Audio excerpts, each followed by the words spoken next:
hear my voice is lifted. Gifted, I foresaw it and I ripped it. The whole enchilada with a side of avocado. I came down from my fences, desperados. My flow should be sold at low, next to the 2x4s, an electric range stove. The bolts and screws, home and approved. Gentiles and Jews, penning on views. Broken for you, my moment approaching. The coaching, the ocean is waving. The money I'm saving, the arrest I'm evading. The models I'm dating, this cup of mine keep cascading. God has engraved me into the palm of his hand. I'm in the best hands. I be washing Jeezy's dishes, pots and pans. I peep the law, the land. I speak because I can. Legalize blacks, legislate that. Hurry up, please, because a brother can't breathe. Kaepernick kneel, the world stood still. The level of hate was so unreal. I foresaw the end right before the hook. Hating is not a good look. I took from the good book. I feel like a tree planted by a river brook. Let me cook them surgically with this sword. Will put my vocal cord itching to release the source of my peace.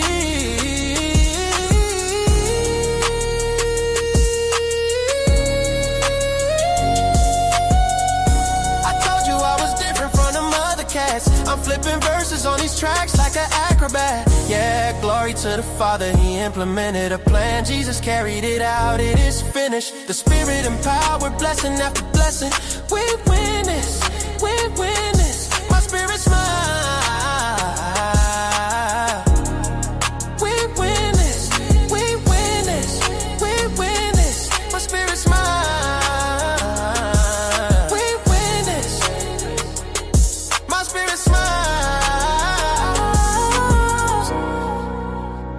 My spirit smile, my spirit smiles. Do y'all hear what I'm saying? Think about it. Think about it. Man, Jesus did that. We win this. We win this. My spirit get it. We win this. Do you hear what I'm saying? We win this. My knees buckle, my spirit chuckle. We win this. We win this. Oh.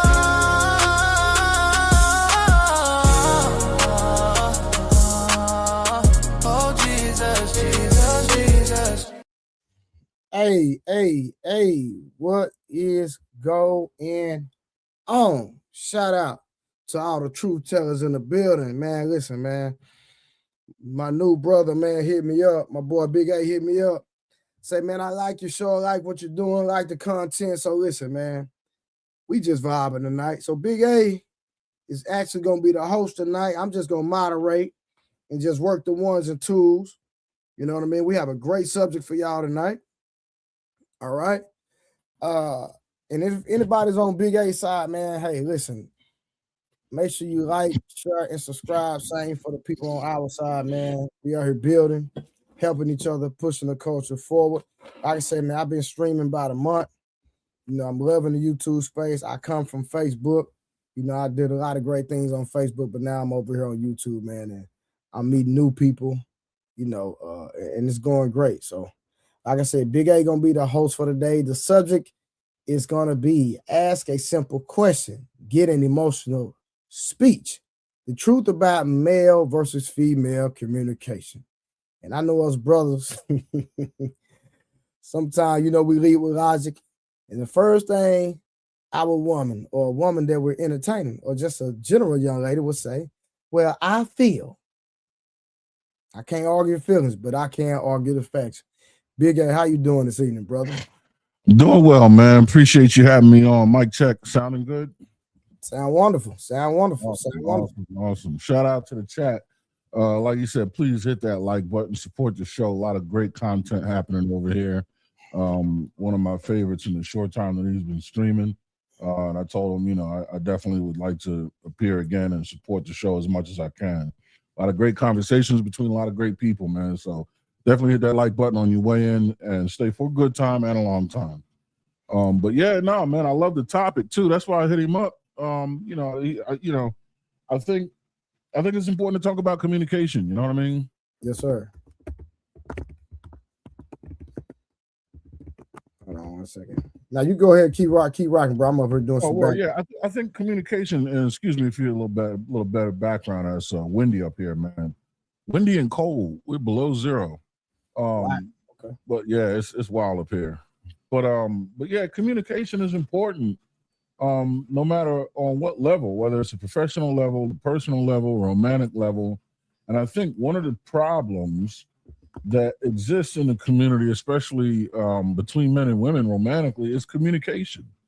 We all know in the Black community specifically, there's this talk of this gender war, and we seem to be at each other's throats lately. And I do think that there's a component of that just will never die, right? We're different. We're different people, and things that are different tend to clash as much as they complement one another. So I have no problem with that. But I think a lot of it just is a result of poor communication. And on both sides, I think there could be some improvements made. But communication is a two-way street. It's not just the art of disseminating information. Yes, sir. But it's the art of receiving it as well. Right? And we have to understand that we are the author of our own thoughts. And that's something you can't change or take away. So whatever it is, the information you want to land on the person, it's important to understand that it's your job to make sure it lands in a way they understand it. And then as you receive information, you don't have any right to put on or take away from the thought they're trying to convey to you, because you're not the author of someone else's thought. When you listen, you have to listen with a pristine ear and get what it is that they're trying to tell you in a way they're trying to tell you. For sure. It's super key. So, yeah, man. Hey, Miss Carrie, how you doing? Hi, Trey. Hi, Aaron. Hey, Miss Karen, how you doing? Good. How are you? You back home? It's cold up here, huh? Cold and windy. Yeah, it's definitely cold and very windy. Very. Yeah, Trey, it's up here below zero. They're talking about gale force winds just constantly. It's blowing 30, 40, 50, 60 miles an hour and single digit highs during the day, below digit at night. Yeah, it's wild. Nah, that's what's up. The wind chill is like double digit below zero. The wind chill. Okay, 1 second. Y'all gotta excuse me. I'm a little under the weather as well, but we're gonna still make it happen. Yeah, shout out to Trey for the hard work, man. The man is dedicated to the craft, putting in that work, even though he's below the weather, to put out good content. So definitely hit that like button. And if you can, man, if it's in your heart and in your bank account, drop a dollar in the bucket too, man. Yeah, man over here coughing. Yeah. we still gonna grind it out. Hey, August, I think if you want to address Aaron, just hit the link. Miss Wanda, hey, Miss Wanda, how you doing? It's freezing. Salute to the panel and the channel. Yeah, August, if you can use your headphones, just go ahead and come up on the platform and let's test it and see if it's working. Because I already see you got smoke for Aaron. So I'm gonna let you and Aaron have y'all conversation. Just go on, come on up. Do the headphones have a microphone? Your headphones should have a microphone. If you're using your phone, just connect Bluetooth the Beats by Dre to your phone, and then once you put your headphones on and hit the StreamYard link, it should automatically connect. So just go ahead and connect your Beats by Dre, Bluetooth it to your phone, and then come up on the StreamYard. It should work. So go ahead and feel better. Yeah, thank you, Miss Wanda. All right, so while we waiting on some of the people to come up, Miss Karen is already here. I think she's possibly getting her tea. She likes to drink tea. I got my green tea. Got my honey in here because you already know I'm dealing with a little bit. So hopefully I can get better so I can go to the Super Bowl party I'm supposed to go to tomorrow. Big A. I don't want to be around folk coughing and stuff. You know what I'm saying? I can dig it. Yes, sir. I'm trying to make it happen. All right. That's right. Boxing Talk with Red Jones. Hey, how you doing? He said, y'all been rolling out great shows. Nah, that's for sure. Appreciate it, man. All right, Miss Wanda looking out for me. She said, Robitussin and orange juice fun. Thank you, Miss Wanda. I appreciate it so much. I appreciate it. Yes, help us meet all the super chat and cash app goals. And I will be using that $2 to go get me some Robitussin and orange juice. Look at Miss Wanda looking out for me way in New York. Thank you, Miss Wanda, again. August, go ahead. You here? Testing 1 2. Can y'all hear me? You sound great and phenomenal. Oh, go ahead and turn your camera okay. I can't. Oh, you got the baby? Yeah. Okay, that's fine. All right, Yeah. so I'm gonna mute my mic. I'm assuming you have questions for Mr. Aaron, so I'm gonna mute my mic and I'm gonna let y'all. Oh no. Let's not start off like that. So I just want to hear his position on what you guys were initially talking about, and then we'll take it from there. I can take it from there. Well, we haven't got in the conversation yet, and so why would you tell him that I had smoked for him already? Well, because I said you made a comment. You said this is crazy. That was your comment. I was talking about what you both were talking about. So it was both of you. Okay, so communicate to us why you said what we said was crazy when we haven't even really got into the subject. Educate me. Help me out. Okay, but can I go back into the comments real quick just so I can just make sure that I'm quoting everything that you said that I disagree with? Let me go back to the comments real quick. Yeah, go ahead, and Aaron will respond. I'm doing it right now. Doing it right now. We will wait. Okay. So this was let me see.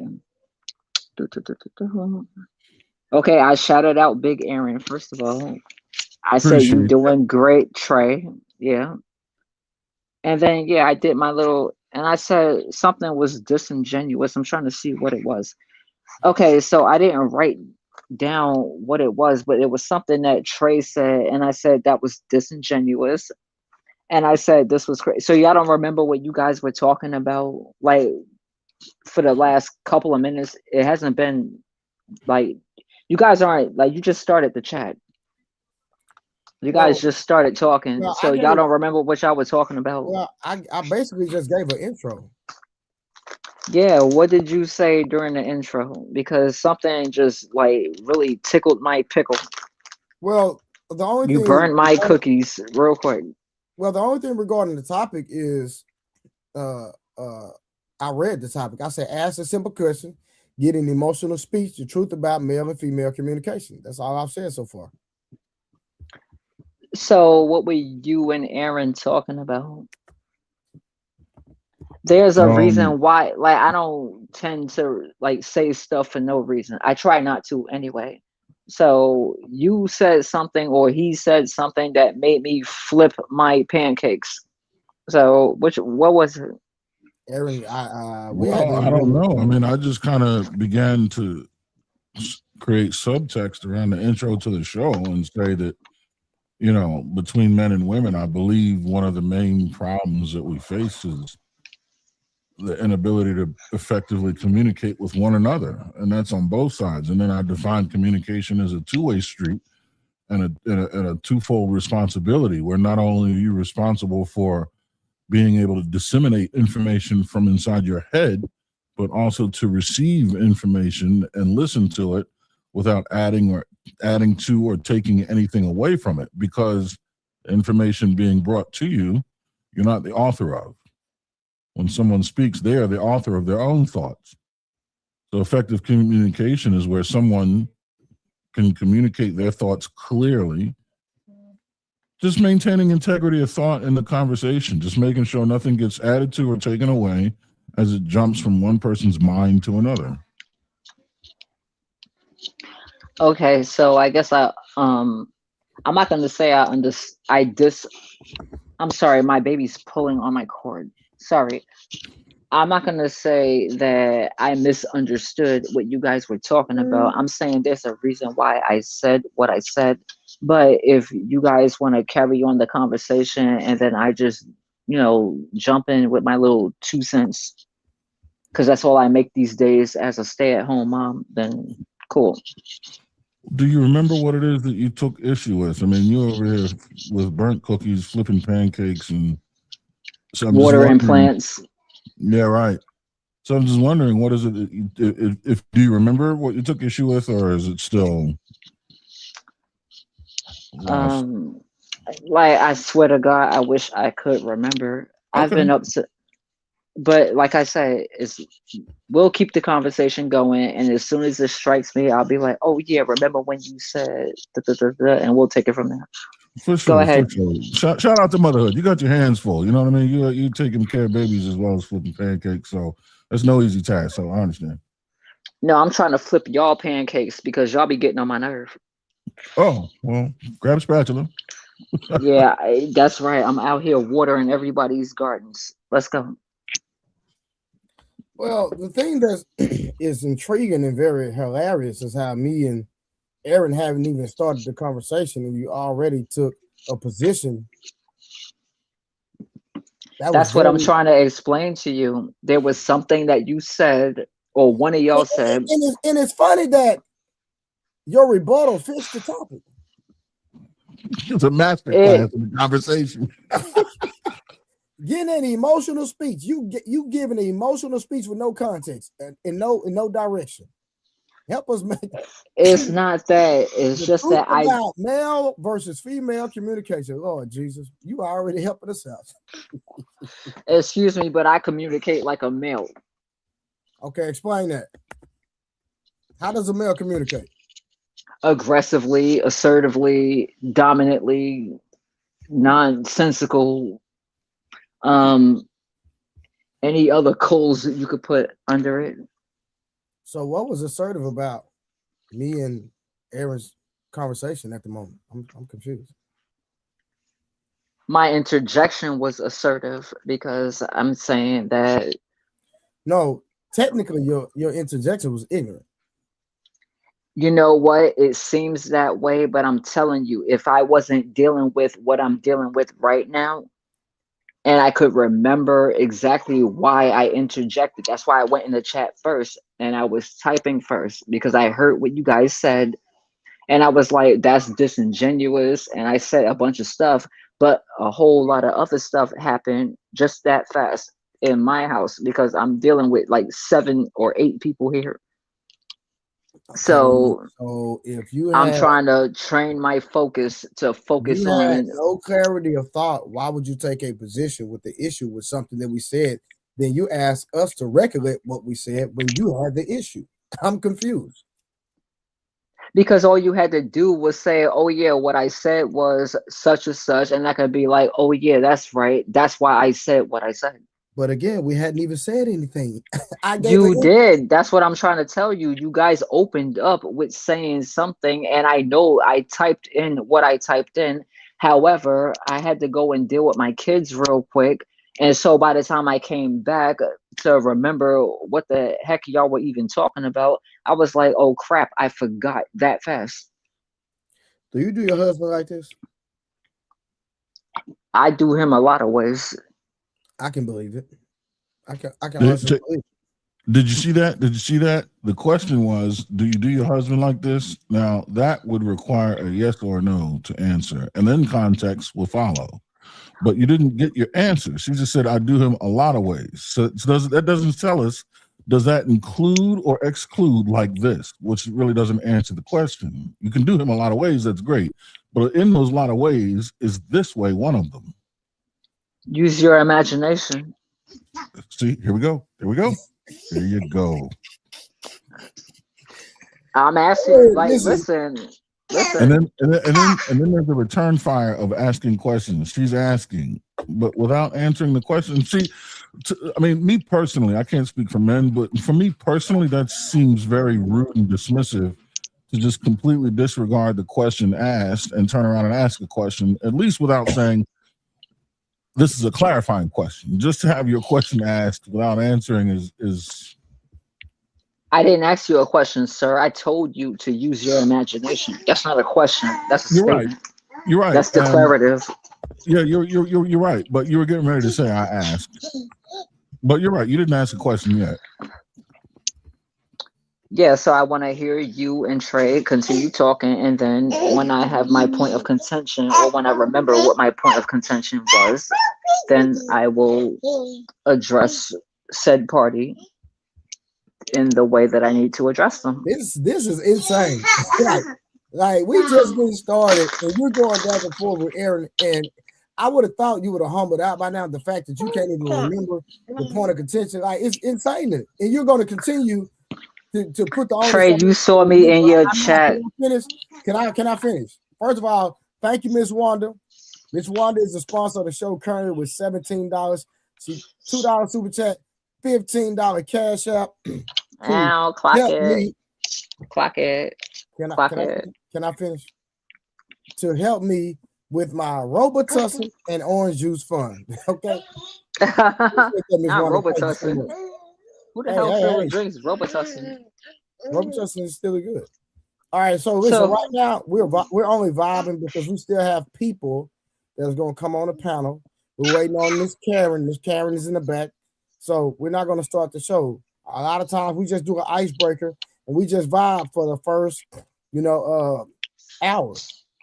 Then when the panels come up, then we get into the conversation. So we still have time. So we appreciate y'all. Make sure y'all like, make sure y'all share. We chilling. All right. We not gonna get into the topic to about another 42 minutes. So we vibing right now. So if anything you got on your mind currently, Miss August, you can get it off your chest. Mr. Aaron is the host of the show. I'm just moderating. So there you go. Feminism was good for society and we should kill the patriarchy. Let's get it.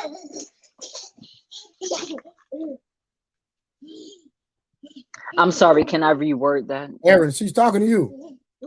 Yeah. Can I reword that, please? Can I reword that? Go ahead, sure. Black men that support the patriarchy are insane to me.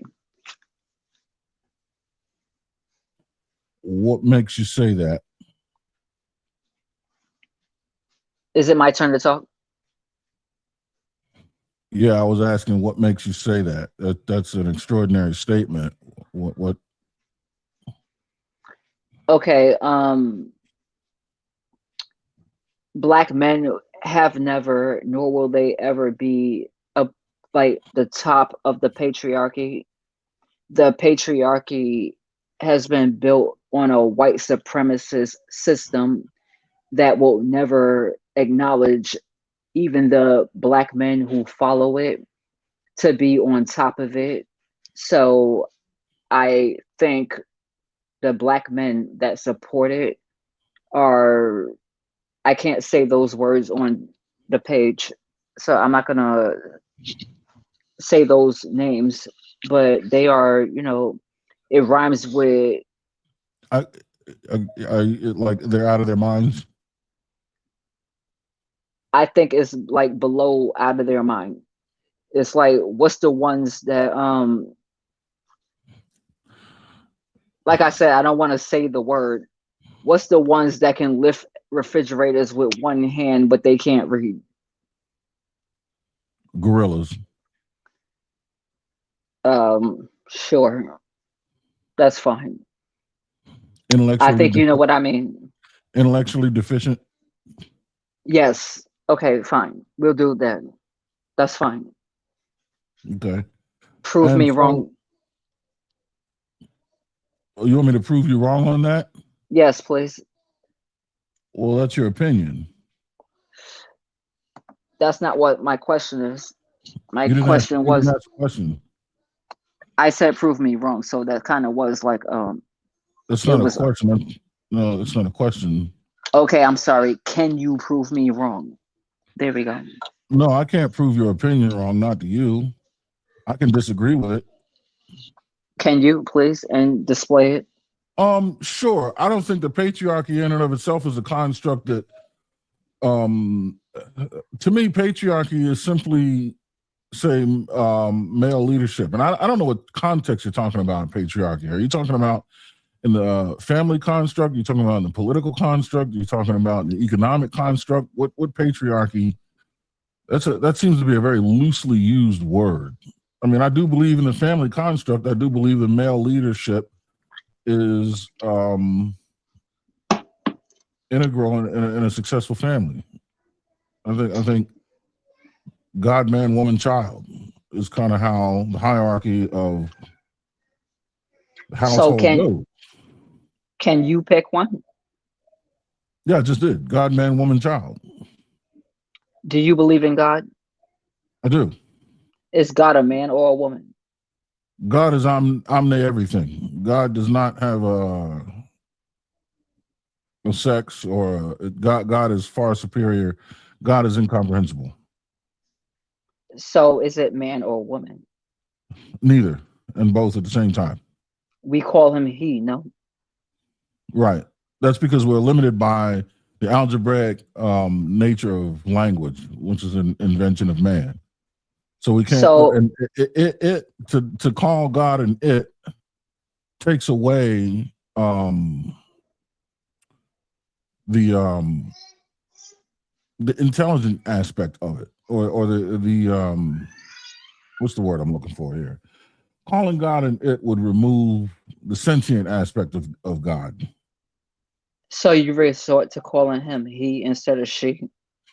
Yeah, because he would be the next in line. I mean, she would be going further down the list. If you were to mirror the family in God, if God in and of itself is too much of a moniker to try to define, and that's why we capitalize the H in he instead of using a lowercase. When you're referring to me, you would write it with a lowercase h, but when you're referring to God, you would use a capital H.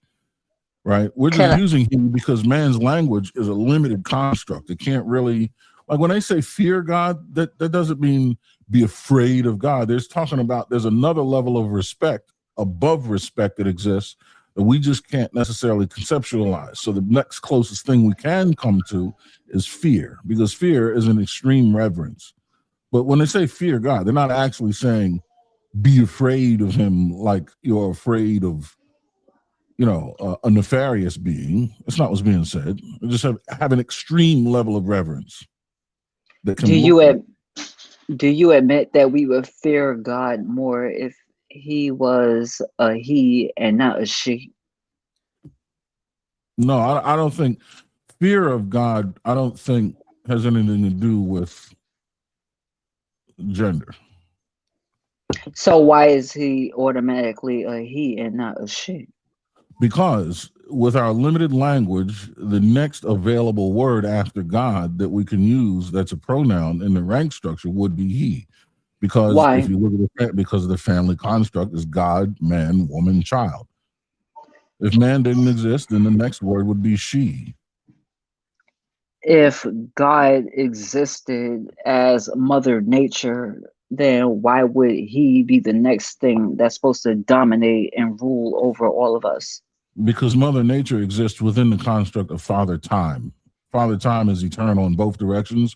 Mother Nature exists within the construct of time. So if Mother Nature exists and Father Time exists, who said which one God was? Well, God is neither and both at the same time. What I'm saying is there's a hierarchy. There's God, and then there's time, and then there's nature.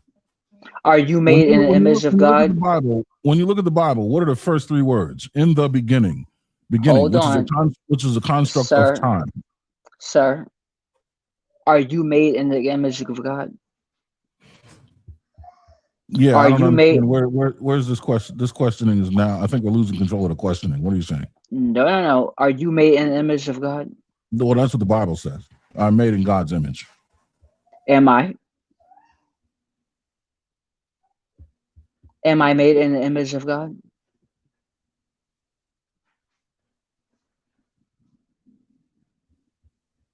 Can you tell them crickets to be quiet so I can hear your answer? Hey, Aaron, you muted. You muted, Aaron. Oh, can you hear me now? Yeah, you good. Oh, okay. Now, what are you saying? What's the question again? You said you were made in the image of God. I'm asking you, am I made in the image of God? Clarifying question: me or human beings? Me personally? Are you as a man made in the image of God? Me personally, as a human, a man, You as or a man, no? sir, please don't be disingenuous. You as a man, are you made in the image of God? No. Okay, I don't even know where to take this from here because man are made in the image of God, women are also made in the image of God. In our Bible, it tells us we are all made in the image of God. So if we're all made in the image of God, and you have something in your body that I don't have, and then I have something in my body that you don't have, but we're both made in the image of God, that would make God what? Hermaphrodite, correct? It would make God God. This is God It doesn't would have a make sex. God a hermaphrodite, this is correct? insane. No, It's not. It's not. no. If you want to be genuine about your Bible that you study, then let's talk about it. No, If no, you're no, no. made in the image of God and so am I, then that would mean God is in both of us. We are both God. So God would be Define. what? Let's define. Let's bring clarity to the conversation and define what you think in the image of means. I look like you. Because if my daughter is in a copy of you that I just had with you, that means she looked just like you. No. No. Oh my God. So when somebody comes and says to you, "Oh my God, your baby looks just like you," it's like That is a not. copy. Oh my God. Yeah, that doesn't mean your baby looked just like you. No, when they say in the image of God, that's not what's being said. What's What being is said an is that image? What's an image then? The image is a picture, correct? yes, but it's a metaphor. It's not. They're not literally saying you look like God in the I didn't image. say that. I'm not saying that. I'm not saying that you have the same face as that person. I'm saying in the image. So if I have a daughter that's made in the image of me, that means she has the same body parts and physical features that I do. Correct? No, What do you mean? No. All right, no, explain that, please, sir, because because you that's can. wild. An image can be reflected. No, When you reflect the image off a mirror, doesn't it look just like you? why are you at? You see. Here we go. Did you see how she's asking a question with a question? Yes, I sir. No, very no, much asked you. no. I asked you a yes or no question, and then you rudely disregard the question I asked you to ask me a question. What was the question, sir? Now we've lost the question. Do you see how? Now do you see No, why? we didn't lose the question. You could ask it again. You just So, asked it no, 2 seconds ago. so please answer it. Okay, so what was the question? You know it. I asked it already. Please answer it. When you reflect the image, does that mean it looked like you? That's not what I asked. You're What did asking you another ask? question. Oh, so what was your question? You want me to ask? This is nuts. This is nuts. Aaron, It's can I? not. Aaron, could I say something? Go ahead, please do. So, I don't read the Bible and all that type of stuff, right? But August, you do know that you're a sidekick, right? And you're trying to be the main. You're trying to be the main character. That's your problem. God made you from the man. You were made from the man. He took his rib and he made you. Be a sidekick. Stop trying to be the main character. That's your issue. All You right. can't prove that. There's no No, way you can prove that. so we can't reference anything from the Bible if you don't believe nothing from the Bible. You have no science to prove that. That's a great point, Mark. So we can't even talk There's about no this. science that proves that. Oh What my came God. first, the chicken or the egg, right? Yeah, you have no science to prove that. So you don't so when you making this argument, do not even mention the Bible and what God said and nothing like that. Because you saying that we made in God's image. What will make you think that we made in God's image? My dad told me. Who told you that? I don't know. I didn't ask him. I can tell you. What It I came can from tell you, what I can tell you is I have not seen one baby born from a man's rib, but I see them come out of women's wombs. That's what I can tell you. yeah, that doesn't mean anything. How it doesn't mean okay, show me at You one point in history where that doesn't mean do anything you, that do we are you literally having no, yeah. hold on. We are literally sitting with babies in our stomachs for 10 months plus. But back then they said that a woman came from a man's rib. So why can't my man have a baby out his rib right now? I thought it was 9 months. No, Trey, it's not 9 months. You go into your ninth month, and then it's some weeks that you have, You so it go into leads up your to ninth 10 month months. and it's not 9 months. How do you go into a ninth month without having 9 months? Okay, so what I said was you go into your ninth month of pregnancy. You don't give birth on your ninth month. If anybody on here has had children, then they will know it's 9 and like 3 weeks, 9 and like Yo, 2 weeks, so got nine you, and got like you, a couple of days or got something you. like that. You don't So have the baby on yeah, your ninth month. Like it's not yeah. 9 months pregnant. So August, respectfully, right? I can't let you wiggle out of this, right? So do you believe No, that no, we made no. it? You're trying to let Now me you cut me wiggle out off. of You something, but gotta let I me asked talk, you a Hey, August. question. August, come on, you gotta let him talk. Come on, be for But real. he Do didn't answer my question first. I no asked no him a no. Now question I've been first. asked you questions. You went off of my questions. My question to you was, we was talking about made in God's image, right? Mm-hmm. Now, do you believe that we made in God's image? No, You don't believe that? no. Then we can't have a conversation. Okay. Yes, we can because we don't know what God looks like. So how do we know if we're made in His image? What do you Not believe about God's word? why? Why would that flip around to that? What I What believe. What I believe doesn't matter. it What does I'm matter because saying that's is, all. That's the only thing we can go off. You don't believe on like if we're all made in God's image, then why do we all look a different way? Like there's 4 people. There's 5 people on a who panel. said you was made in God's image? I am asking a question. If we No, are no, all made in God's image, yeah, when you look no. in the But mirror, pause right there. Who told mind you? you won't let me talk, so I can't even explain to you I what just I'm trying to No, say no, so no. that you can August, respond August, to this is the it. problem. August, hold on 1 second. August, the problem is Money's asking you direct questions that, in my opinion, you can give a straight answer to. Same thing what Big Aaron was doing. But once they ask you a question, you give them a synopsis of a theory of something that we're not even talking about. Just answer Month's question. Thank you. yeah. When you ask that question, right? There's a presumption that we're all made in God's image. But Exactly. who told you that we are all made in God's image? My mom. And you believe her? No. Okay, so what are you?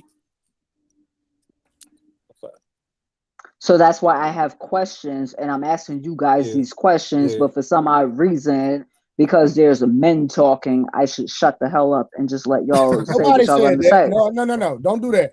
Now you gaslighting. Nobody. I No, don't do that. gaslighting. Yes, Trey, that's crazy. Gaslighting, really? that's what I said. I really was sitting here trying to get to the nitty of the gritty, and y'all keep saying, "Oh, but you didn't let him say what he was gonna say." And I'm like, "Yo, I did let him say what he was gonna say, but my question wasn't answered initially. So what the hell?" Gotcha.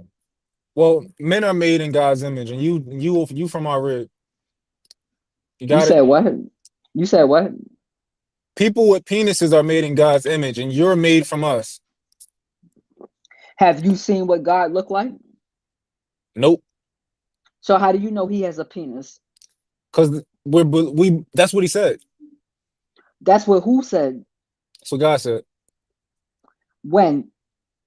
a long time ago.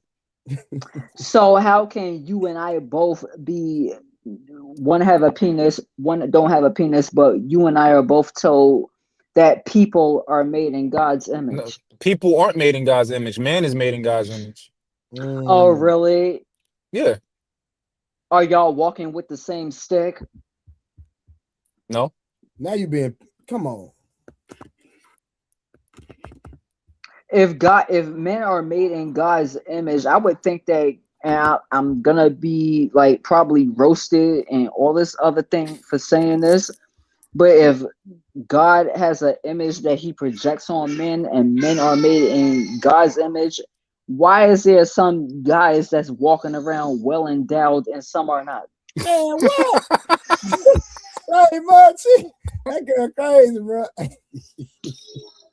No, don't laugh. Answer the damn question because I'm We curious. we need people like you in the world, August. I don't know what that means. I'm just saying we do. I It don't know makes what it that means. it makes it fun. I don't want to be fun. I want to be right. So, You fun. It is what it is. but can you answer the question though? What's your question? August, If August, real quick, the only man you need to be worried about the private parts is your husband. no, Trey, don't turn that shit around because trust me, if I was worried about his private parts, I wouldn't be with him. His private parts are exactly the way they need to be.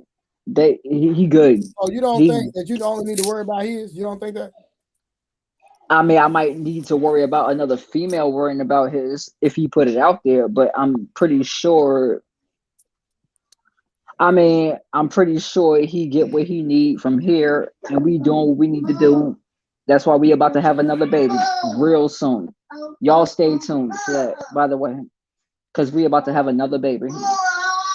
We don't care, August, if I'm being honest. Y'all definitely, well, not y'all dudes, because who cares about women having birth brought back into life? Who cares about that? It's the women that'll be like, "Oh my God, August, you just had another baby! Yay!" This girl is hilarious, bro. I swear she is.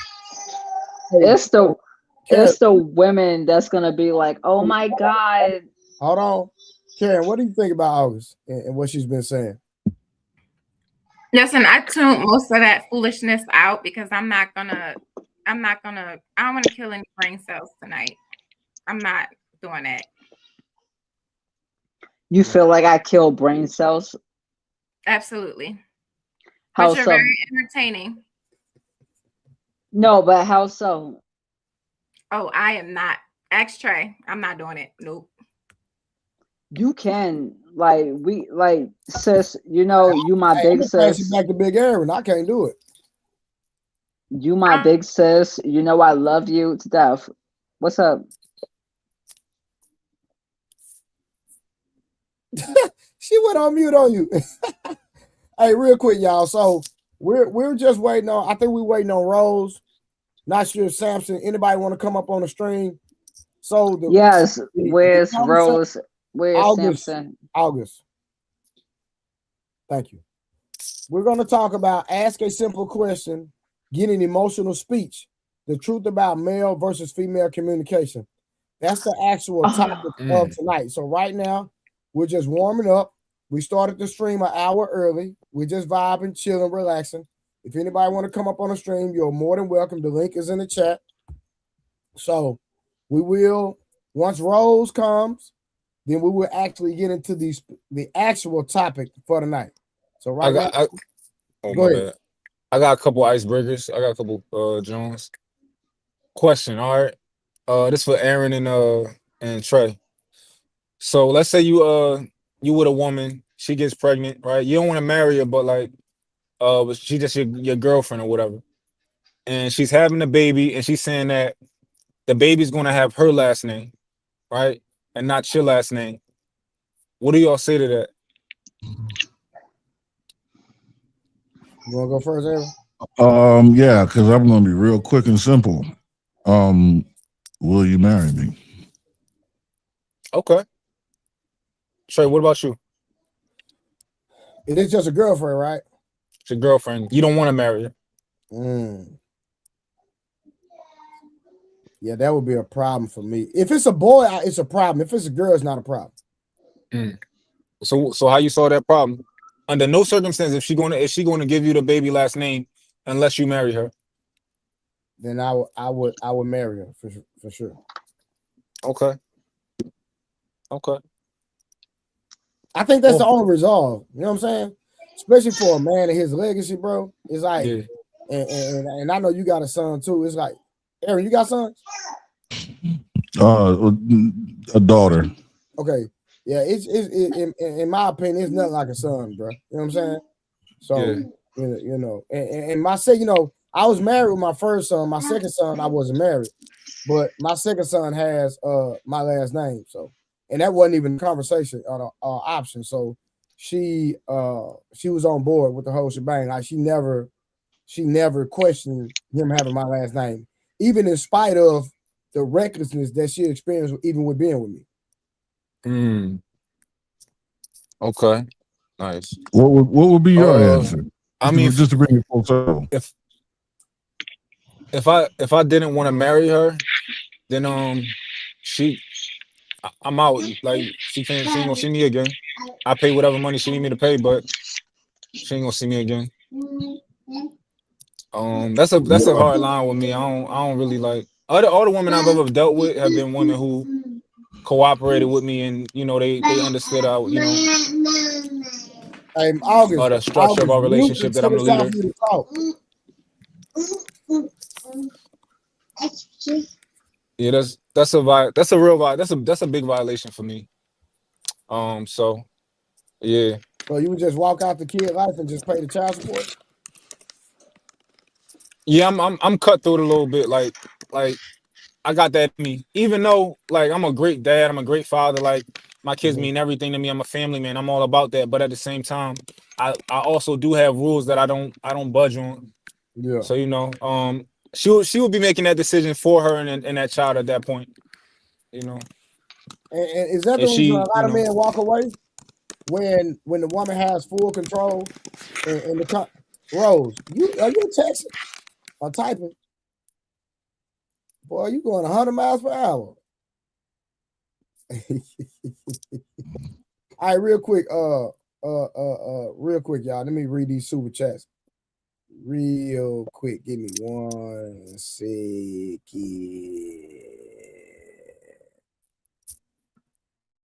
Hurry, get a glory seed. Get a glory. Empty your checking account out.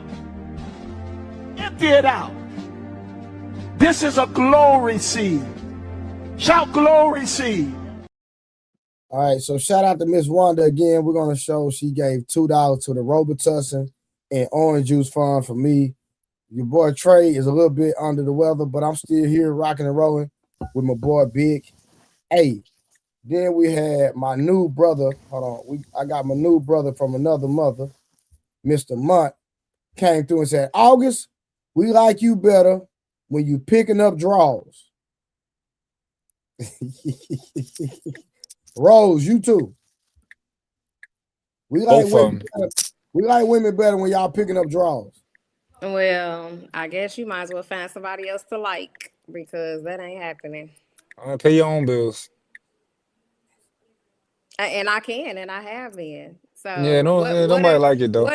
What am I getting from you that I'm not already doing? A better car, a better house, facials, all that type of stuff. Trips, I'm massages. I'm getting that already. Lifetime fitness memberships.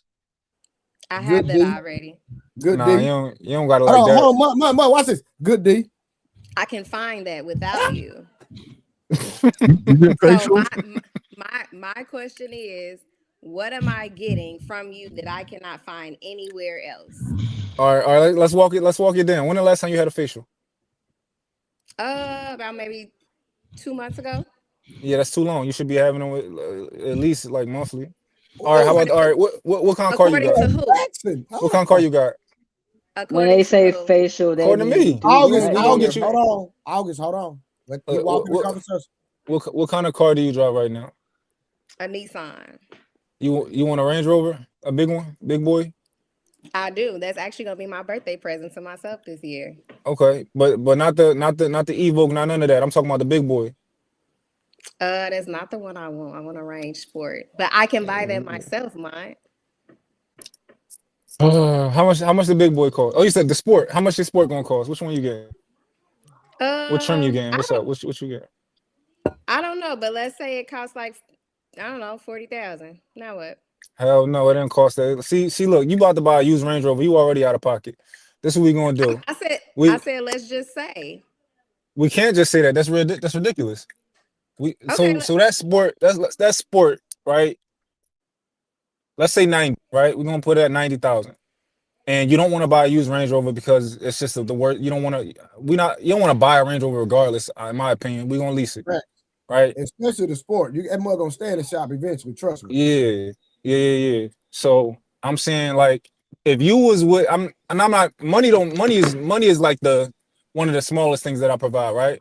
But if you were with a guy who was like me, right, he would want you to drive the best car because that makes him feel good when you look good, right? As his woman on his side, like the more I get, like my girl got her car before I got mine. Like when I started making real money, I got her her Audi Q8. I said, yo, I want you, like that's my, that was my thing. But I was driving a Honda CRV. I got her Audi Q8 because I had the money. I said, I don't care about me. Get you your car. But like that's the type of stuff like that. Just pick up some fucking drawers. Like you ain't gonna pick up some drawers for a Range Rover. That's crazy. That's a bad investment to not do that. Hold on, real quick, Mark. Karen, you picking up drawers for a Range Rover and all bills paid? Absolutely. But if I don't pick up drawers, why does that make me a bad woman? Does that make me not deserving of a Range He didn't Rover? say that. He didn't say No, that. absolutely not. No, it just it don't make you a bad woman. It just make you regular. I don't want a regular woman.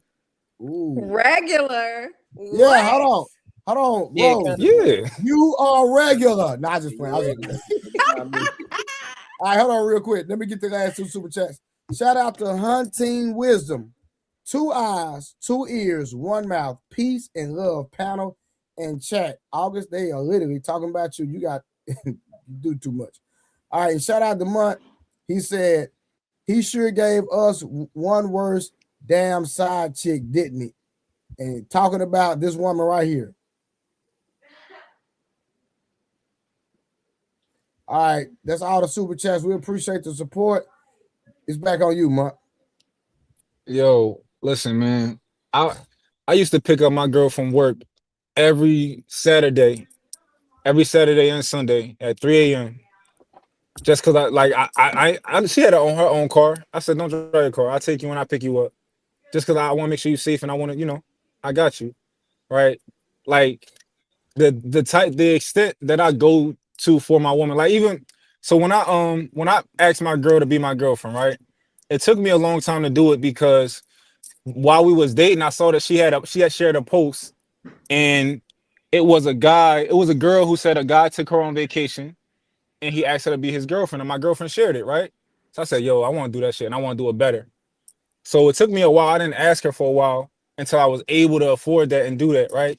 So I did it. We was going for 9 days and I asked her to be my girlfriend. I did it on the plane, all that type of stuff. They put the letters in the sand, even though it was a proposal, it was to be my girlfriend type of thing. That's how I move for my woman. Like I want all of these things for you. Even if you don't ask for them, I'm gonna do that type of stuff, right? But I only like I like such simple shit. Like if I like clean up my clothes and literally just make me some food and I'm done. I'm good. That's all I need. Right? But I'll go to the moon. I'll go get you the fucking moon and bring it to you. That's all I want to do. That makes me happy. So I don't know. Pick up some fucking drawers. Like I'm about to get my girl. Like this is gonna be her third year on the lease. She gonna get a new car in December, right? I want her to. I'm the biggest Range Rover. I don't want the small one, none of that. Like I want her in the biggest Range Rover because I just feel like I'm gonna love the way she look in it. Like, hey, Rose. Okay. Rose, listen. What? You need a big Range Rover for your big forehead, girl. I'm telling you. Yeah. So Mike, say if one day she decides she don't want to pick up your drawers no more. She decided she just don't want to do it out the blue. How would that make you feel? She don't want to do what, pick up my drawers no more? Yeah.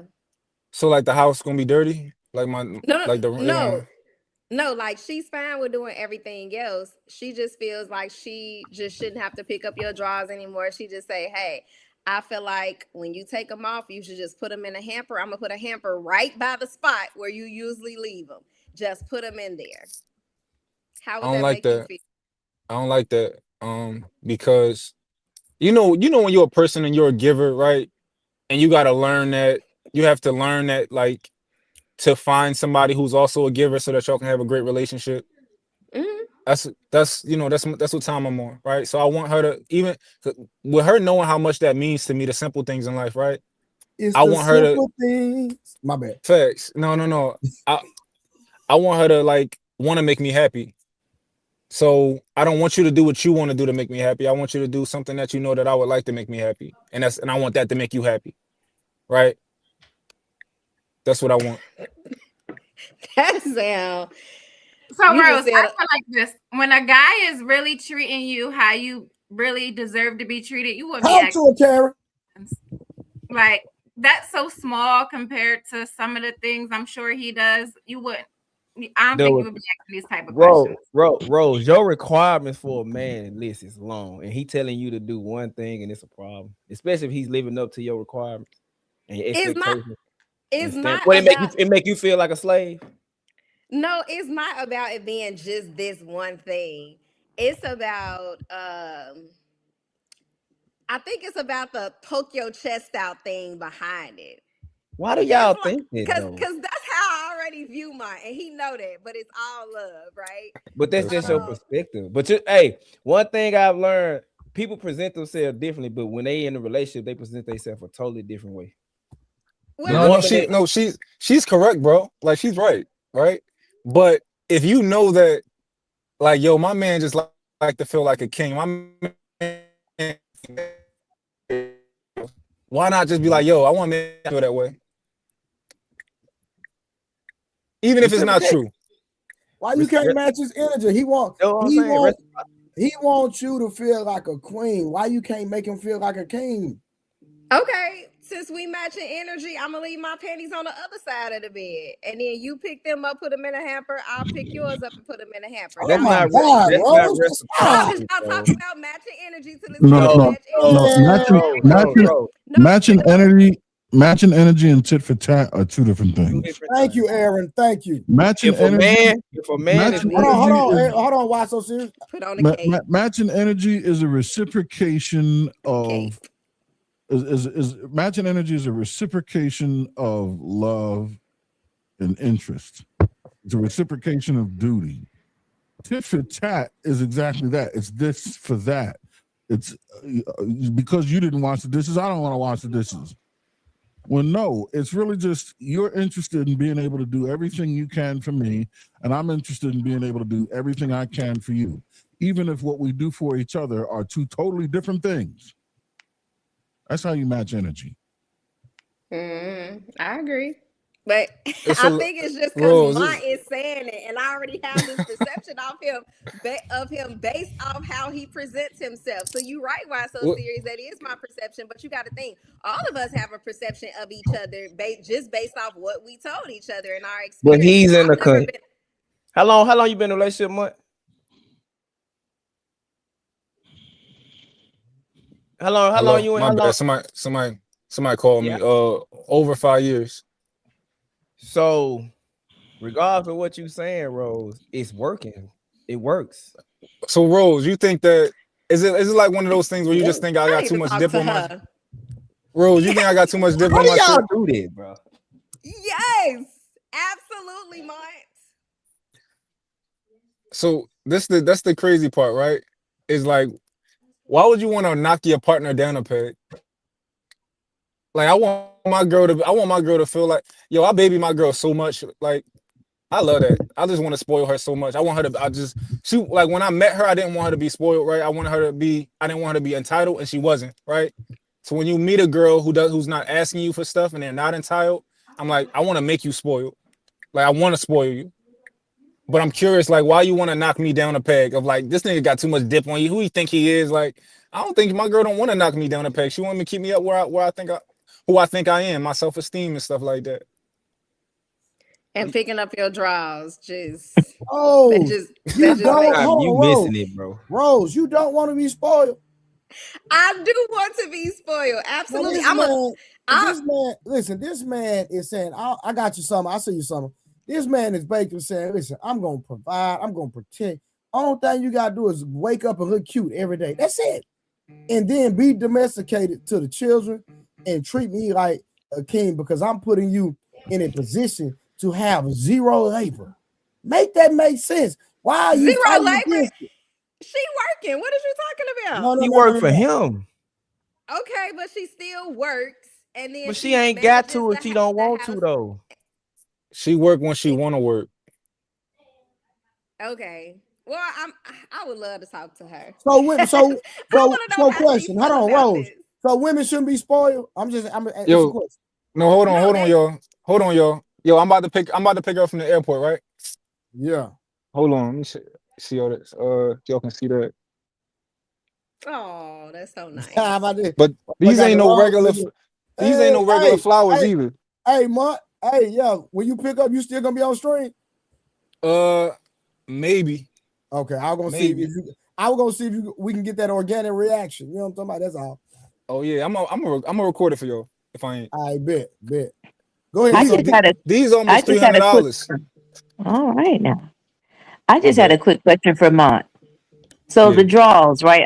I'm just curious, right? Coming from a woman who's been married for a long time, it's gonna get old real quick. It may take her some years, but it's gonna get old. But my question is this: let's say she have the house all sparkling and clean, and she got the candles burning, the house smell good, dinner cooking on the stove, everything is just clean and immaculate, right? Would you then make a concession that you gonna put your drawers in that hamper because you saw how hard she worked all day to make sure you came home to a loving home, a clean house, and for so respectfully, you would walk in and see that all that she did, and you had to go take a Yeah. quick shower. Would you then put them in the hamper because you saw that she made it a point that you walked into a freshly made house and dinner and all that good stuff? Or are you still gonna leave them on the side? Yeah, no, because her drawers are going to be on the first landing of the steps, and my drawers are going to be on the second. That's valid. But no, I'm just We asking. all I'm going just to need saying, some are there drawers. concessions that you will make when you see that she's trying to do something for you and she keeping your house immaculate? Would you then just throw your drawers or your clothes on the floor? It's just like a respect thing at that point. I'm asking. So she's trying to do something for me. No, it's just you come in the house, you like, dang, babe, you got it smelling good in here. Dinner's on the stove.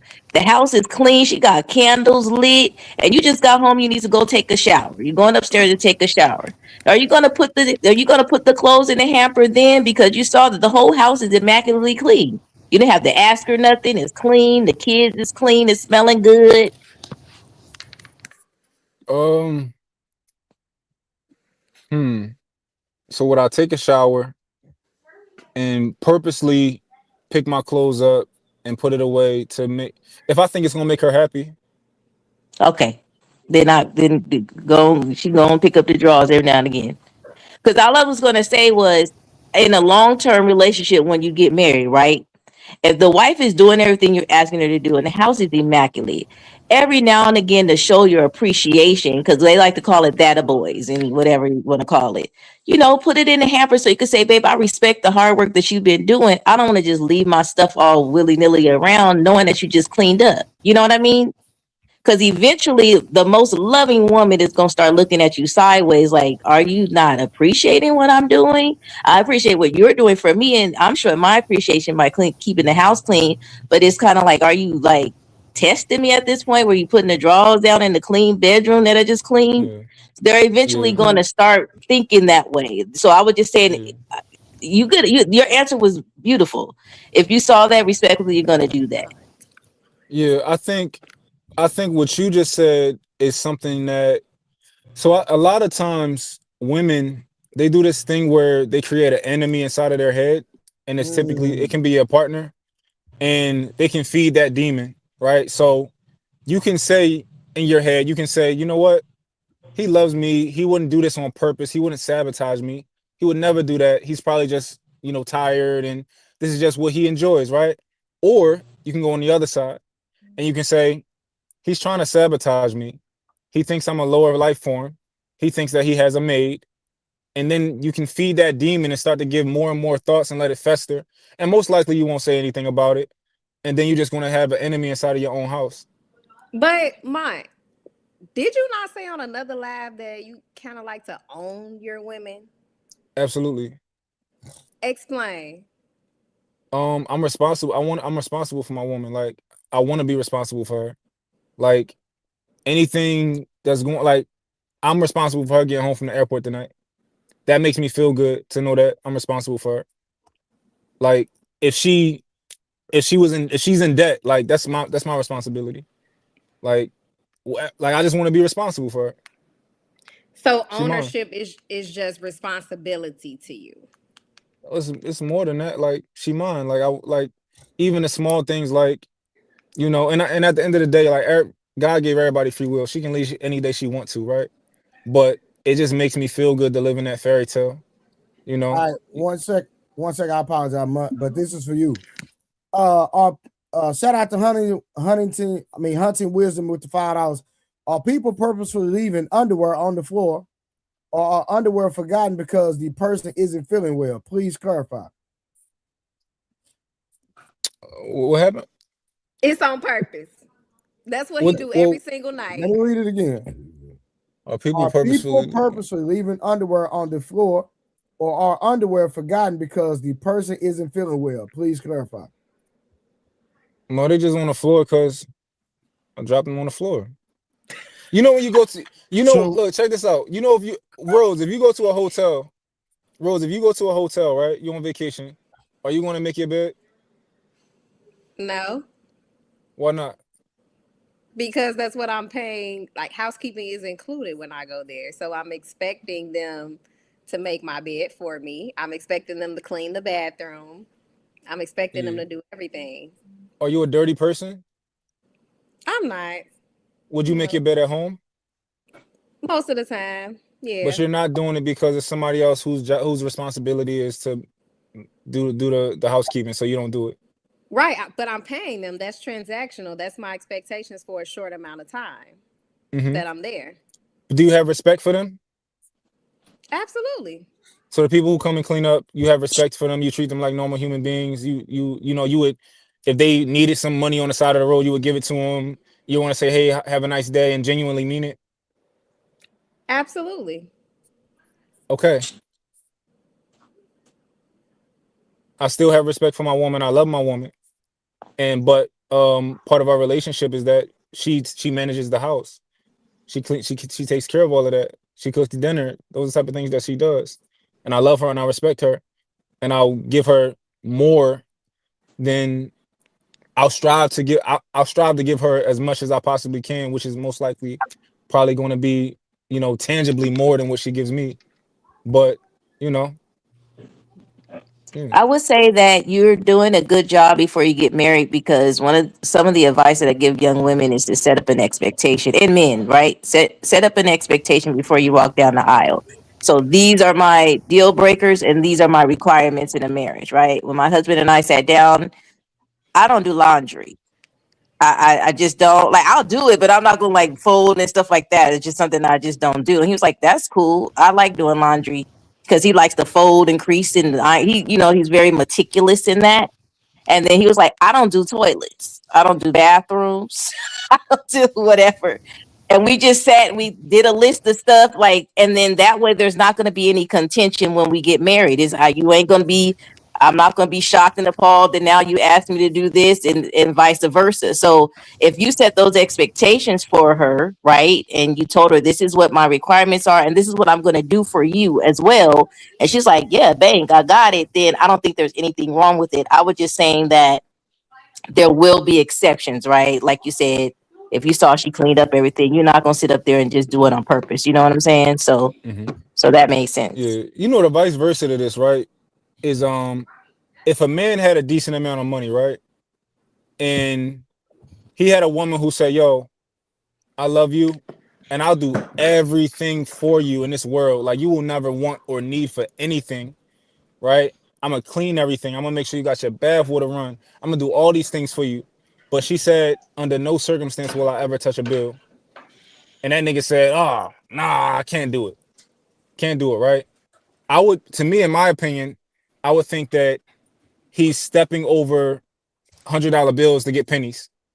Like, this is the woman for you. This woman just said she'll love you to the ends of the earth and she'll do everything for you, but she doesn't want to have to pay. She thinks that her man should have to pay the bills and stuff like that. Him when he grabs you, because then.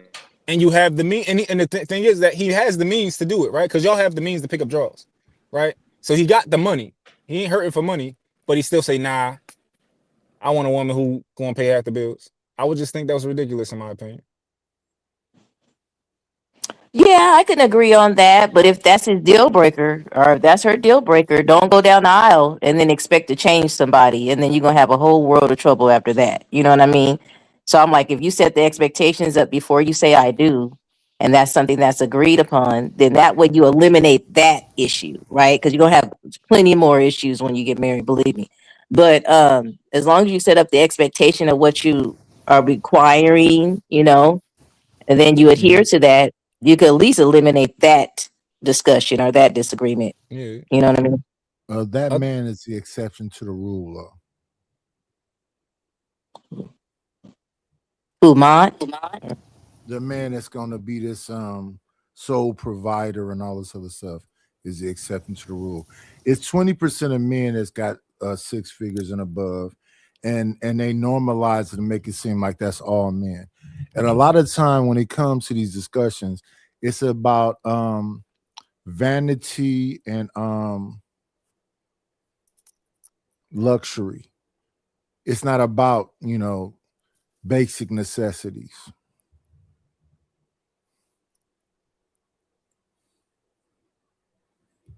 Night, I think it. night. 1 second. Mutt was talking about his personal situation because they asked him about his life. He wasn't speaking for all men or men, he wasn't bringing out the context about men making six figures, etc. He was just talking about his personal situation because he was responding to questions that was asked of him.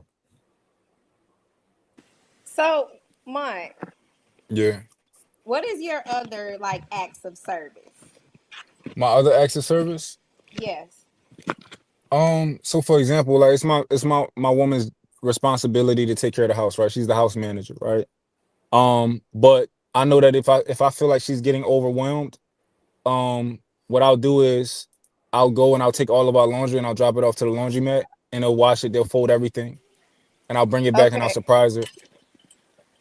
Okay. So, do Yeah, you, not to cut you off, do yeah. you dictate how she manages the house, or however she manages the house is fine with you as long as it's managed? I don't say anything. If she tired, she didn't clean something, I don't care. Clean it when you're Oh, ready. I'm starting to look at you a little different now. Oh, you thought I was like a tyrant? You come off as very, very, like very dominant, like a very aggressive dominant, but in a laid back manner, if that makes Mm. sense. So what's another one? What's another act of service? Like to you Another personally.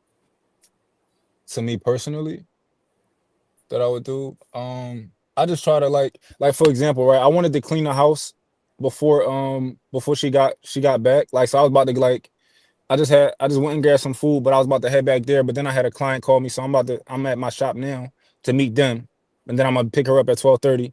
But I was going to just like let me clean up the house a little bit and like do this like so she can come home and kind of even though she's probably gonna be tired, but I was just gonna try to do that for her real quick. I don't know. I just want to make her happy. So, Well, Hey, brother, go ahead. Mont, you from Philly? Yeah, Yeah, I could hear it. yeah. Hey, real quick, Miss Ivy, how you doing?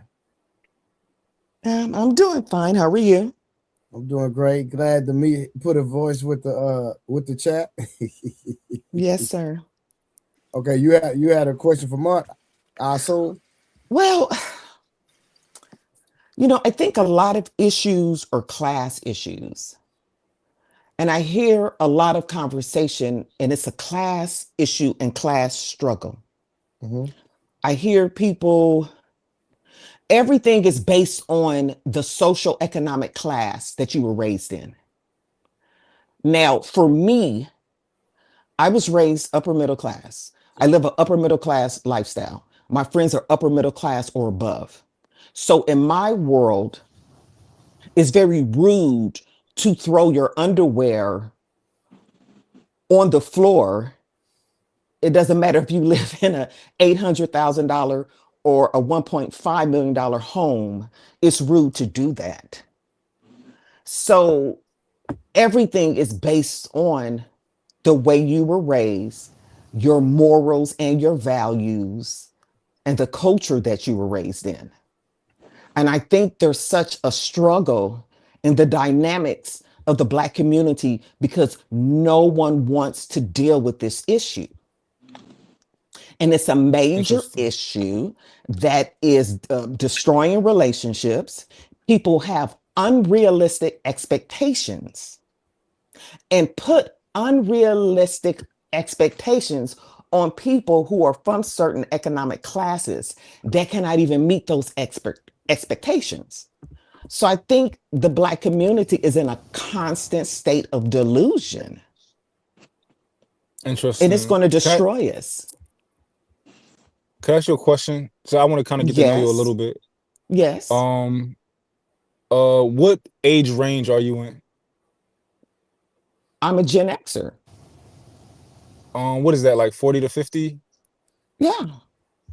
Okay. And I'm Are you married. married? I'm married. Okay. Okay, currently. First of all, let me put it all down. I'm Okay. educated. I have a bachelor's. I have a master's. I was raised upper middle class. I have 4 to 5 generations of Divine Nine in my family. So that's letting you know that we have generation upon generation upon generation of people who are educated and successful. We have everything from plumbers to judges in my family. So we have a very diverse Black family. I've been married for over 20 years. Of course, I wouldn't, I don't have children out of wedlock. I'm married with 2 children. I was a career woman, got married, and became a housewife. I was a housewife for over 10 years. So I know how to be a good housewife. I know how to be a good wife. I have a good marriage. So I know all aspects. So it's, and I will be considered in most circles somewhat conservative. I believe in traditional marriage and values. And when I look at these panels and do research, I'm starting to believe more and more in eugenics. And Black people are participating in dysgenics. And that means that we are breeding down. People are having children that should not. People who should be having children are not having children. And this is a major problem within the community. Okay. Miss Ivy, I like you. Yes, sir. Go ahead, Mark. I was about to tell her why I disagree with her, right? That's fine. So It's okay that I you guess disagree. she's saying that. No, hold on, Ivy. Come on, you gotta chill out. We gotta chill out. We gotta one at a time. One at a time. So I was going to tell you why I'm disagree with you. So I disagree with you because so what you're saying from what I hear is it's a class thing. So you're saying that no man who is raised in a upper middle class or above household, right, will ever, when he becomes an adult, choose to leave his underwear on the ground. You're saying that's I didn't not say going to that. happen. No, I didn't say that. I didn't say that. I Okay, said it's so- rude. I said it's rude. Even if I have a housekeeper, I'm not going to leave my undergarments on the floor. It's just rude. Now, sometimes people may leave their undergarments on the floor. That's not a big deal. Nobody's not saying that. I'm saying when I'm hearing about these relationship dynamics, that's the main thing I'm focusing on. The back and forth between men and women. Women putting unrealistic expectation on men, because I have a son. Yeah. And, No, Ivy, and I don't want you to go putting- too far ahead. I want to be like a conversation where we can both talk. Hey, real quick, Mark. And Mark, after you and Miss Ivy have y'all dialogue and we build on that, then we're gonna get into the actual subject. Big A, okay, we're gonna get into the subject after me because I'm actually liking the conversation between Mark and Miss Ivy. But go ahead. Yes, sir. I'm with you 100%, man.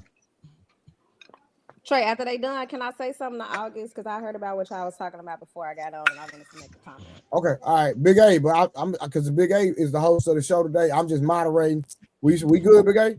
Yes, sir. I'm with you 100%, man. I love it. Okay, cool. Okay, y'all go ahead. I apologize. Shout out to Big A. What's going on with you, Aaron? Nightish, what up, my G? Good to see you, brother. Yes, sir. All right, I'm back. Yes, sir. Can y'all hear me? Yes, sir. All right. Okay. I'm sorry. I lost what she just said, but I think I remember what she just said.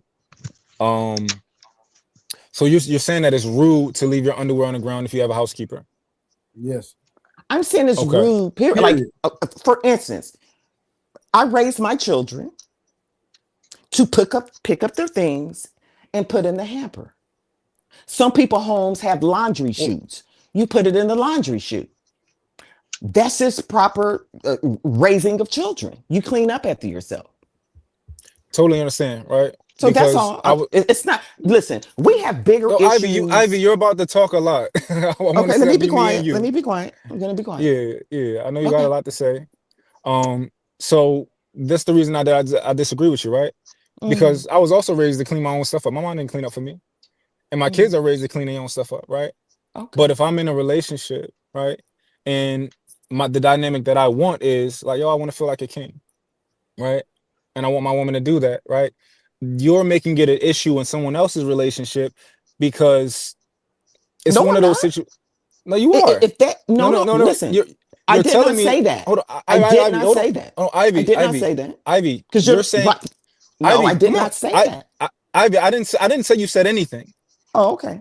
I didn't say Ivy said. I said you're making it an issue in someone else's relationship. I said listen.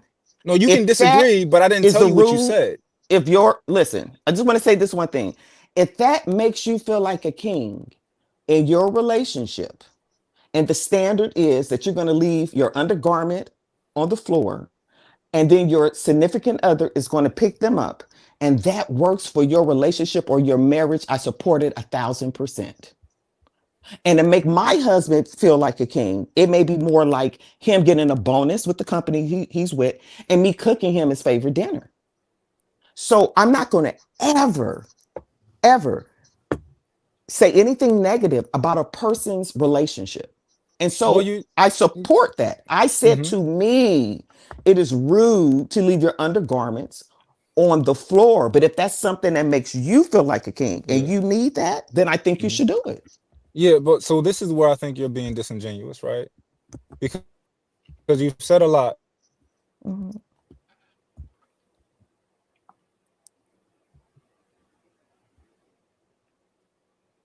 Mark, where you go?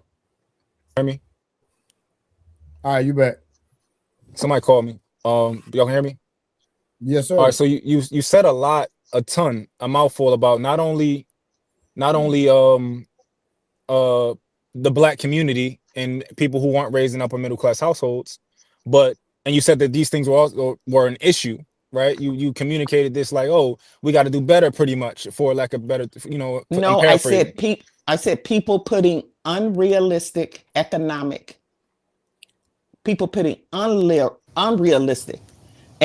pressures on people. That's causing issues, and I don't think that's fair. So nothing about my situation where I just want my drawers picked up. You weren't really because if that's something positive in your relationship, then that's your relationship. I'm not going to ever judge people on their marriages and their relationships, because if that's what makes you feel good and that's going to be a successful marriage, I support it. Yeah. Got you. Yeah, this is what I did. Like, so I agree. I agree that leaving your underwear on the floor in general is rude, right? In general, that's very rude. But not when you're in a relationship where I think it's different when you're in a relationship. Depending on the relationship that you're in, I think it's completely different. And I don't even think it's rude. I don't think it's rude to leave your underwear on the ground if you have housekeepers. I think that I think some people reserve the right to do that if that's what they want, if that's what they pay for. So, I understand it. I think it's rude to purposefully do something for your housekeepers, possibly. But if that's just how you rock, my housekeepers come, they're gonna clean up the room. Let me interject real quick, Miss Ivy. I think Mark is coming from the context of, hey, I provide in every aspect of my wife, and so, or it's his fiance currently, but it's going to be his wife. So he's just saying, hey, listen, she takes care of the house. So, do you believe that there's silent expectations that she have of him as she's in a relationship with him? Well, as a person who was a housewife or a homemaker for, I'm going to say, well over 10 plus years, of course. And I was a very good housewife. What I'm saying is that there's expectations she has of him, right? So he has expectations of her, but he's making her life easier. So Mont was basically telling Rose, hey, listen, I'm gonna provide you everything you want and desire. Only thing I ask you to do is, hey, if I decide to put my drawers up, pick them up, because I'm handling the bulk of the responsibility and providing you a lifestyle that you can even have on your own. Can I tell you something, Trey? Yes, ma'am. Most people will never be able to live the lifestyle of me. And is a young man named, is it Lamont or Mont? Mont, yes, ma'am. Mont. Most people can't do what Mont does.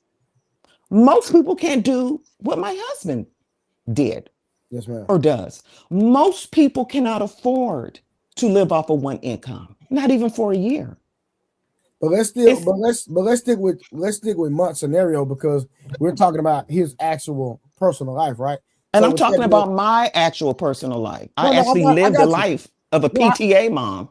No, I got you. I'm rocking with you. But what I'm saying is that what's wrong with his woman picking up his drawers when he's providing her a lifestyle that she can nothing at all, because I would pick my husband's underwear up if he happened to leave them on the floor. If that was the way he was raised and the underwear were on the floor and that made him feel like a man, that's not a problem. Okay. I'm not even criticizing him for that. What I'm trying to say is that a lot of people are not in his situation. Okay. That's fair. Most black men can't do what he's doing. Okay. Most black women outside of a certain status will never be a housewife. They will never be a homemaker. Okay. Now I'm right. The fact that you say he has the right to do that, yes, and he you does. say that you would do it for your husband. I think we've came to a great medium. Yeah, Miss Ivy, so were you saying, I was just asking a clarifying question. So Miss Ivy, what you're saying is, for some people that are listening that, like you said, that may never even touch what you have or might have, is an unrealistic expectation to be asking some of their women to be going around picking up drawers when it's not set up as the standard that Mont is saying, right? It doesn't sound like that. And can I tell you this? And it's just equally for me to say, it is unrealistic expectation for women to feel that a man is going to pay all of their bills. Okay, I'm picking up what you're putting down. You understand? Because most people economically cannot do it. That's a separate conversation from Mont, though. Mont saying he's doing that thing. And I'm agreeing with Mont. I'm not disagreeing with him. Because when he was coming and saying, because when I was a housewife, I cooked. So that's a separate conversation. That's a different conversation. If Mott's saying he's gonna be sole provider and do everything, that other conversation is something else. I agree. But at the same time, her wants has to be within his means. So if she has wants outside of his means, or more than what he's capable of doing, then what? What do you mean wants outside of his means? Like what outside of what he's capable of doing, outside of what he's able to offer her. So it's like, Mont, are you there? Mont, are you there? Yeah, I'm with my client real quick. Oh, okay, my bad. Yeah, see, this thing, when I listen to these conversations and I hear the term sole provider, it's like the devil, it's like the vampire outside the door in Sinners saying, let me come in. If you're the sole provider and you're doing everything, so what his drawers is on the ground? I don't think that's what she was saying. I think she was urging the audience to manage your expectations. Mont is an outlier. He's an unusual situation. So for him to make the argument that was his silent expectations, great word, by the way, Truth. Trey, that silent expectation was a brilliant way of putting it. But for him to say that's an expectation of his, that's something that he's earned by being an outlier. So his expectations are probably that of an outlier. But I think she's just warning the audience, manage your expectations well and base them on what it is that you're capable. Stay in your lane, pretty much. But Aaron, if he's a sole provider and he's an exceptional person, what he expects is limitless, right? Can I make one statement? Go ahead. Yeah. Okay. In certain communities, all the women are at home, especially if they have children 0 to 5. It's not a big deal. It's not. It depends on the community that you reside in. So it's not a big deal. If you come from a D9 community, it's generations of people that's PhDs and whatever else. They have this money. It's not new money. They've been doing this generationally. They don't have to, they're not being delusional. Just do what needs to be done, right? Yes, because it's just normal. Okay, that's all I'm saying. Yeah, it's normal. And I'm just saying people like my children, because of the economy, we have to make different moves because I'm going to say my generation had it easier in even purchasing property compared to my children. So we have to make certain moves to try to secure them that they can even have as much as we have, because things are changing economically. And that's all I'm trying to say. People are going to have to open their eyes and have a realistic lens. Right, but if you're part of a community, that's still a different conversation, like Knight was saying. That's still a different conversation because that's generational. That's not new. They've been doing that. Here's what I understand about the D9. This is what I understand about the bourgeoisie. My father had to go to a respected college, and my grandfather had to have gone to a respective college. We have PhDs and degrees that put us in positions to have money. We're not new money. We've been having this. We've been doing this. We've been owning homes and doing everything else. So to have a conversation about underwear on the floor is like, why are you even talking? Pick them drawers up. But then you understand what I'm saying is that in some circles, it's just unheard of to throw your underwear on the floor. It's not a big deal. And if that brings my husband joy to put his underwear on the floor and me pick them up, it's not really a big deal.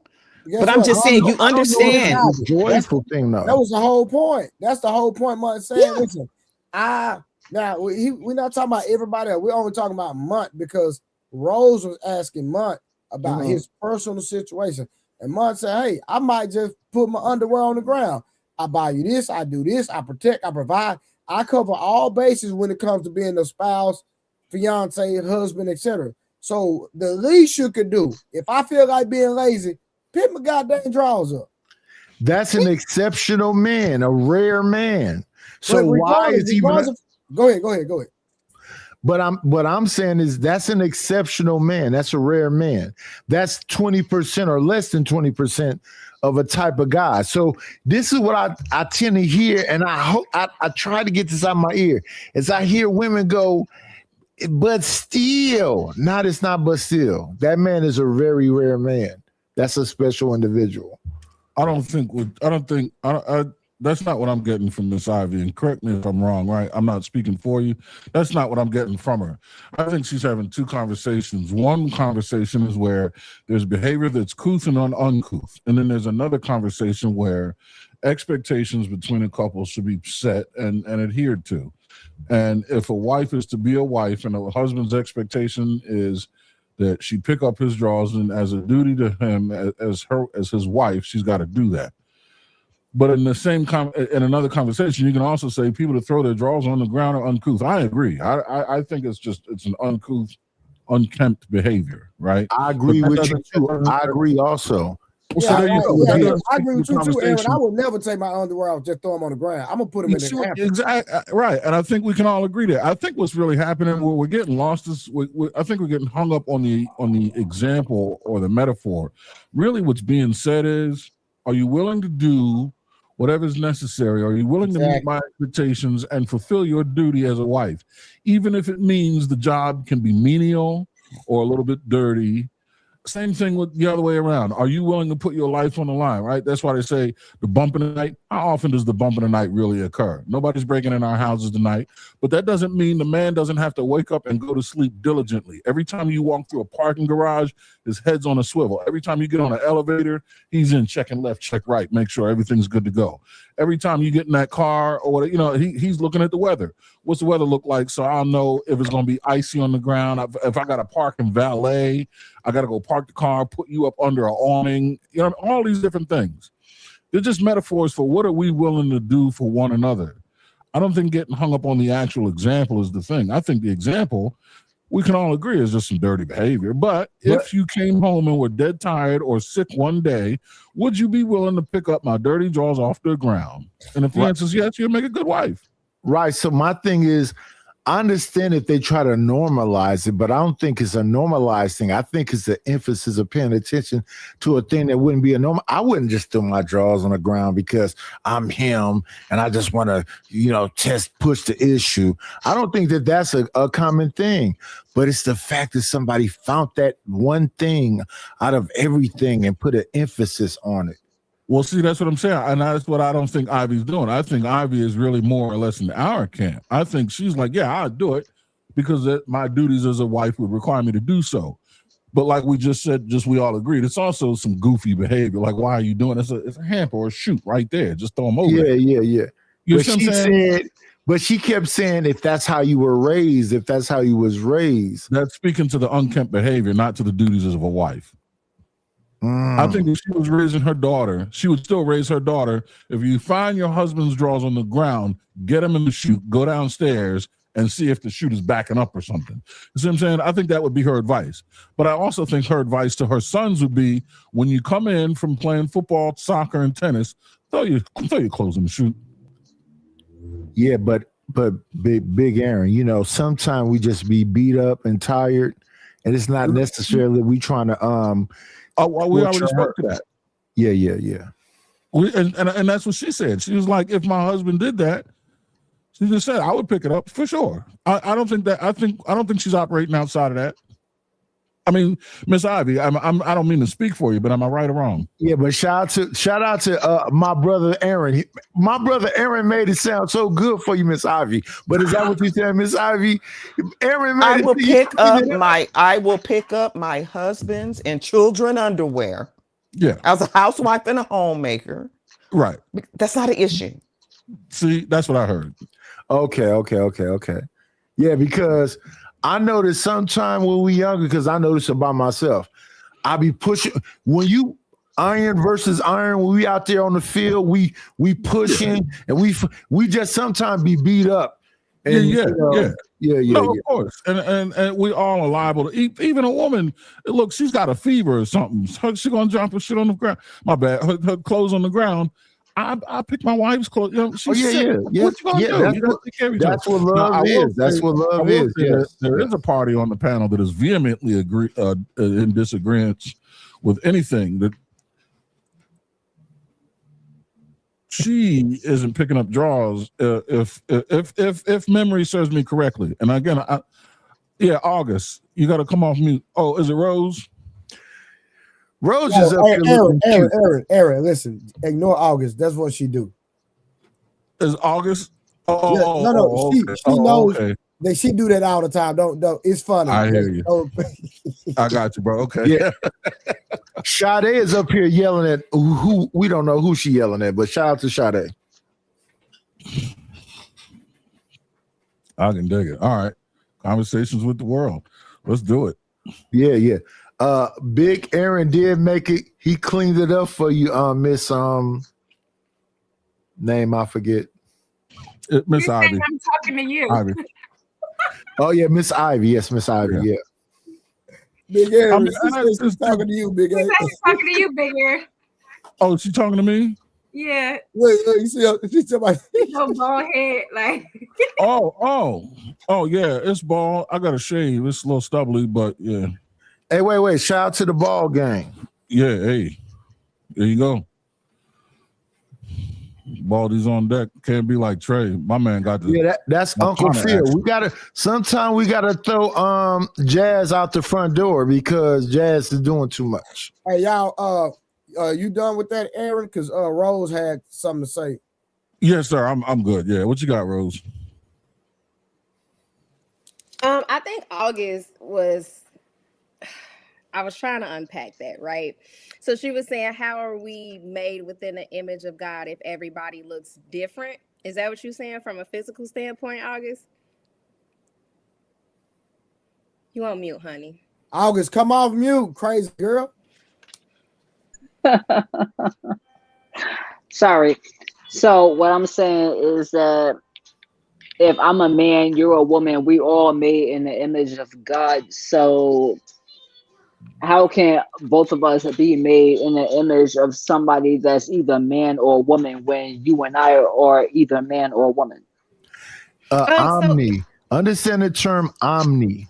Omni means everything. So if I'm Night, omnipresent, night. Hold on, night. Hold on. That was a conversation. Let Rose, let Rose. Rose, let Rose, let Rose. Thank Go you. ahead. no, it's okay. I'm gonna keep mine simple and short. Then you could take over. But that verse wasn't speaking about like us resembling him from a physical standpoint. It was more so representing him, resembling him from like a spiritual, mentally, and a moral standpoint, like reflecting his characteristics, like God. Just how he operates as far as having a sacrificial love, right, for his people. So it's not from a physical standpoint, but more so him, and his character. Does that make sense?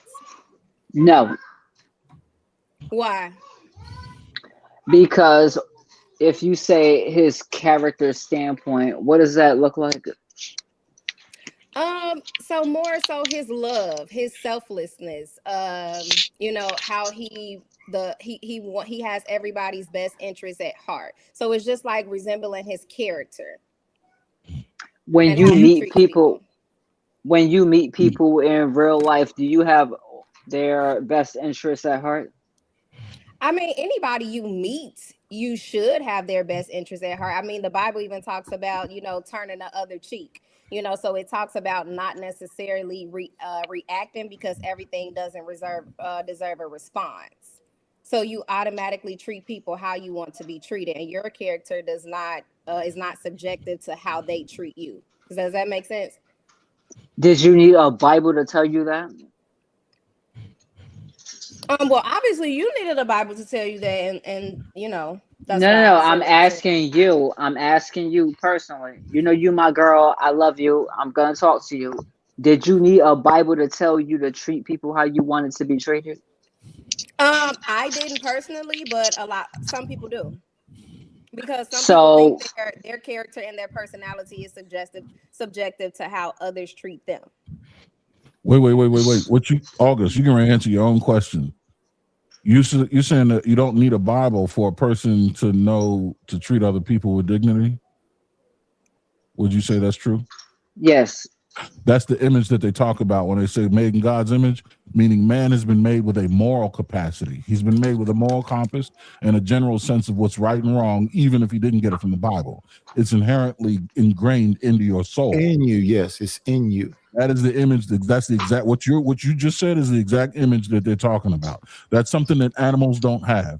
A random human being sees another random human being go overboard off of ocean-going vessel. They're at least going to throw on the donut, the lifesaver. Animals would sit there and watch them. Yeah. So what are we using this book for? Well, that's a I'm collection just of. answering your question. What does it mean to be made in God's likeness? I'm just you No. answered your question. And I conceded to your point, and I'm asking you. So if that's the case, then what are we using this book for? To tell the story of the God, to preach the word that God wants us to know. Do you know that book was created 600 years or so after Jesus was on this planet?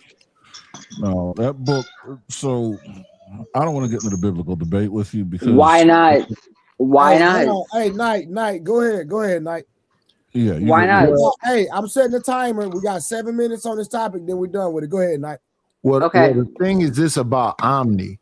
Omni means everything and all. So thin nose, No, you wide didn't nose, answer my dark question. skin, Can you light start? skin. Can you go back? Can you go back and answer my question? Omni means everything. So thin nose, wide Sir. nose, light skin, dark skin, everything. So Sir. when we talk about God, God is everything. And then as far as perception, it's already inside of us. So when he Sir. says, if you ever heard the term God body, and that term has been said, I don't want to fight with you. You win. When we hear I'm not trying to win. I'm trying to. You win. No. This is not a win for me. I don't want to fight with you. I'm not trying to fight with you either. I'm just asking you to go back to what I said. I'm asking you if you acknowledge the fact that the Bible was written years after Christ was here. That's a yes or a no. Yes, I acknowledge that, or no, I do not. You're asking me, was the Bible written what? Way after Christ was on the planet. Parts of the Bible, not in its entirety. When it comes to the books of the Bible, Sir, that was a yes or no question. Was the Bible written years after? It's really not. It's really not. It was some books written where they say the physical form, Jesus was here. There are books that was written after the physical form. So you're not going to answer my question. I'm trying to answer it. That's not an answer. I asked you a yes or no question. I said, but it's not a yes or no answer. It is. Yes, it is. I said, was the Bible written? There were things that were written while the physical form of Jesus was here. That's AD. Well, no, that's BC. And then there's things that were written after he was gone. That's BC. Well, it's before Christ and then after the death. It's BC and AD. Those are two different. Can you admit that Christianity did not come from Christ? No, I can't admit that. Oh, but do you have like the facts on that? Because I do. Then you win. No, I don't want to win. I don't want to win. Christianity is a man-made religion that was used to enslave Black people and women. Was Christ a man? Was Christ a man? Yes. A Black man? Yes, he was. Amen. I'm not putting the colors on it. I did. But I did. Was he a man? Was he a man? Christ was a Black man that existed in the time. See, you're doing. I just answered your question. Was he a man? Was he a physical being? Allegedly. There you go. No, it's not there I go, because where we going? If you want to do this with me, we can do this. August, okay, that's enough. That's enough. We had 4 minutes left. But I think all of us gonna pass out if we continue to hear your rhetoric. So we're not gonna do this tonight. So August, if you want to have this conversation one day, I'll be letting you make it, but I will surely oblige you with information, because that's a conversation I can have, because I am a believer in Christ, and so I could run circles around you in that conversation. But sometimes you bore me, and I don't even want to entertain you. But one day soon, I'll entertain you and answer all these dumb questions that you're asking. Okay? They're not dumb questions. Right. I don't. Hey, I ain't got no. They're filter. not dumb questions, okay, and I don't got no filter either. We'll have a conversation. Okay, August. Okay. You got an attitude, August? And the thing is, are you talking about the Ethiopian Bible? Are you talking about Dead Sea Scrolls? Are you talking about Nicene Council? She don't know nothing about none of that. In August, quit. Don't do that on the stream. We don't do none of that on the stream. Thank you, respect. All right, let's go ahead and get to the subject, y'all. I'm back. Yeah. I was trying to wait for Month to come. Okay, there. I was waiting on Month to come back. I'm back. Before I moved on to the main topic. Go ahead now. You good? You got to get your money. Where was we at with Month? After we get done with that conversation with Month, then we're gonna go and get to the main topic. Miss Ivy, I would love for you to stay up for the main topic, Miss Ivy. But where was we at with Month? Yeah, Miss Ivy, if you could tell me your point of contention, then. Are you talking to me? Yeah. No, Ivy. Miss Ivy. Oh, Ivy. Yeah. Okay. Oh. I don't know if she's there anymore. Miss Ivy. No. I think she's on mute. What was that? I'm sorry. Oh no. I just want to know your point of contention with this whole thing. Hello. Can you hear me? Yes, can you hear us? Yes, did he say August or Ivy? Ivy. I can't hear him. Okay, go out and come back.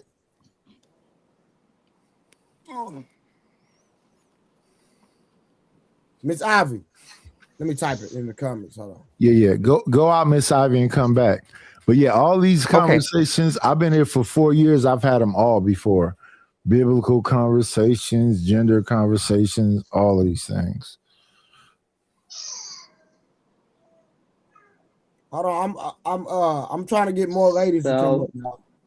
I only want other ladies. I'm not bringing up no more men. Hey, Jalen, how you doing? I'm doing good. You? The only other man I'm gonna let up tonight is would be Ali or Samson, unless somebody else drop. If somebody else drop, I'll bring y'all up. I'm doing great, Jalen. We're about to get into the main topic. We waiting on Miss Ivy. Miss Ivy. And good evening, Jalen. How you doing, beautiful? Hey, see if Miss Ivy can hear you. Hold on, let me see. Miss Ivy, can you hear me? Yeah, we hear you, Aaron. Hold on 1 second. We can't hear Ivy though. She I just typed it. I just typed it for her to go out and see if she'll come back in.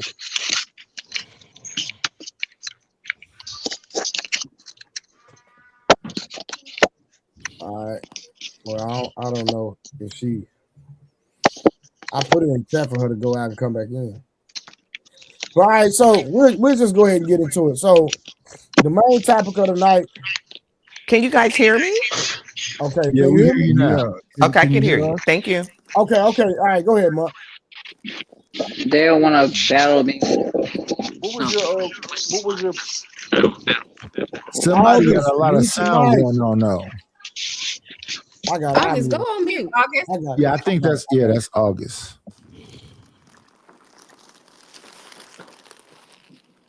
Go ahead. Yeah, I just wanted to know your point of contention. Miss Ivy? Oh, about what? Sorry. I don't know. Maybe I'm wrong, but I felt like you had a point of contention. No, I did not. No, I did not. If your relationship works well, and that's a part of your relationship, I don't think it's a problem. I was just saying that, you know, I said when you were off, if my husband and children left their underwear on the floor when I was a homemaker and a housewife, I would pick up their underwear.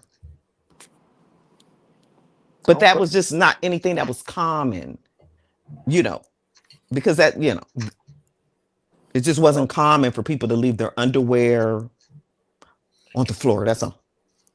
Oh, gotcha. Yeah, she said she would do the same thing for her husband, Mark. So when she conceded to that, I was like, "There's no point in," you know what I'm saying? Oh yeah. I want y'all to see these flowers real quick. Let me show you these flowers. I got better light now. Okay, Mark, finna show y'all these $300 flowers, Rose.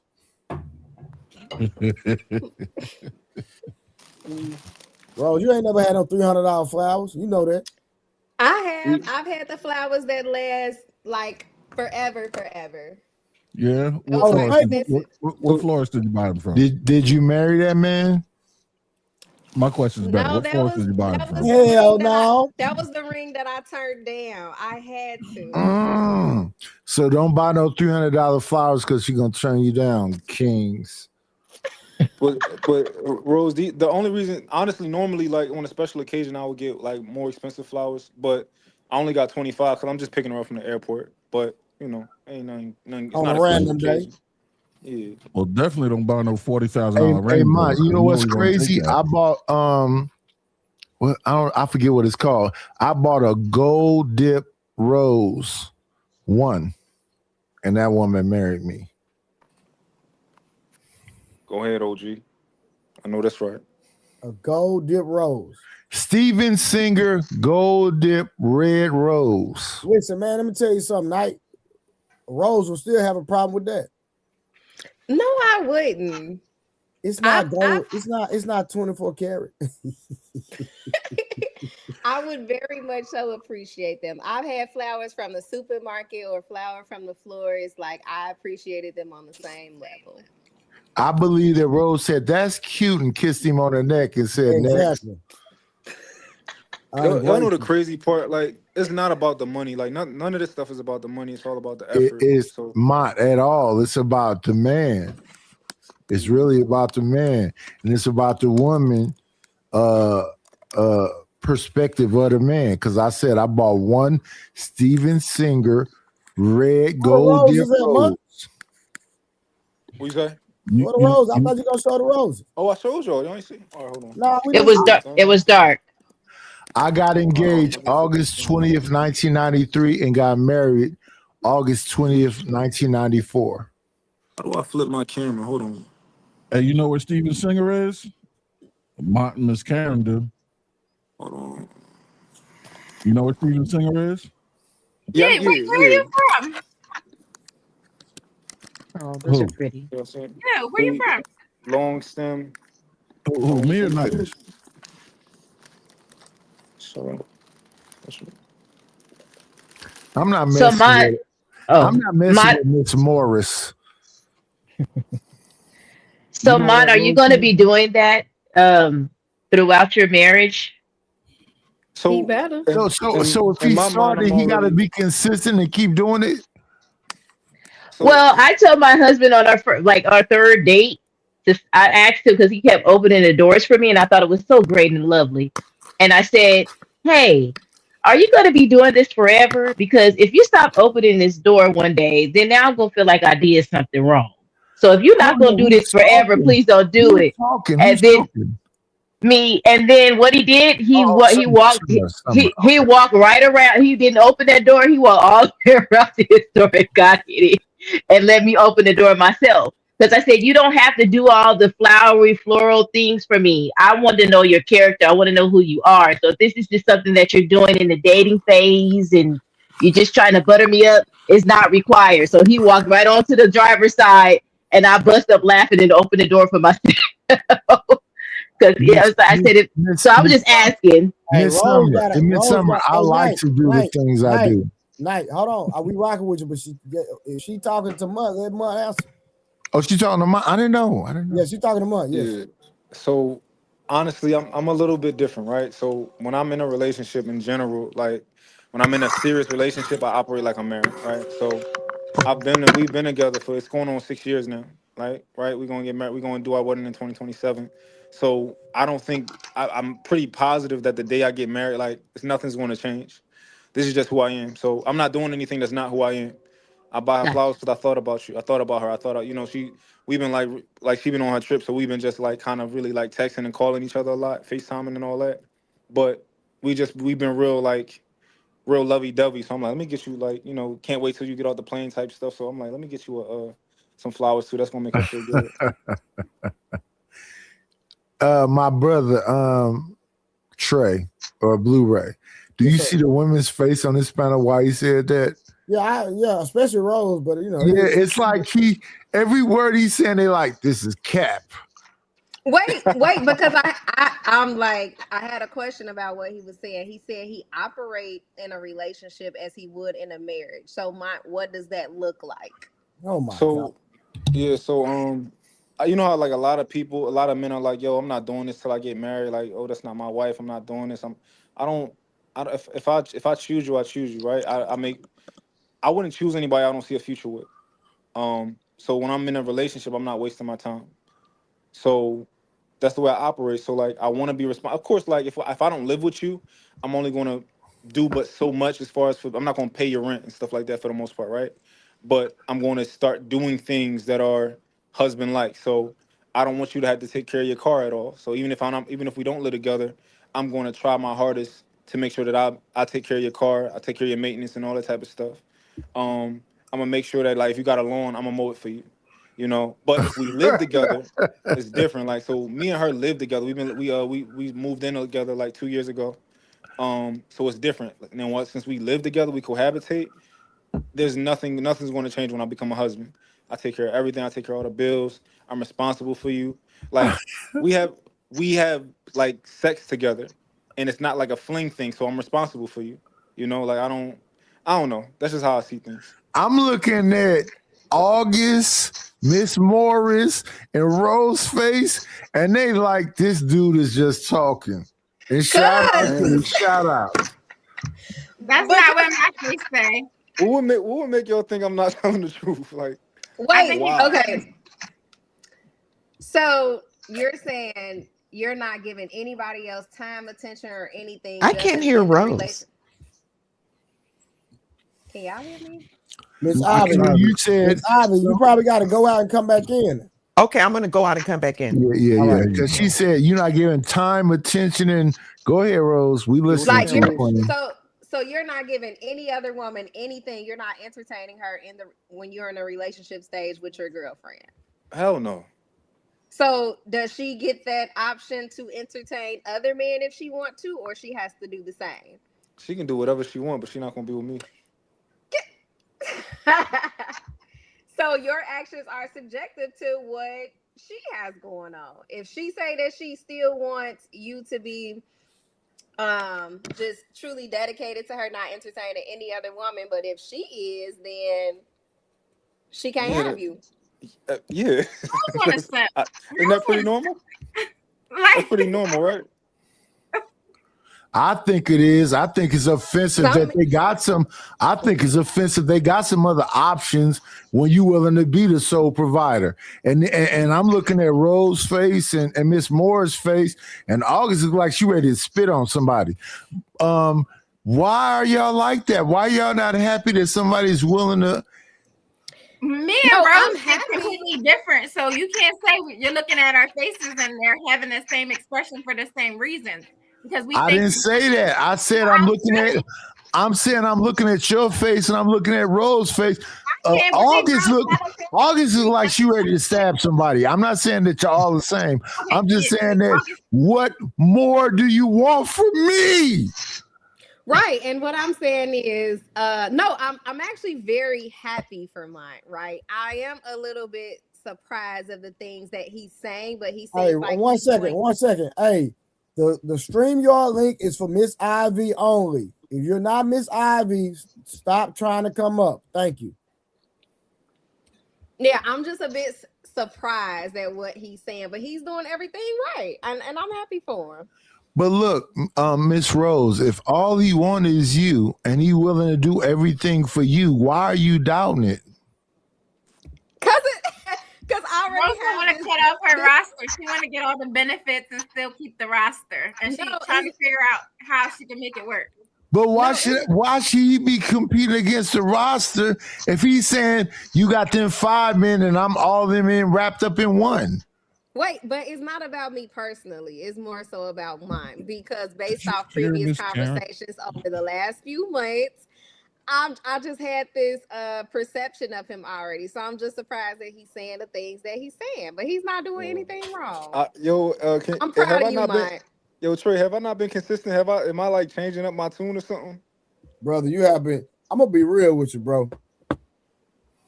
I like what money like. The thing that Mutt is doing, most people would call it being a simp, right? But he's actually engaged. So he's saying, hey, listen, let's spoil our women and let's be more romantic. And it's crazy that a man that is displaying a man being romantic and he's getting pushback is insane to me. It is insane to me. All I'm saying is that look at Rose's face and look at Karen's face as you say that. They basically saying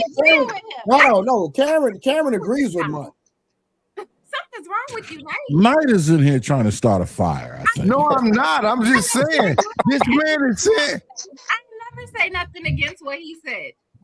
Ever. And knowing Miss Karen's rhetoric, I don't know that she ever would. I mean, I'm not saying I can perceive what you perceiving, but what Trey the Truth just said and what Miss Karen is saying and what Mutt's, I don't, where you getting at, Knightish? Because her lip is a little curled on the right hand side a little bit. I'm just all I'm doing is just looking. Perception. I thought women love maybe silver. you should get a new pair of glasses. I'm done. No, Trey, you don't. The problem is I'm not the right. August is disgusted by whatever is being said right now. Respectfully. Well, Trey, the problem said, I've learned August. You gotta let do August. Yeah, let August do August. Hold on, what you say? August is a summer month. We in the winter. No, Trey. The problem is I'm not a simp. That's her problem with me, right? So she like, so you gonna stop doing all of that if she want to date other guys? Like, what are you talking about? Of course, like Rose, how is that even an option? Because the man is engaged. Yeah, what was that? I was saying but that woman just said something about a rotation. And why is she talking about a rotation when a man is being very? Don't over pursue. Let her answer that first. She already on No, the hot seat. She's gonna turn the camera off. Put the camera on. I was saying I got something going on in my background, but I was Oh, saying okay. at the dating stage before he got engaged, because he said he acts as if he's in a marriage and at the dating stage. So I Oh, was you pretty said that because you don't I believe said in in a getting serious certain. relationship. You don't believe in getting you don't believe in getting a man certain benefits until you marry. Correct. correct. So a man should not show that he's so. So a man should not show certain qualities and benefits before he marries you. Correct. He should show. He should Hold on, no. There you go. Hold There on. you go. Hold on. When I asked the question about a man, you said yes. Now you want to preface your comment when the onus is on you. What I'm saying is, on both sides, Hypocrite. only certain things. No, only certain Hypocrite. things should be accessible to the man and to the Hypocrite. woman. But Mont just said when he To make a man happy, respect him. Bam.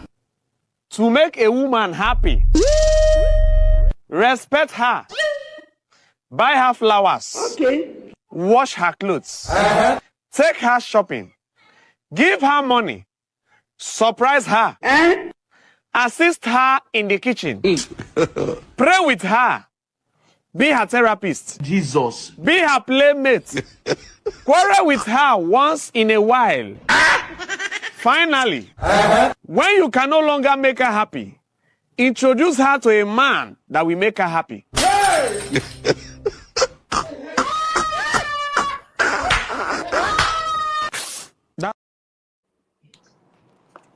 That's not what I'm saying, Trey. Hold on. It is impossible to please y'all. You got a man out here that is an anomaly, talking about spoiling his fiance, talking about spoiling his wife, and the man is getting pushed back. It's insane. That's not what I said. I'm looking at Rose face. Hold on, y'all stop. Hold on. Rose said, hold on, no, Rose, you're not gonna do this. Rose said it. Am I correct, y'all? Hold on. Jalen, how you doing, Jalen? I'm good. Am I correct? We want you to talk, Jalen. Jalen, talk. Night. You got to wait your turn, brother. Jalen, am I not correct? Does it seem like money is getting pushed back? That's my question. No, I'm not giving him Rose, pushback. I'm talking to Jalen. Because y'all not letting me. Hold on. Am I correct, Jalen? I'm not trying to be right. I just want to make sure I'm not going crazy. I think she might be a little skeptical. Okay, cool. Skeptical. Summer. Am I tripping? I think she is trying to align it with her beliefs and not doing all that for her until you get married. And I think she was going to explain what she felt that he was doing too much. I guess. So Summer, you didn't hear her hypocritical statement? I asked her. I said, is she going to reserve certain things till marriage? She said yes. One word. But then when I asked her, should he reserve certain things? I think that's a nice segue into the topic. Listen, it is 100%. It is 100% a segue into the topic. 100%. Matter of fact, I'm gonna let Big Aaron take over from here. There you go, brother. Masterful build up to the conversation, ladies and gentlemen. What you have that's not what I is how questions cannot be answered directly. The man asked a simple and direct question and got a simple and direct answer, as long as it fits her narrative. But if you ask another question and it don't fit the narrative, you're gonna get some rigmarole and confusion. You're gonna get the context first. You're gonna get a yeah, but, and all this other stuff.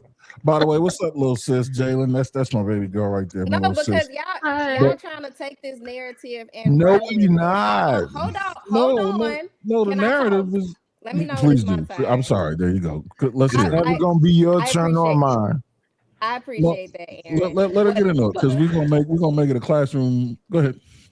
What I'm saying is, it should be a conversation about an underground railroad that's been around the whole time, and all these going around the world conversation is wild. All this came from picking up draws. No, that's not. No, the conversation is about communication. But go ahead, Rose. She's about to give us a go ahead. The rubric. I'm listening to her with her '90s outfit on. Shout out to the '90s. The rubric earrings. The '90s. I'm just saying. Let me hear. Rose. Look, spit it out. Spit it out. So what I'm saying is, on both ends, and I've said this consistently, right? On both ends, there should be only certain things that are accessible to the man and to the woman at a dating accessible. What's that word?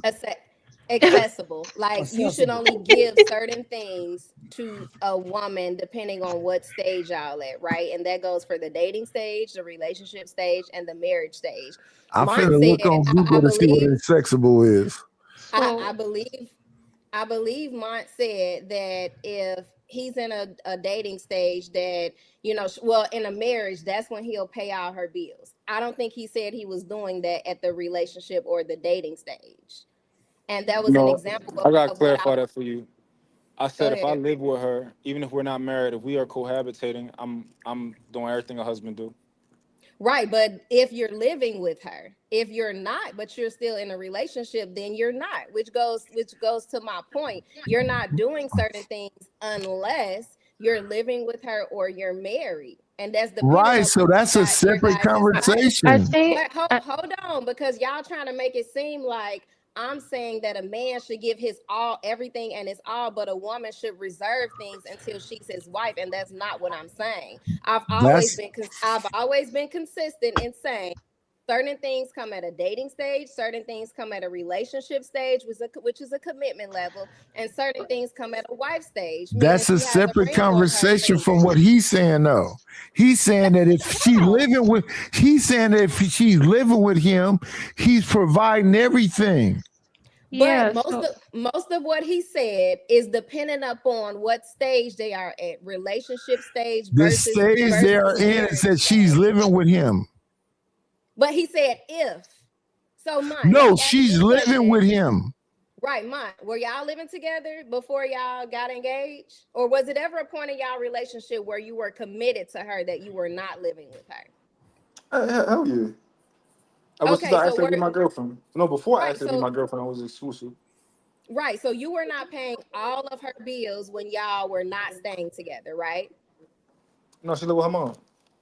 Right. So what I'm saying is they had to move to another level in their relationship, and they were living together before she reserved that right for him to pay all of her bills. That's what I'm saying. Did he say she was living with his mom? No, she was living with her mom. That does not mean she did not have any financial responsibilities at her mom's house. Y'all trying to create y'all own narrative. We're not. So we're saying that man said he got a woman that was living with her mom to come live in his situation, and he had a complete control over the situation. So she left living with her mom living with him, and he's not around because he's doing business. So that's what I'm saying. Y'all women listen and women explain in situations that's not what y'all talking about at all, and that's crazy to me. He's saying that woman was living with her mom and he took over. Jalen trying to get in. Okay, I have a question for Rose because I feel like I'm making a safe assumption I'm the youngest up here. No, you old as I don't know what. Shut up, Knight. You probably older than the pyramids in Egypt. Anyway, so if in each phase most people are giving their body and opening up their body to somebody. Yes. Why is there so much emphasis on restricting doing things for one another if in each stage you're giving your body to them? Well, I mean, you could probably say that for majority, but I know you rather new to the panel. That's not what I believe in, and that's why I'm probably having a hard time moving to certain levels, right? Because I believe certain things come at certain stages, and it comes at those 3 different stages. And also That's why when Why So Serious was up here saying it, even Ali, women give too much in the beginning. If the goal is marriage, if you're giving up everything at a dating stage, why do he have to put a ring on it? He's getting everything that he wants. Hold on, Rose. I got to keep you consistent. I remember you saying that if you were in a serious, committed relationship, that you would be sexual with your partner. Yeah, I did say that, but I'm not placing emphasis on the intimacy. No, There's but other things. that's what Jalen was asking. Jalen was asking if you can share your body with this individual on a consistent basis. Why are you saying that other things can't be shared?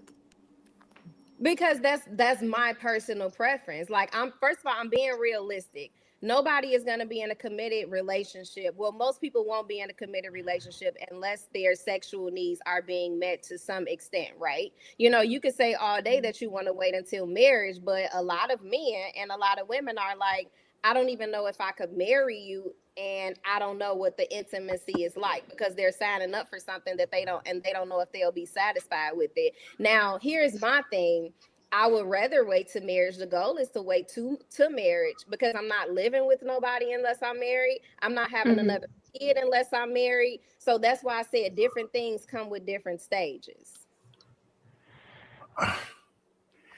And when I hear this is why this is crazy to me. Because if I can do whatever I want to do with you, have sex with you and all that other stuff before getting married, why would I get married?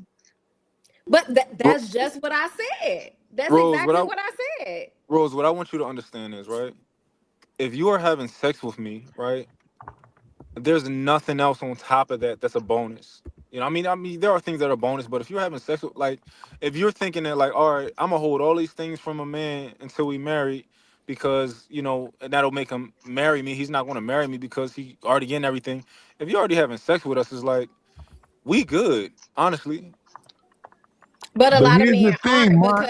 because they're not getting it as much as they want to get it, if they're getting it at all. Because a lot of men complain, right, about not being able to have sex when they want it, how much And they they want it. lying. And they lying. Vagina is the easiest thing to get across the. I'm an old ass man. Vagina is easy to get. It's and you know what a lot of dudes is doing? They're willing to spend money to have the girlfriend experience, because what they're not getting is intimacy. They can get vagina, that's easy.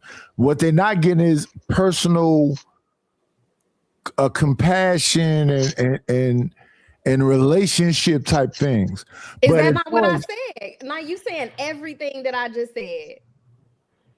I So don't I'm know confused how. on what your point of I don't. contention I is don't. with me. I don't know I don't know how we. What I'm saying is that if you want some vagina, it's easy to get. It ain't no problem. But That's. we're saying in a relationship between two people, not just going to get it from any other woman that you can just get it from. I'm talking about between two individuals. If y'all don't live together, he's not and she's not as accessible as you would prefer them to be. If you're in a marriage and you live together, that's different, because now there comes an obligation that has to be fulfilled. On a boyfriend and girlfriend level, it's if you want to, if you feel like it. It's not an obligation. Marriage is All I'm obligation. all I'm saying is this: how much of you're not him that you have to be in order to not have? Because to me personally, people want to talk. I just don't like talking, and I'm like I don't like that old whatever that is, being close to me type of thing. But it's easy for me to access. So how hard is it for you to access? Access Can I? what? I'm 56. I have women that want to hang around me, touch on me, talk to me, and that shit is irritating to me personally. I don't want to hang around like that. I don't want to talk. I don't want you touching on me and whatever else. So what is it about the average man where he can't have the so-called girlfriend experience? He can have that experience, but everybody experience just looks different. And like I said, people can say all day, oh, she has a baby already, she has a child's father, she had this, she had that. But at the same time, y'all would drag women from not learning from their mistakes. So if I did have a baby out of wedlock, what the hell would make me think? And if my experience wasn't ideal to me, what the hell would make me think to revisit that and do that all over again and not do it the right way? Y'all are No, sick if y'all think that. no. I mean, if you cool, you cool. Being already having a baby or not. But what happens is that people don't be cool and they have demands. And that's what the problem is. So I'm an average man, you an average woman, you got babies by some other dude and whatever else, but your demands on the average person is the conflict. Why is it a conflict? Why are you worried about what I had going on with some other guy? Because at the end of the day, I'm not worried about what you had going on with some other woman. Like that has nothing to do with you. You didn't even know me when I was having that experience. And I hate when men get on here and say like, "Oh, well, you gave it to him, so give it to me." But then you say you don't Rose, want to be compared to another man. Rose, No, they Rose, already respectfully. getting from you what they want, but then you quietly in the bedroom and what they call it? What do they call it when you're talking? I feel like Nidus is taking this somewhere else. Yeah, No, I'm Rose, not taking it nowhere else. I'm taking it All right, right all where it right, need to be. all right. Let mine go. Let mine go. Rose, respectfully, right? You've never heard a man on this YouTube streets say that after a woman has a baby, that she should no longer that she should tighten down and crack down on her standards. You've never heard a man say that. Now, of What course, you should. y'all That's what say? they talk about What? every day. No, no, Right? no, What? no. What You've the hell never does that heard a mean? man. You've They never they heard a say the man say opposite. that you should Yeah. that you had a baby out of wedlock, and then you should learn and then tighten your standards for the next man. You've never heard a man say that.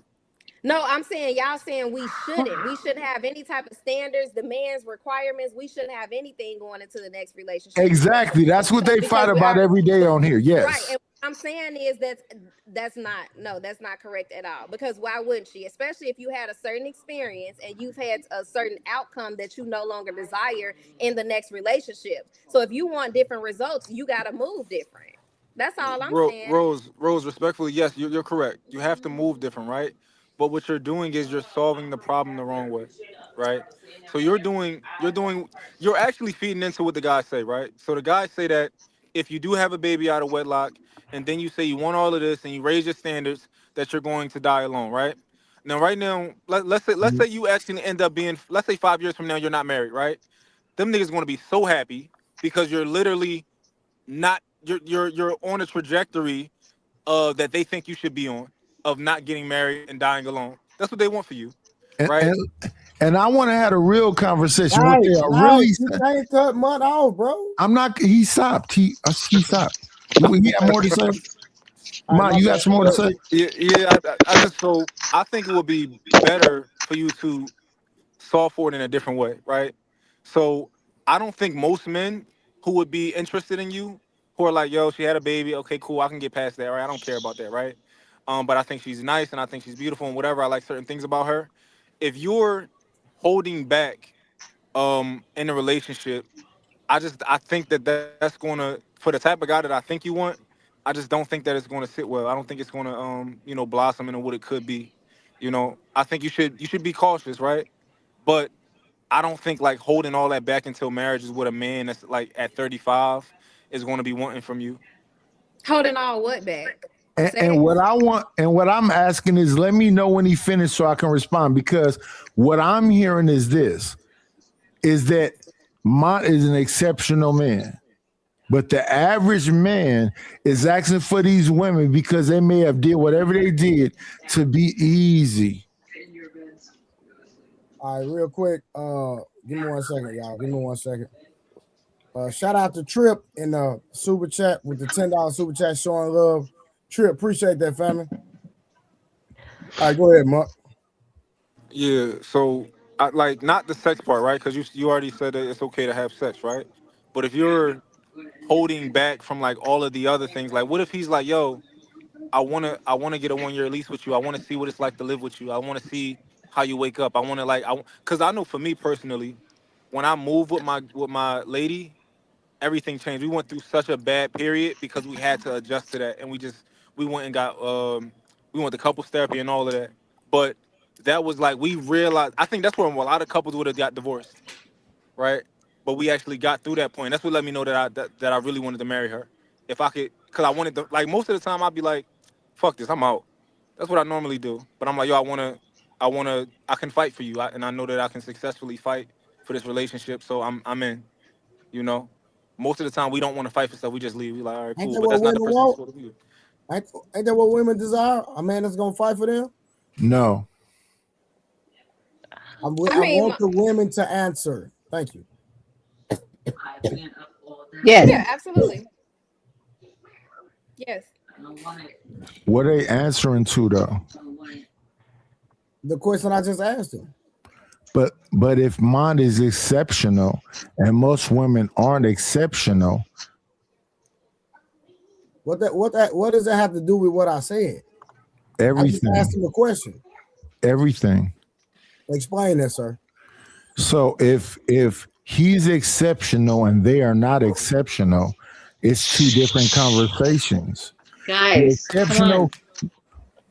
Come on. I'm here. Somebody said something? Somebody called me? Nah, that was August in the August, keep your mic muted, girl. Yeah. Keep your mic mute until it's time to talk, August. Thank you. All right, now go ahead, Mike. No, I mean if somebody has something else to say. Hey, we got 7 minutes and we're gonna get to the topic. And Big A, we're gonna take over the show. I'm a moderate. But hey, Knight, I like you. I rock with you, bro. But you gotta flow with the conversation and quit derailing the conversation. You don't think you are, but you are, fam. I'm be real with you. Can you explain to me how I'm derailing it? Because if somebody's talking, let them finish their entire conversation before. I was quiet. You called my name. I didn't say nothing. I was quiet. No, but I'm saying you've done it a few times. I just want to make sure once we go into the main topic that we flow and keep going in the same direction. I don't mind your interjections, but if somebody's having a conversation, and I'm not trying to call you out, I'm just saying I keep having to step in. I have no problem with being quiet. I'm okay with being quiet. No, I'm not saying you have to be quiet. I'm just saying flow with the conversation. That's all I'm saying. Mom, can I ask you a question? Could not living with someone, that's not necessarily like a deal breaker or not knowing your partner in its entirety, right? That's one of the things I think a woman should probably hold back on before, they get engaged or married. I don't think but I do agree with you. It is going to take some learning. Like you either going to deal with that when you get married, figuring out how to live with someone, or you're going to deal with it beforehand like you did. But it's definitely going to be a learning process once you guys live in the same household. And it could change the dynamic of your relationship for a period of time, right? But I think that's one of the things, Rose, that you don't have to like stop your standards on that. I don't think it's necessary to live with someone in order to get married to them. I don't think so either. And I don't understand how like certain expectations I have, to me, that's minimum, that it's an issue. I think it's more so of like certain men try to change you to fit their program. And it's like, if I'm not on the same program as you, we're just not meant to be with each other. I know some men that are perfectly fine without living with an individual, with the woman before they get married. I know plenty of them. I agree, because I didn't get married. I didn't shake before I got married. So, but Rose, I'm shaking my head because you want a man on your program. Stop the cap. No, he doesn't have to be on my program. What I'm saying is, Rose, it's just certain things that I am not willing to do at only a dating and only a relationship stage. And it's just Rose, and you know that you don't like for men to tell you no. And so what if a man? Did say that. So watch this. So what if you're dating a man, and you have a problem with your car, and he say, "Well, that's your problem." What's gonna be your response, or how you gonna view that man? Right. I'll definitely view him totally different, based off that situation. And you're right, Trey. I said that I prefer him not to tell me no, because I am spoiled. I'm very much so. So at the end of the day, yes, I don't want a man trying to come in my life and unspoil me. But what I did say was, if he does tell me no, realistically, and I understand there's a logically good reason behind it. Rose, let's cut them to the bull crap. Would that man still have a relationship if you had car problems and he say, "I'm not dealing with it"? Those are your problems. Be honest. A relationship? No, probably not. Because now I don't view him as the problem solver that I need him to be. Look at this. This is Trey, insane, ladies. Y'all don't see nothing wrong with this. I was going to ask you, Trey, can you give a comparable to that No, example that you gave? Summer. No, because look, I'm trying to understand. Hold on, Rose. Ladies, does any lady on this platform have an issue with Rose's response to what I just said? Yeah. But can I say something, Trey, please? All right, you go. Miss Jalen was about to say something. Miss Okay, I'll let her go first. So Jalen, you go first. Then Miss Ivy. I was cool with waiting. Obviously, those are her standards. I'm not saying she should change them. However, if you're wanting a man to meet your standard, however, you're kind of more restrictive in meeting his, it's kind of unbalanced. So how is he supposed to know what he's going to get from you if you're being so restrictive? He won't know until he marries you that you're willing to do A, B, C, D, E, F, G.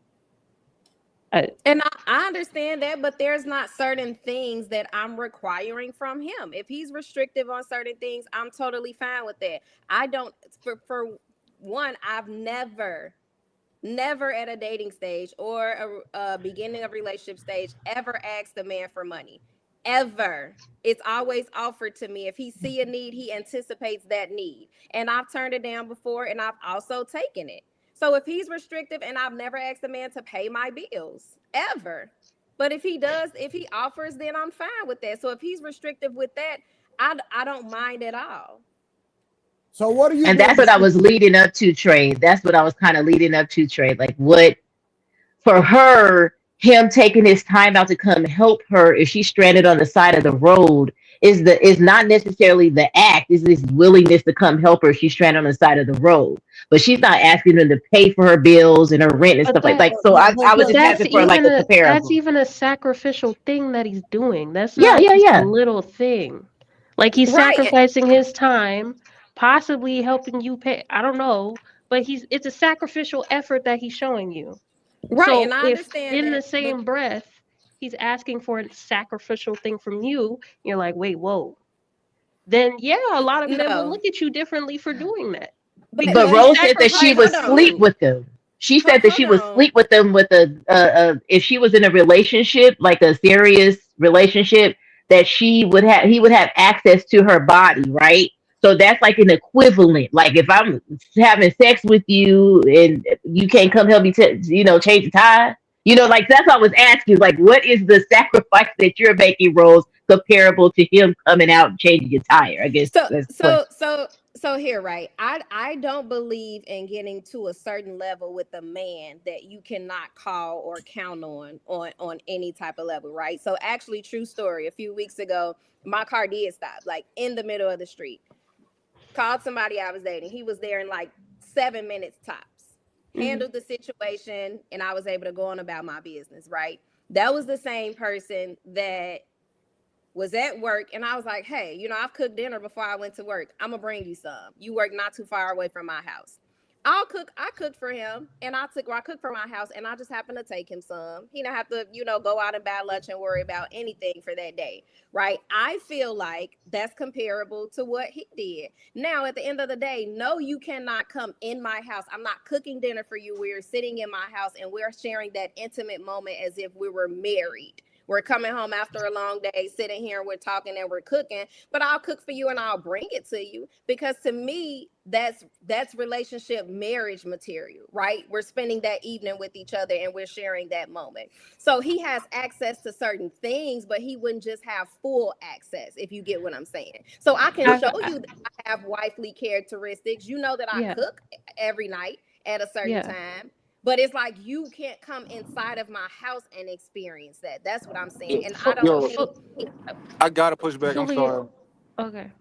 I gotta push back because so with age, it is only reasonable, right, that a lot of our standards that we have, we kind of put to the side, right? Now we keep some of them, but with age, the older we get, a lot of those start to mean less to us. Like, you might be a 22, 25-year-old man who like, yo, I don't want a woman with no kids. But then when you turn 38, you might be okay with the woman with kids, right? And so I think like our standards, some of them, I get it, keep them, but we do. It's only reasonable that we start to loosen up on a lot of our standards versus tighten up. Because when you think about it, Rose, right? If you were a man, what would you rather have? A woman who is saying to you like, "Hey, I have all of these standards," or a woman that's like, "Yo, I trust like something about you. I trust, and I'm going to give you all of me." Like, what do you think a man would prefer to have at the age 35? I mean, he would probably prefer for what for to have all of a woman. And some would prefer sooner than later. Some soon as you start dating them, they want all of you. I mean, it even took my mama 9 months to meet me. So what the hell makes you think soon as you come around that you're gonna have But access to that's everything? It does that's not work like unreasonable that. for that's unreasonable to just meet you and want all of you, right? But I'm saying like if a woman like because you talking about in a relationship, like you still wouldn't want him to come over your house and eat.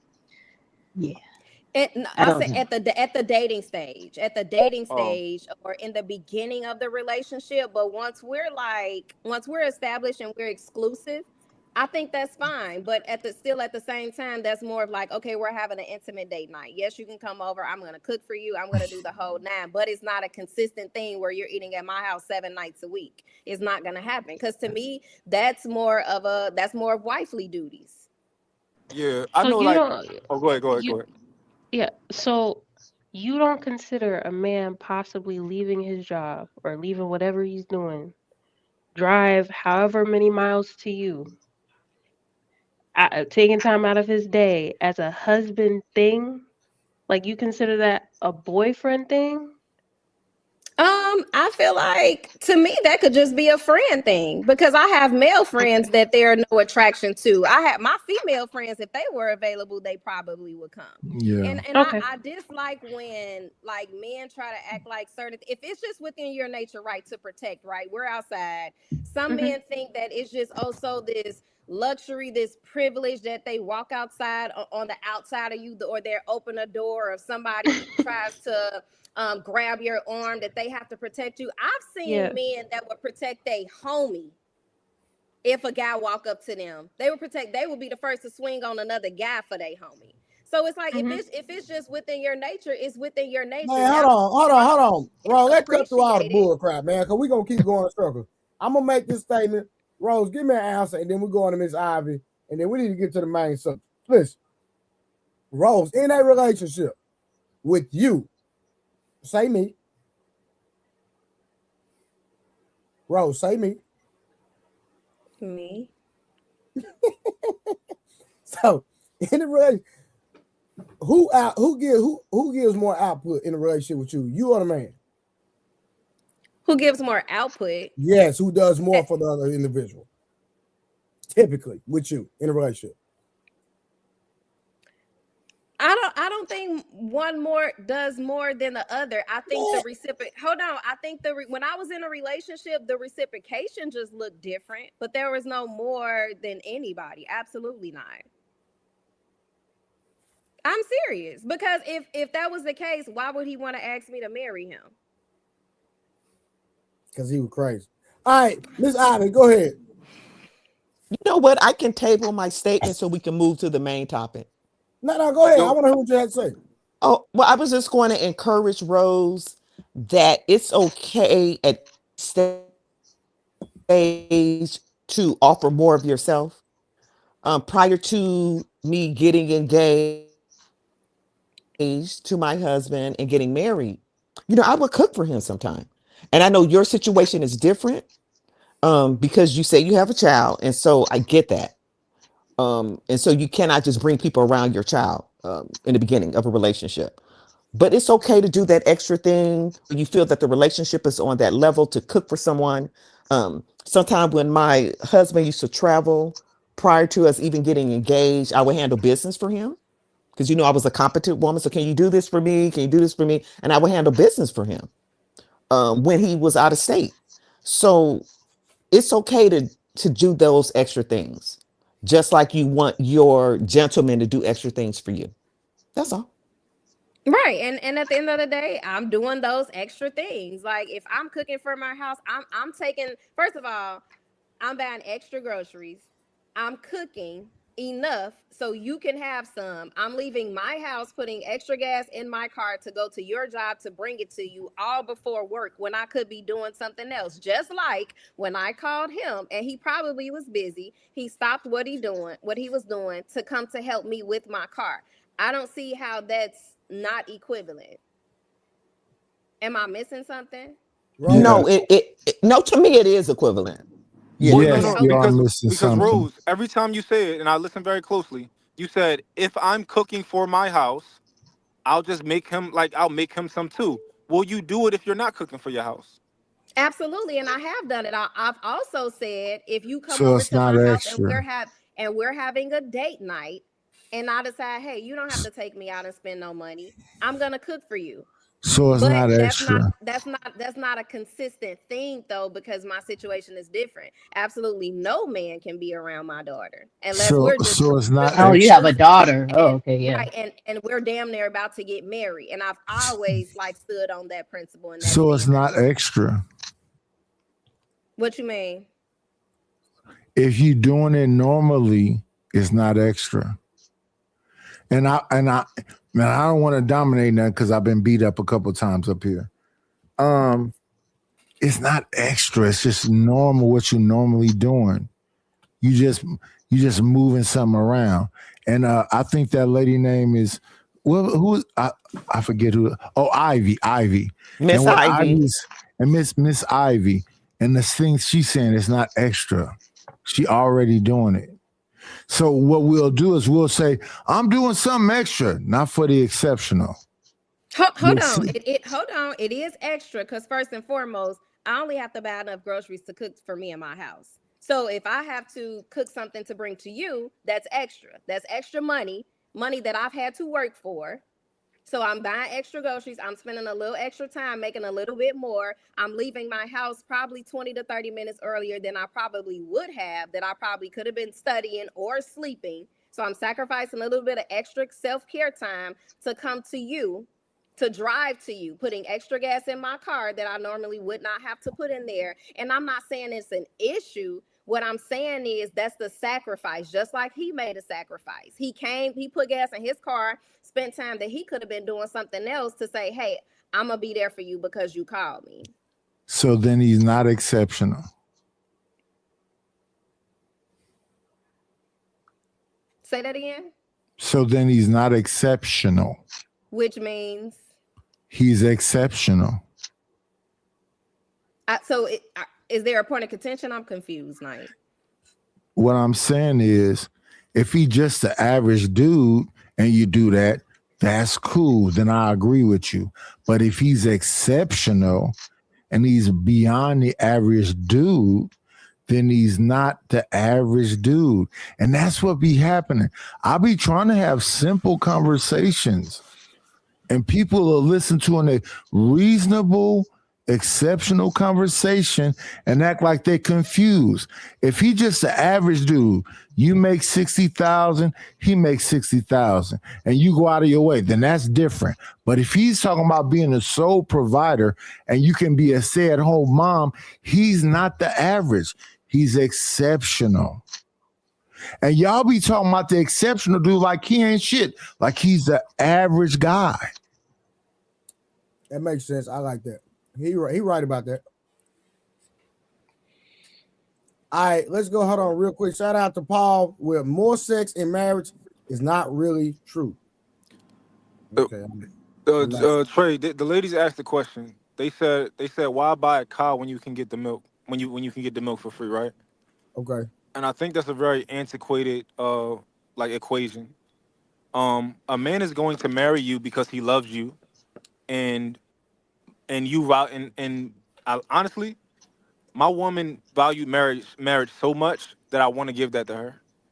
Even though we was doing everything, we was having sex, and which is pretty much everything. Once you're having sex, because you can get that from any woman. You can get any woman to cook for you, or I can have somebody cook for me. It's easy, right?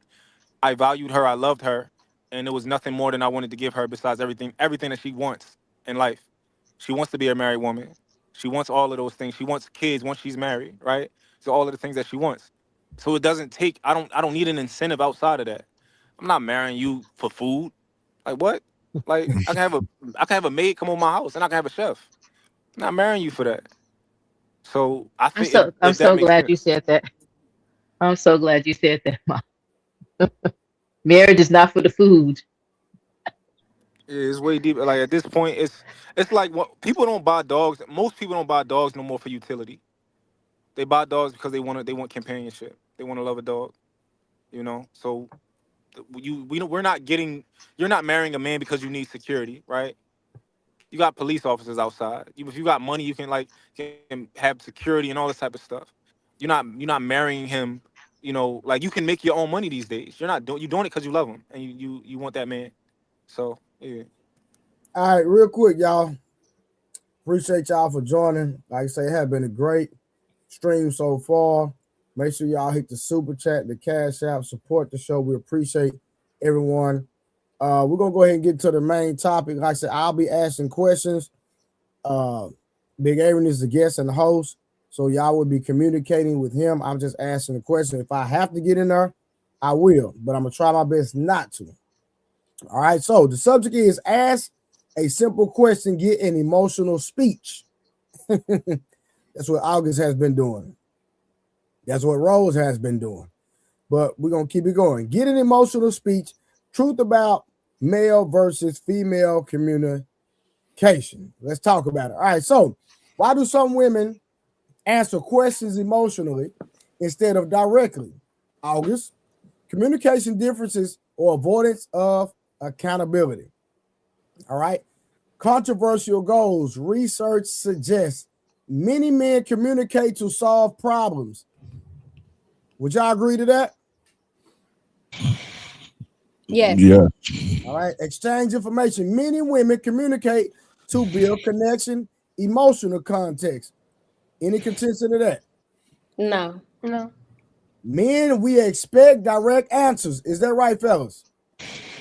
100%. Yes, sir. Women, emotional explanation, context, and feelings. Yes. That's been my experience. We're going to pray for y'all. All right.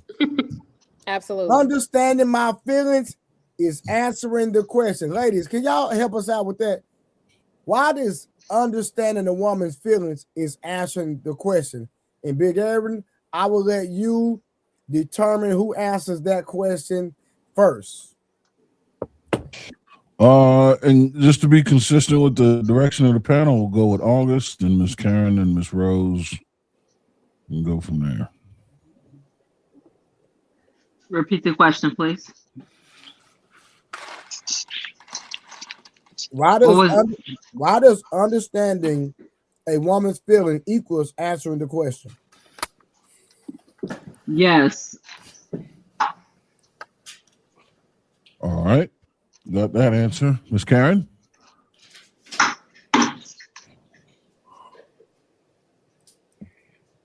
So I think we just, we process things differently. So we like to like Trey said, we like to, in order for us to give an answer, we like to understand the context, like all the background information, instead of just providing a simple response. I know a lot of times the guys are looking for just a direct answer, but I just think we process things completely different than y'all do. So it's always going to be like a disconnect if we're not given just a direct yes, no, without this whole explanation.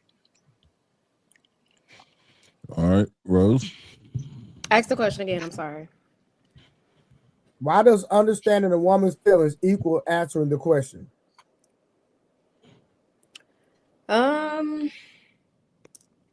Because now I think if you understand my feelings, that you could relate somehow. And if you understand how I feel, I'm thinking in my mind that your response is going to validate my feelings in a way, if that makes sense. Miss Ivy?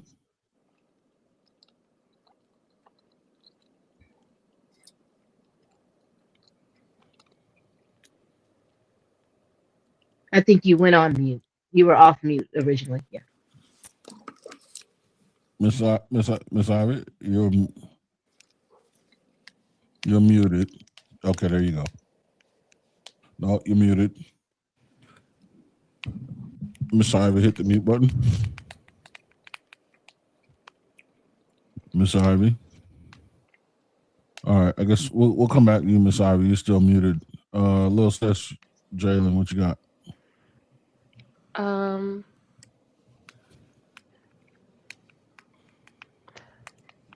In order for them to feel like they're connecting with you, men have to appeal to her emotions or make her feel like you're understanding her emotions.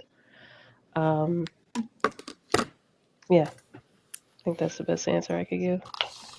Appreciate it. Miss Summer? I agree with Miss Jalen said.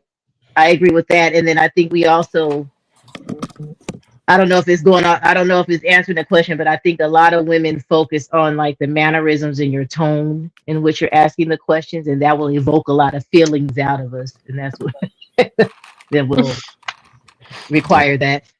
That's a great point, and we're going to table that. I think that's going to come back up. That's a great addition. Back to Miss Ivy. You there? There you go. Oh, I think she may have to leave and come back. Yeah, Miss Ivy, if you can hear us, you might want to refresh and come back. All right, so it sounds like everybody, listening to everybody's answer, it seems as though that there's an emotional context that seems to be more important than the answer, because no one really answered with the answer first. So my question then would be, do you think it would be more efficient to give the answer and then the context? Because if not, then you're leaving your audience up to providing reckless speculation as to what the answer could be. You're asking your audience to be a mind reader by essentially, and I say that by answering with your emotional context and with how you feel about the circumstances. You're asking me to filter the answer out of that, which is now getting into mind reading territory where you could first give a solid answer and then explain the answer after it's given. So if it's a yes or no question, does such and so, yes or no, and then explain why, rather than just going, yeah, but, and then get into your feelings. Do you think it's fair to lead with your emotions, or do you think you're requiring a bit much? Do you think you're requiring your audience to read your mind? No, because if I'm leading with my emotions and how I, how I feel about something, that's not requiring you to lead. That's not requiring you to assume anything because you know exactly how I feel about something. But you never gave the answer. That's the thing. When you lead with your feelings without it, you're leading with context means you didn't answer the question. You're putting your feelings first.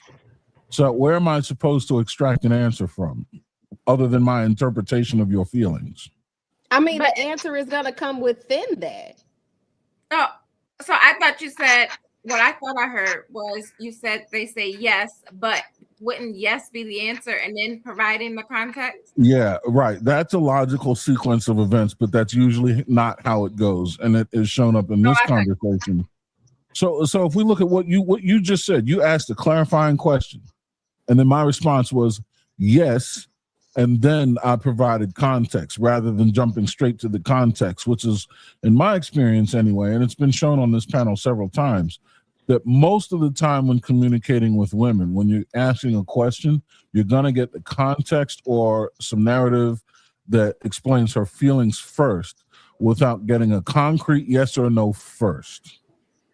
So if what I'm asking is, if there's so much importance and pertinence placed on your feelings, are you not asking your audience to be a mind reader? Is that a fair ask to expect them to extract an answer from your explanation of your feelings, as opposed to giving an answer up front and then supporting your answer with your feelings?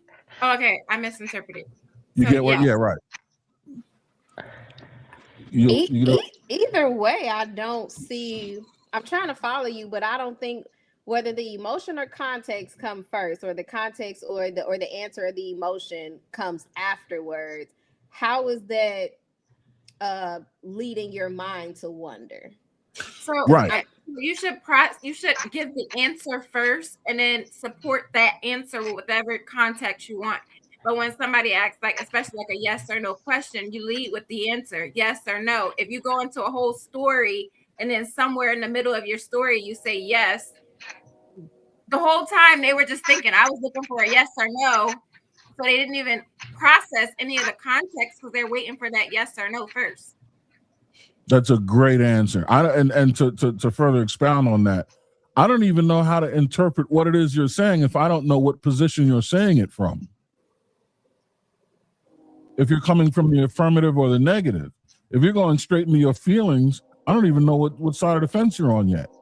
But if I'm expressing my feelings to you, you're gonna know exactly where they're coming from, because I'm telling you, if my feelings is, am I opposed to what you're saying or am I for what you're saying? You're gonna know exactly how I feel about it. I think that's why I'm confused. No, your feelings and the answer, they don't always align. You can feel a way about something that you don't agree with. I mean, your feelings are your feelings.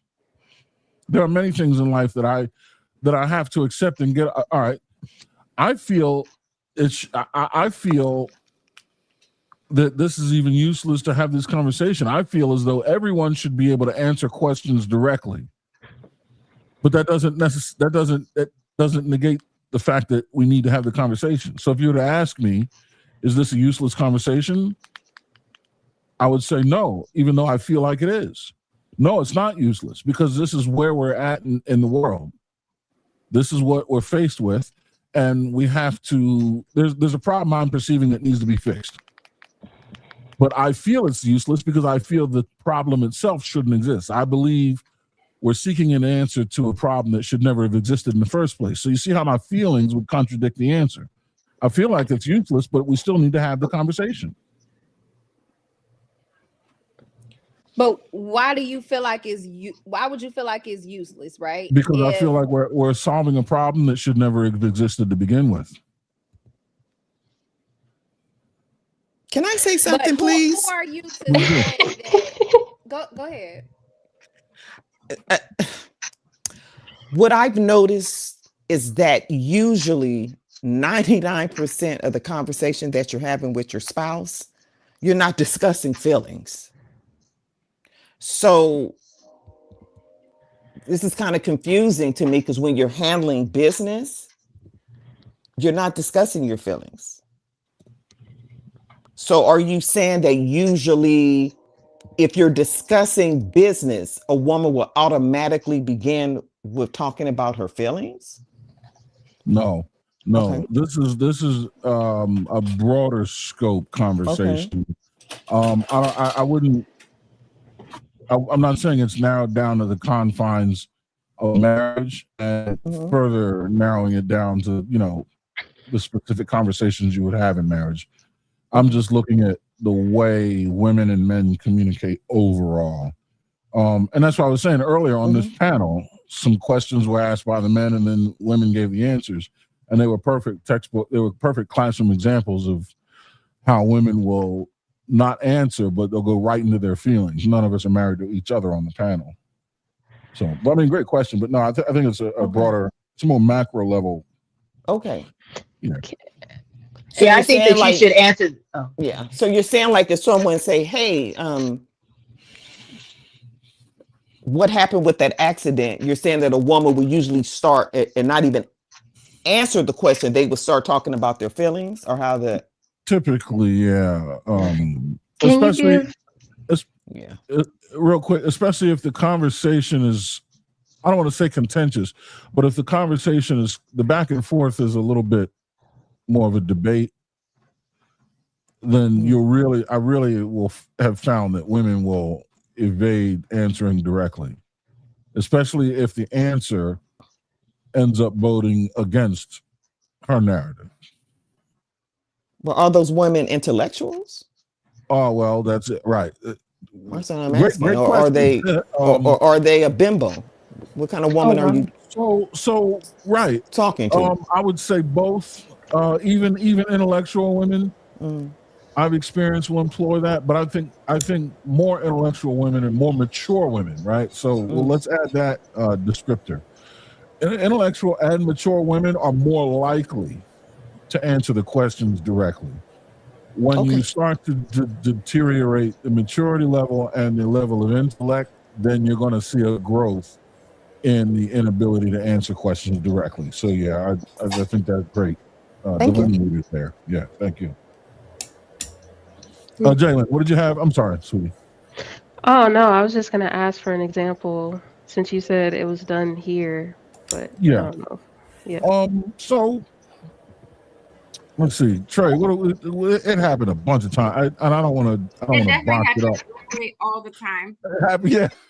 So Karen, you want to help me out here? Because I mean, I don't want to screw it up and be inaccurate, but It happens literally all the time. You can even say like, I don't even know, like, I guess because it's on the spot, but you can ask a simple question like, do you want to get married? Well, ever since I was a little girl, I always thought about, and you're just sitting there like, well, do you want to get married or do you not? You're not right. Oh, okay. That's how it looks. Sorry. I get it now. Got it. Okay. That was Cool. great. Yeah. So I fully agree then.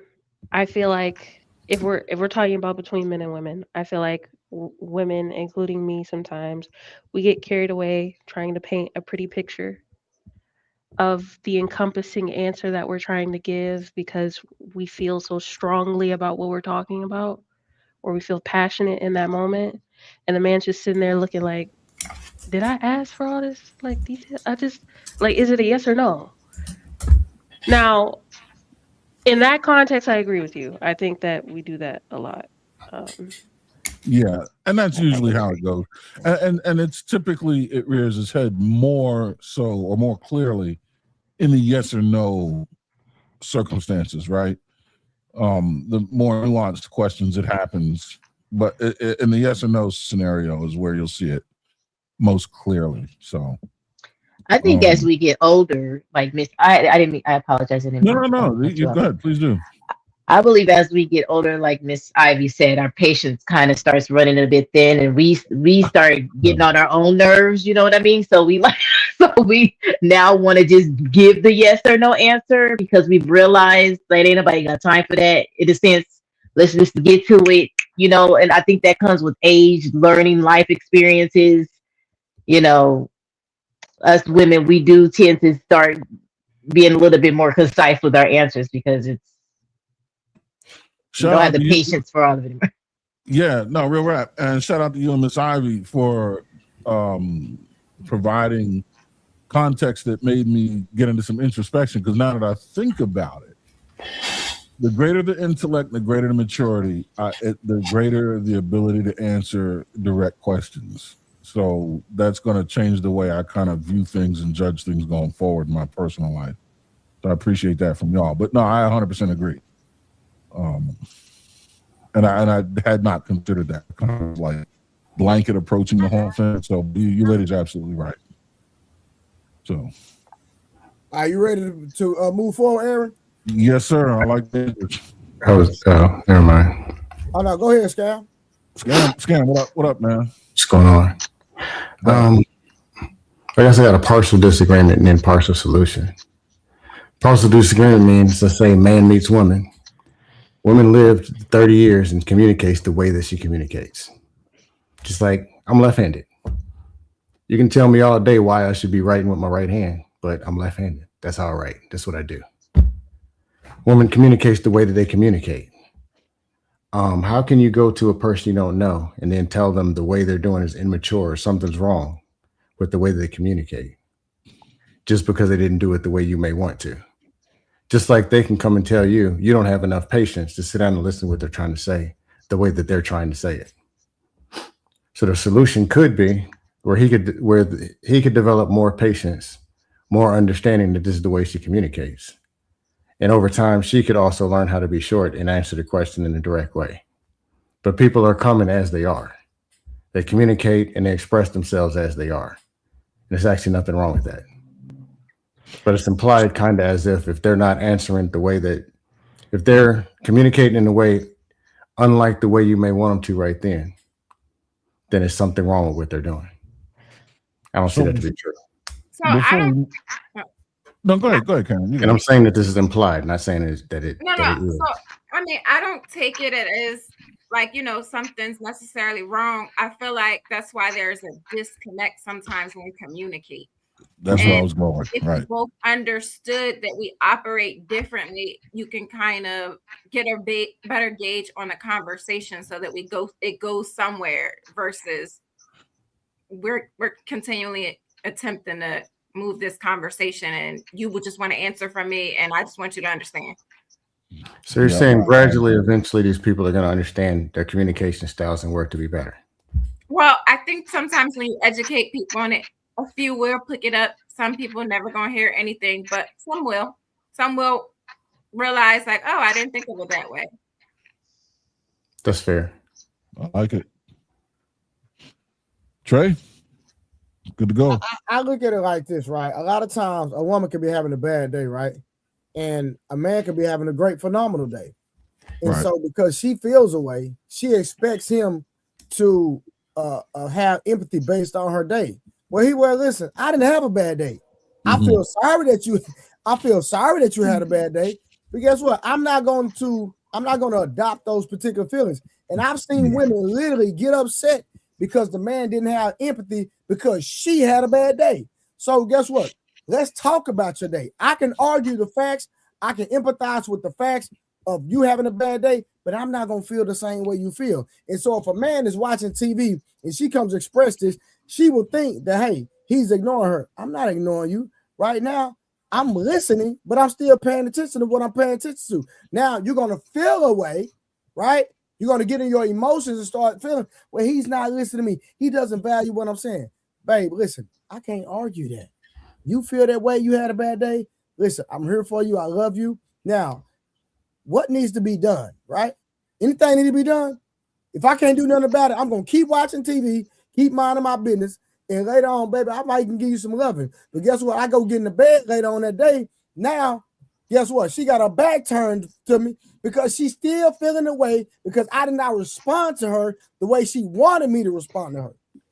So you didn't respond the way that was needed. Which one here was we go. I'm just asking. There you go, right there. That's it. Oh, go ahead. Go ahead. Point. Thank you, Rose. No, Thank I'm you. just Trey. asking because Rose. hold on, because on the other end, thank you, Rose. When a man comes in and he needs certain type of attention and we don't give it, now all of a sudden we ain't a good one. The average man don't need no attention. You know what we need? We need an hour to decompress. We need an hour to leave us alone. Some of us needy people, we need that attention. I said the average scam. What part of scam? Yeah, I'm a mutant, but yeah. So Trey, in that situation, I think where the disconnect will come in at is that you still had your attention towards the television, meaning you weren't giving her your undivided attention. Summer. Yeah.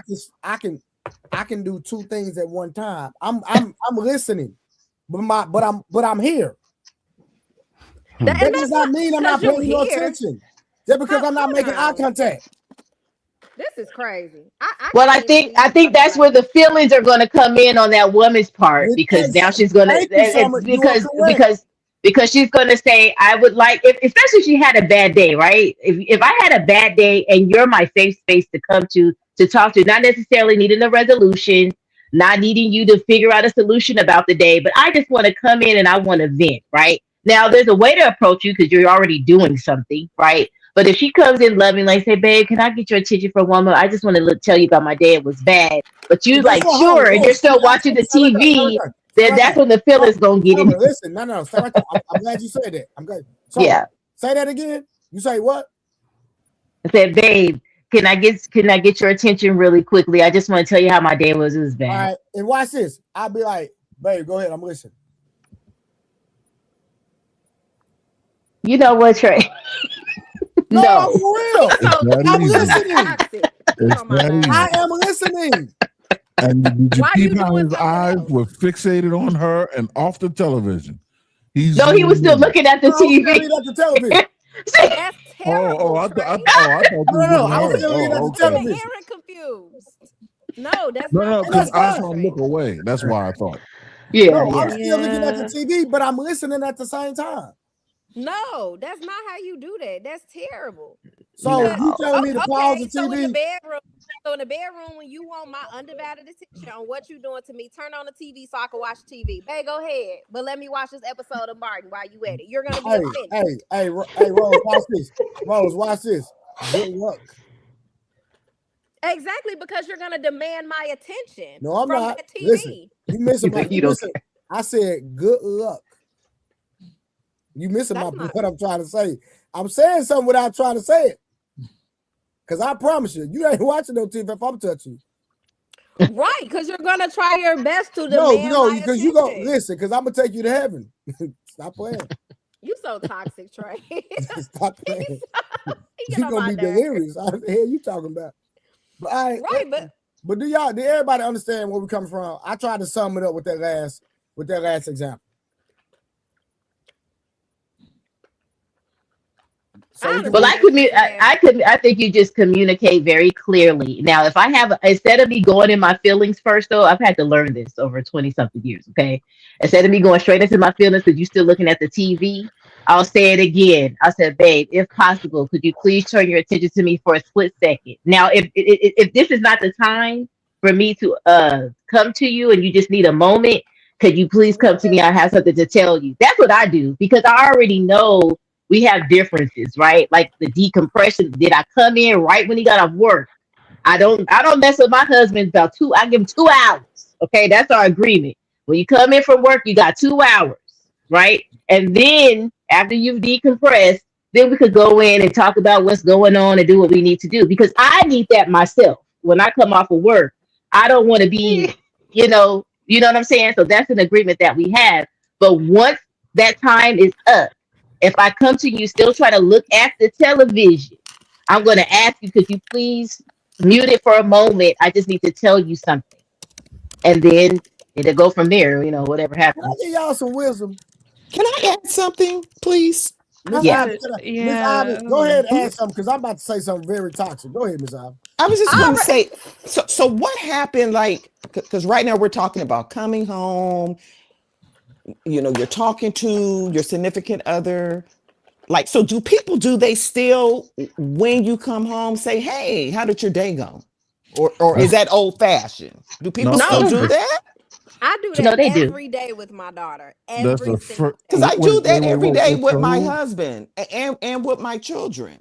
So do humans still communicate with each other? That's the first thing. Not according to Trey and his toxicity. Because that's the way my family has been operating for like 3 or 4 generations. Hold on, Miss. No, you communicate, but then you don't like just start palling on your day. Like you let the but you communicate, say hi. Yeah. Every family is different because soon as my husband come in, how was your day? How's everything going? Then he would tell me what's going on and oh, okay, well, this is going on. Miss Ivy, hold on, Miss Ivy. I apologize. So let me give you context. When I say I need to decompress, I'm not saying I walk in and I speak to my woman. That don't even make sense. What I'm saying is don't start piling on your issues and problems when I walk through the door. But sometimes when your husband or man come home, he's piling on his issues and his problems. Okay. He's talking about the politics at the office, what's going on at the company, Big Area, who's doing what. Yeah. This person did that. That may be your anecdotal experience, and I'm not just saying. That's my personal experience. Because anecdotal is what's going on with somebody else. I'm talking about in my experience, right? I have had to be the sounding board for my husband. That's what I'm saying. Not like y'all. Miss Rose, hold on for a minute. That's why I said that may be your anecdotal experience, and I'm not going to invalidate what you're saying, right? I believe that to be true, but for the most part, well, let me speak anecdotally. My wife and I come home and ask each other that question. I typically don't. My day was fine, it was great, or it wasn't, and that's it. And she'll ask 1 or 2 questions to kind of get a sense of where I'm at, but she knows not to dig deep. Because I don't have any interest in digging into especially if it was a bad day. I don't want to relive it. I'm home now. I'm trying to separate, detach, and disengage from what was going on earlier today. I don't want to dwell in that. And I think most men are like that. I've not seen a man that comes home and wants to unload and verbally vomit all about his day. Most of the time they come home, they pour themselves a scotch, they unloosen their tie, and they, I'm going to go in the garage and turn the wrench on this car, or I'm going to go smoke a cigar or go, you know what I mean? Whereas my wife, on the other hand, she wants to unload, she wants to vomit. And one day we even had a discussion. She would come home and start saying things, and I'm going straight into solution mode. Every time she'd say something, I'm coming up with all these tactics and strategies, trying to make the problem go away, because that's my natural reaction to things. Locate, close with, and destroy the problem. And she said one day, she says, this makes it worse. I said, well, what is it you want? She said, I just want to vent. I just want someone, a listening ear. I said, oh, you want to commiserate? She says, not necessarily. You don't have to be miserable with me, but I just want to just get it out. And I said, well, next time when you come home, if you want to vent, just say, can I vent for a moment? Just ask that simple question. And I say, yeah, sure, have at it. Or if I've had a rough day, can you give me an hour or two? I'm going to go have a cigar. I'm going to go have a scotch. I'm going to go check on whatever, do something, change my clothes, and then hit me up or hit me at dinner. Okay. And then she'll get into it. And I won't come up with any solution or anything. I'll hit her with all the, yeah, girl, ain't that the truth? And all that, all night long. And then when she wants a solution, I'll say, if that's what you want, babe, could you help me with this? I've been dealing with this and it's getting on my nerves and I can't find a way around it. Now let's get into it. And then I'll do that, right? But most of the time I don't see men coming home wanting to verbally vomit. They want to come home, take off their tie, pour a scotch, and do something else. I had a question. Man or woman, regardless, when you want to communicate emotionally, physically, or just talk, should you have to automatically adjust it to tailor to your audience every time?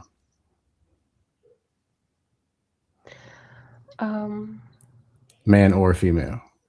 Or should you be able to be yourself and they meet you somewhere where you are?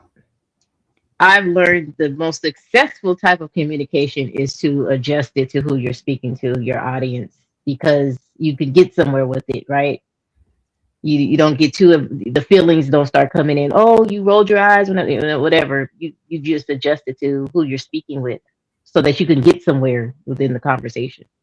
Okay. Should you also adjust the way that you listen and hear and observe to the audience that's giving to you? Yes. Okay. So a man or a woman should do both. How can either one of them tell them how to communicate with the other one if they're both supposed to tailor how you listen and how you talk? I don't think you tell them. I think it comes with time. I don't think it's automatic. Not telling, but if adjustment is required on the listening and the talking, the delivery and the receiving side, how can you tell the other one they have to adjust? No, it's not the adjustment. It's the willingness to adjust. Right. And if you're willing to adjust, you'll adjust, right? You have to understand your partner. Right. That's exactly. You have to understand the shortcomings and abilities. You can't just say just because you're willing to adjust, you'll adjust. Exactly. You may not be able to make a specific adjustment. You may be willing to, or the adjustment that you have to make, you might be trying to solve a problem that shouldn't exist to begin with if the adjustment is made on the other side, ergo answering questions. But I think most intelligent people can adjust. Right. You adjust in your career, you adjust in your social circle, you adjust in a children's group. So I think that people who are intelligent can adjust. And it's pretty easy. Communication, both sides are willing to, Miss Ivy. If there's a willingness and an ability, that kind of makes it easier. Well, if communication is the number one cause of divorce, probably over 50%, and it ties into number 2, 3, 4, 5, and 6, because it's the way that you reconcile everything. Wouldn't it be fair to say that the people are not adjusting? They're not willing to. I don't think they're willing. Somehow it's not getting done. I don't. I think people are not willing to adjust. Yeah. I would agree. I would agree. It's not only that, willingness. and it's not only that. People are not being selfless; they're being selfish. Right. And can I add one more thing? Especially when it comes to marriage, I don't think people understand that marriage is an institution. I Yeah. think people just go into a marriage and they don't Agreed. understand what a marriage is. Correct. It's bigger than just you and your spouse. You're bringing two families together. You're supposed to be building a legacy. It is just really, really larger than just the two of you. And I think a lot of people they just don't understand that when they enter marriage. And it takes time, right? You build up patterns. You listen to learn each other. It's not going to be overnight. Listen, this thing could keep going. You know what I'm saying? Like, even when you think you know, you don't know. So listen, I tell people this: marriage is like salvation. It's an everyday walk. Every day. Yep. And the day you get, and the day you get complacent, that's it. Let me tell you something. Game over. And to build on the last three sentiments, I agree with you folks totally. Marriage is active and it's active and passive. It's both proactive and reactive all at the same time. And can I say even something more controversial? Go ahead. Divorce is really for wealthy people. I know people don't want to hear it. Well, divorce is really only for wealthy people. Yeah, run that one more time. Divorce is really only for wealthy people. I think that if you are middle class or upper middle class, you need to really think hard, because most people that I've seen who are middle and upper middle class, they never bounce back from divorce. Not all. I bounce back, Miss Ivy. No, I'm saying some do, but a lot of people, all of their assets were lost. All of their property was lost. Most people I have seen, they do not bounce back. Now, some people they do, and I admire that, but it's very difficult for the average middle class and upper middle class person to bounce back from divorce. All right, real quick, we're gonna get these super chats. Shout out to Trip. He said, "Rose, the scent maker." All right, hold on. We got 30K. Gray area communication. I wonder who 30K was talking about with that one. We got my boy Square Biz. He said, "Miss Karen, hey love." Now hold on, Square Biz. Man, hold on, man. You gonna call me a player hater because at first you was super chatting Rose, now you super chatting Karen. What's going on in these streets, my brother? What is going on? All right, real quick, listen. I was gonna say something toxic, but this is too many married people on the panel. Y'all don't want to hear it because God's still working on me, so I'm gonna keep my mouth closed. I was about to say something so toxic. Go ahead, Trey. No, the married people. Say it. No, he always say it. Say it. Okay, Miss Ivan, since you don't listen. So this just how right. If your man having a bad day and that man don't feel like communicating, talking, right? What y'all got to learn how to do is prophesy to the penis. You toxic at his finest. Rose, you wanted to hear it. You wanted to hear it. So let me help y'all. I'm gonna disagree with you, Trey. Let me help y'all understand. Prophesy means to foretell. Say what you're going to do, right? So let me lay it out. When a man is sitting there watching the TV with the remote, what you do is you go get in between his legs on your knees. That's a sign of submission. I think any man will love a sign of submission. And what you do is you unzip the area. Take it out. Start talking to it. On the staircase. Do you hear me? I promise you, any frustration that man had. That's true. That's true. That's true. That's true. That's true. Listen, how can a man stay mad while you massaging and looking at it and talking to it? You should whip it out while he taking the shit on the toilet. Hey. What are you talking? August, mute your mic. Mute your God, August, you messed up the whole. That's wild. I thought I was preaching. Now that's nasty. August, you doing too much. That's nasty. My woman better not touch you. My woman better not touch me while I'm taking no dump. What is wrong with you? That's light-skinned people stuff. Shout out to all the light-skinned people. Don't do that. Look at Summer. Oh, my bad, Summer and Karen. I forgot. I forgot y'all was on the panel. Okay. Don't do that. Okay, my bad. I apologize, y'all. All right, real quick. Let's keep pushing on. So, emotional processing versus linear processing. Studies show in psychology show women on average integrate emotional context more into communication. Men on average prefer linear task-focused responses. That creates friction. Men hears she avoided the question. Does that sound familiar? Women think I explain everything. So social conditioning. Women are often socially conditioned to soften statements because y'all want a man to say something a certain way. Am I not right? Am I right or wrong? Yes. Because at Big Aaron, if a man raises his voice, some women it shuts them down. Oh yeah. So ladies, could y'all explain to Aaron why is that? Aaron, can you talk to the ladies about that? Just by when you communicate, or if you do decide to raise your voice, and it's not that I'm not even upset. I might just be allowed, or I might be giving a directive. You didn't hear me the first time, so I said it again, but I didn't know you didn't hear what I said. But now you're still shutting down after I said, babe, well, I thought you didn't hear me. Well, you ain't got to talk to me like that. Big Aaron, could you take that up? Go ahead. Yes, sir. So, ladies, I would like to know what is so frightful about when a man raises his voice, yet when women raise their voice, it's an attempt to be heard at a time where they feel like they're not being heard. How do you expect men to reconcile the two? August? Can you hear me? Yeah, because your kids are raising their voice, but we hear you. Jesus Christ, man. Jesus. Anyway, so I've never had an issue with any men raising their voices at me. The issue that I've always had in those particular situations is when I do it back, they have an issue with it. So they feel like they can raise their voice at me, but then when I reciprocate that and I raise my voice back to them, that is a problem, and that's my problem. I reciprocate energy. I reciprocate, treat people how you want to be treated type energy.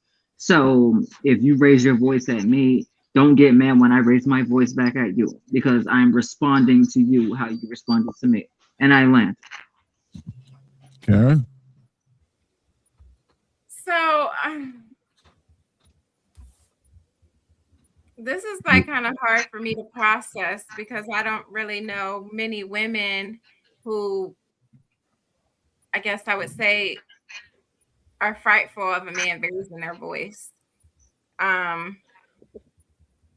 don't know. I've seen plenty of men raise their voices, so it's not something I'm not gonna be able to answer. But I guess I would say that maybe it's because some women may feel at risk when he raises his voice. Maybe it scares them.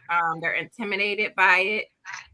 And I think women may raise their voice more from an emotional standpoint and not like they're not trying to do anything. But I don't know. I don't really experience men like women being frightful of it. Wait, Maybe lean into that. Grew up in chaos where that was like just the norm on both ends. I want to lean into something you just said a little more for clarity. You said women will raise their voice, but in reality, they're really not going to do anything. So they're selling wolf tickets. Whereas when the man raises his voice, there's I mean, like they're not, because some women will do something. I mean, okay, that's why. All right. So what do we see here? They're raising their voice from an emotional aspect, not for intimidation. Oh, now, I see. Oh, they'll intend. Maybe, but right, it's not to intimidate. It's just they're being emotional. Okay, I see. They'll take it. They'll go there, but they're not trying to take it there. But they'll go there. I said they're not trying to intimidate. They Can might. I ask Karen a question? That's what I meant. Intimidate. Okay. Okay. We might have to listen to me after that. I don't know. But Can I ask Miss Cameron a question? Who's? Oh, yeah. Good. Miss Cameron, Mhm. I just want to ask you one question. Let's just say if I'm a dude, you're a chick. We can probably see that anyway. But if you're my girlfriend and you raise your voice at me, you're being emotional. If I raise my voice at you, I'm being fill in that blank. you're So, also being emotional. Okay, because wait. no. Hold on. I was talking to Miss Karen. Yeah. I asked that question for a reason. Are you talking to Karen or Aaron? No, Karen. My bad. I thought you were talking about me. All right, go ahead. No. I asked that question for a very specific reason. All the women on here, I'm pretty sure you guys have either been on or have seen male podcasts. Miss Karen, if you're my woman and you raise your voice at me, you are being what? Emotional, correct? If I, as your man, raise my voice to you, I'm being what? Emotional. Passion. No. That's not what they say. I'm not them. You ask me, ask them then.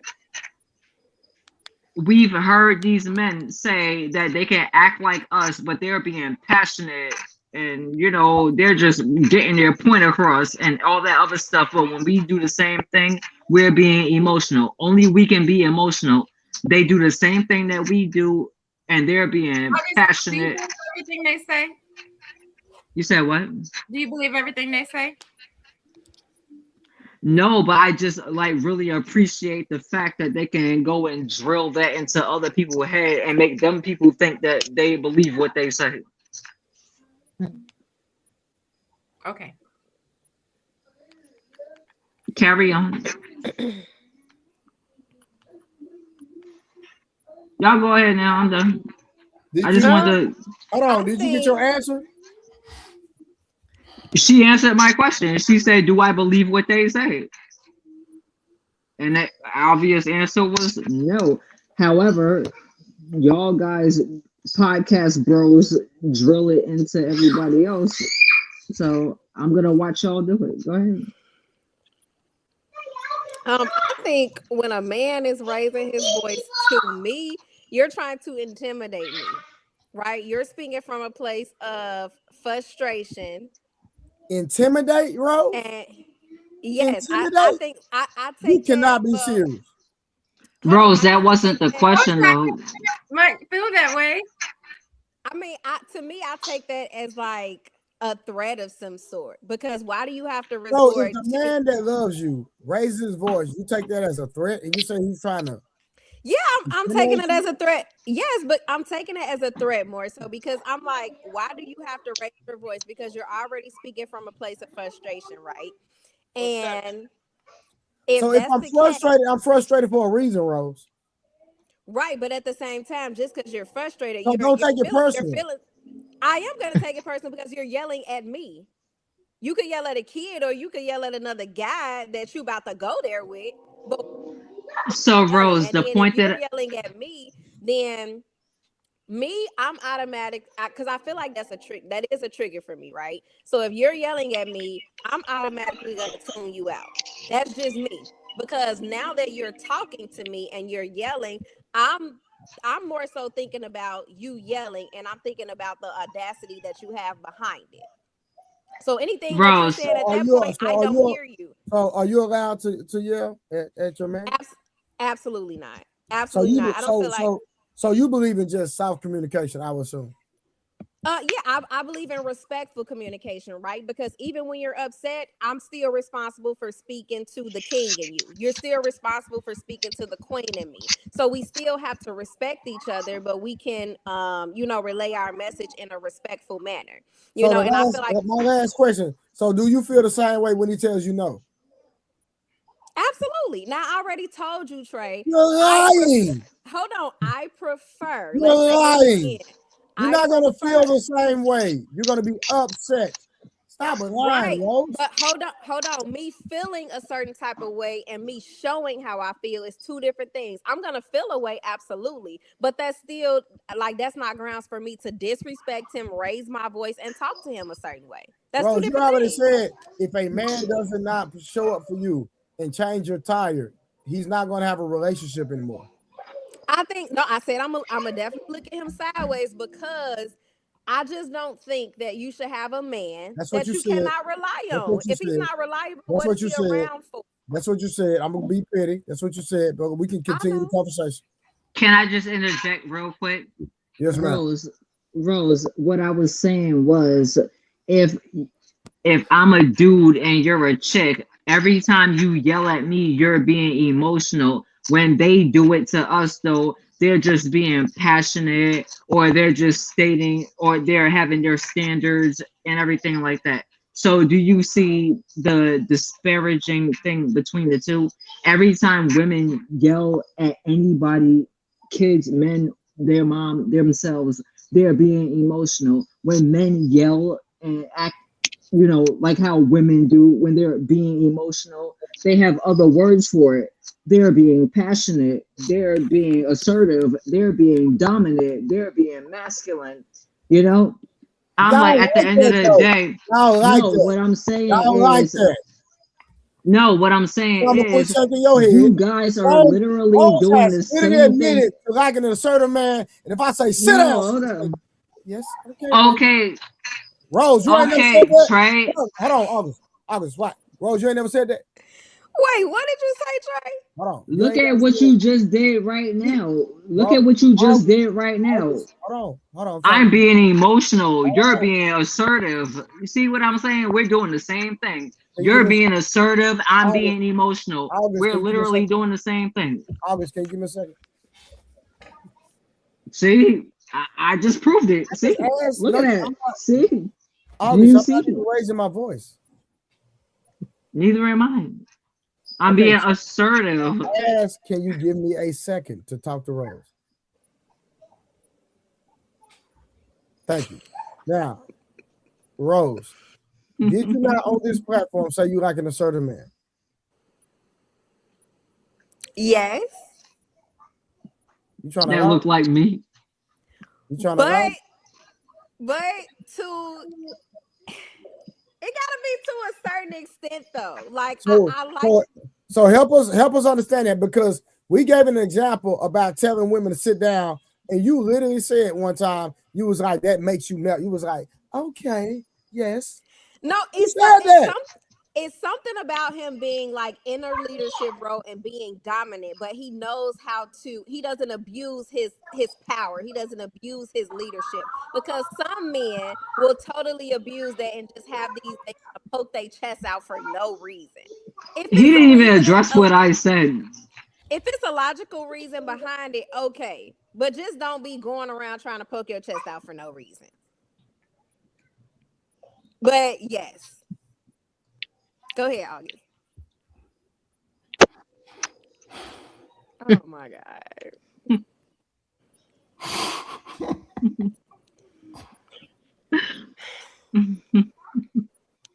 Take the camera down. Ain't nothing to see here. You want to put on a show? Go on, show up. There you go. I don't have nothing else. Go ahead. Well, what I was gonna say, my simple answer was we have a saying in my household: "What's good for the goose is good for the gander." You turn up, I turn up.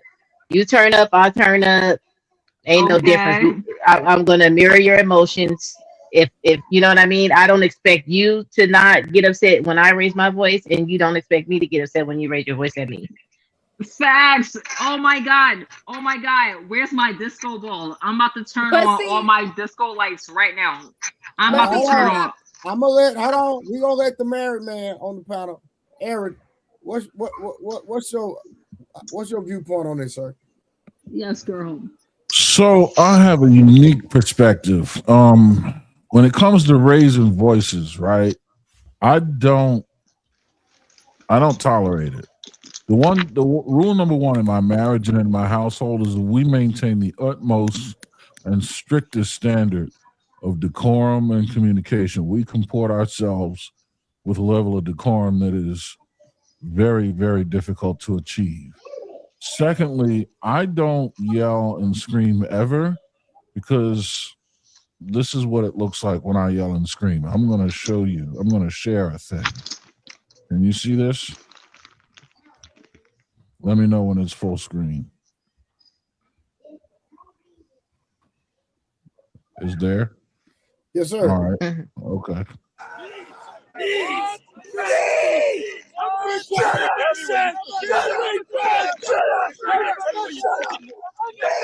Tell me where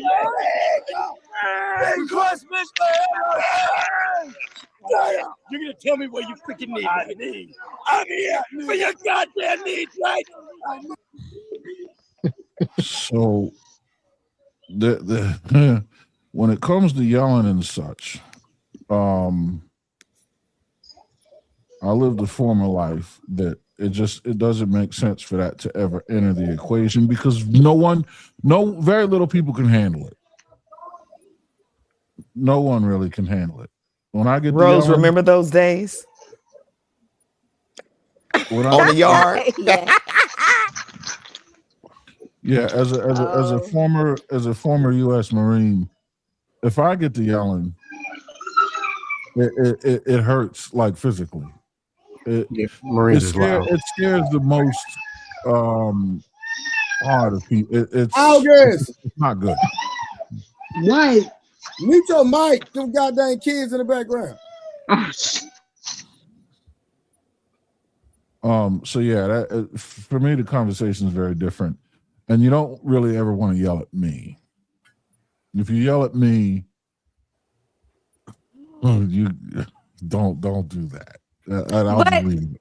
So let me ask y'all from a man's perspective: if you're yelling at a woman, what outcome do you think you're gonna get? Like what are you hoping to gain from that? You're asking who? Who you asking? Just any other man, because I'm thinking, right, with me being a mother, I notice the results that I get if I'm like talking to her in a calm manner. I'm like on her level, I'm speaking to her calm, I'm saying what I need to say, she's more receptive, right? And you got to know your kid in order to understand what I'm saying, versus me yelling and she's looking at me but she's not really hearing me because now she's focused on how I'm saying it, and not what I'm saying. So if you're sitting here, you're talking to a woman out of frustration and you're yelling, you expect her to just focus on what you're saying, not how you're saying, and you're expecting her not to be emotional and more so focused on how you're making her feel. So my question to you is, what is the desired outcome if you're yelling? What do you expect to happen? Trauma. But I don't yell at women. I don't yell at kids. Trauma. Okay. Yeah. It causes Aaron, more trauma than corporal punishment even does. So it's not the thing to do. I agree. So Aaron, thank you. Well, you said Ivy. So Aaron, you already answered the question. Trey, what do you expect? I'm loud by nature, so I can talk and you'll think I'm screaming. Well, what about for a woman that knows you? And if I'm screaming, that means that there's a level of defiance that we done had this conversation several times, and you just blatantly being disrespectful. Another reason for me to possibly scream is I could, it takes a lot for me to go there. You understand what I'm saying? So it has to be something wrong for me to go there, like to scream at a woman. If I'm screaming, that means something is totally out of whack. I'm not screaming just to be screaming, period. So okay, I think you would have to look in the mirror. If I started screaming, that means you need to look in the mirror. You so toxic, Trey. Okay. So what if a woman yells at you, Trey? We're going to have a problem. No questions asked, even if your actions warranted that. Well, my actions warranted, that's different. If my action once, I'm not gonna have nothing to say. I'm gonna take the action. What actions would warrant an adult screaming at another adult? That's a great question. Well, like Trey said, if it's something that me cheating, because I done had it happen before, so I get it. I normally, I can't get if I cheated on her and she came at me screaming, I can't get mad at her for that. It is what I was disloyal.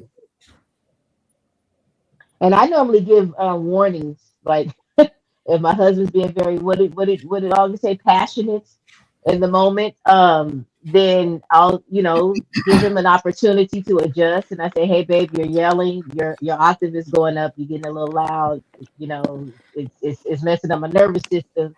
And if he continues to go, I'll be like, okay, we still going. And then if he just wants to keep going, then we just gonna be yelling. So do y'all end up in yelling matches often? Or like does the warnings usually calm the situation? Sometimes it does, depending upon the subject matter. In all honesty, my husband is a naturally loud person, so that's why I have to give grace at first, right? So that's why I say, okay, babe, you're getting a little loud, and his family that they just talk, they're loud talking people. And so I normally have to give some grace upon grace upon. But once I get to the third grace, because that's what I'm tasked to do, grace upon grace upon grace. It's 3, right? But after I get past that third grace, then it's like, listen, since we ain't stopping, we just gonna be going at it. I'm gonna just to give you context. I'm gonna share a screen. Maybe this will help explain why. All right, can you see the screen? All right, hold on. Let me find it. Give me a second.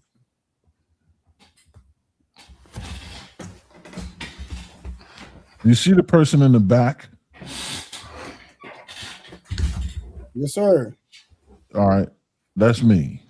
Now I'm gonna share another screen. Now that we know my relative size, when that comes at you, can you see this screen? When that comes at you like that, it's not a good day. It's not a good day. So I avoid it at all costs because I know what it's going to do to your psyche. I know what it's going to do to the room. It's going to destroy it.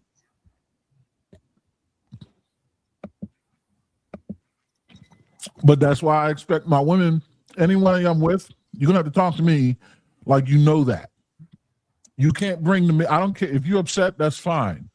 Even if I'm in the wrong, that's fine. You're going to bring it to me in a way that says you have some decorum about yourself. You're going to comport yourself in a way to where you know what. Let's just not go there. I will never go there with you. You don't go there with me. You don't walk into the Serengeti and think you can go have a gnashing contest with lions, and you ain't going in the Congo trying to arm wrestle nobody's gorilla. So don't have a shouting contest with me.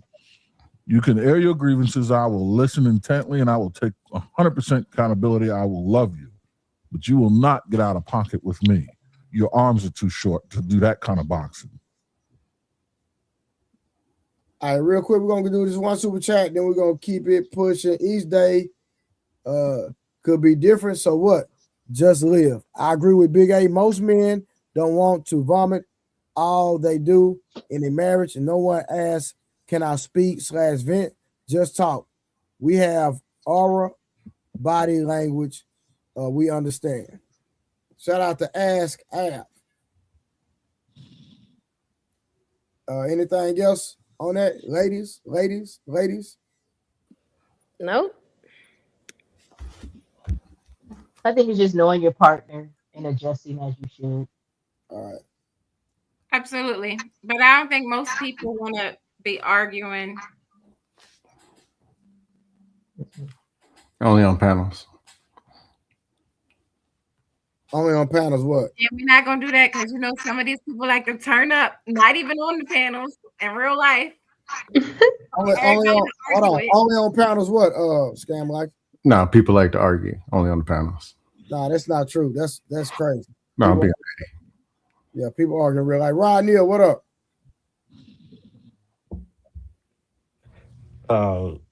Real quick, I guess as far as arguing, right? So here's the thing, because I'm not the type to sit there and really argue either.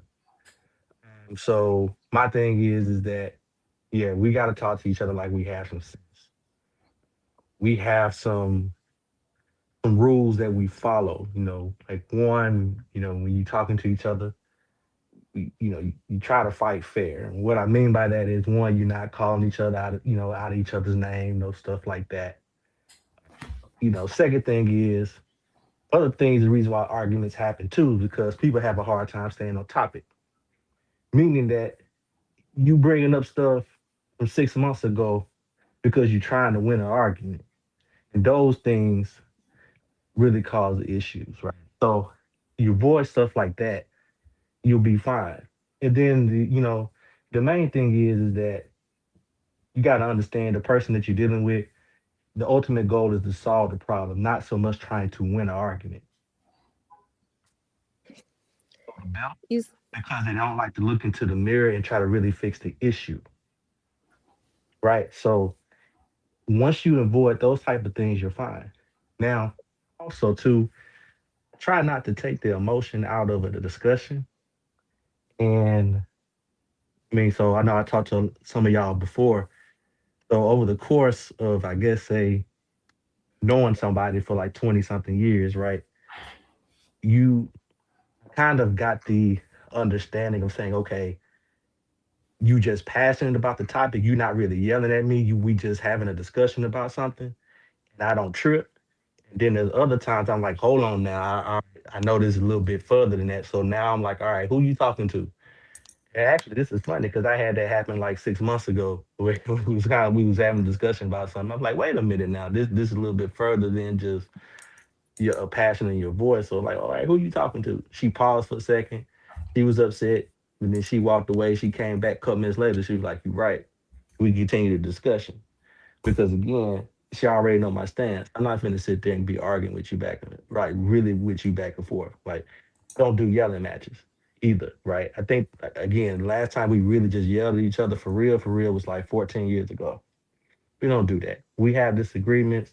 Yeah, I mean, you don't see eye to eye on something, of course, because we two individuals with our own minds and our own thought process and things like that. But I don't have to yell at you to get my point across. Really, you I try to pay attention and listen to you, comprehend well. Sometimes people have issues too, because people talk about communication. Most time, people talking about talking. People comprehend. I've learned a lot, especially when you listen to panels a lot. Just listen to people communicate. People comprehension skills very poor. That's where a lot of issues happen too, where you turn into yelling and everything else because people have a hard time comprehending what's really need to go on. So again, that's just me. I ain't trying to derail nothing to talk too long, but I just want to drop a little perspective. That's all. Anybody got a response? I agree. Because I think in a relationship, it should be you and that person against the problem, not you and that person fighting against each other. Because at the end of the day, nothing is going to be solved because you're focusing on just winning that argument. So where does that get you? So who personalizes usually, typically? So we're not trying to make a gender war, but I'm just putting it out there.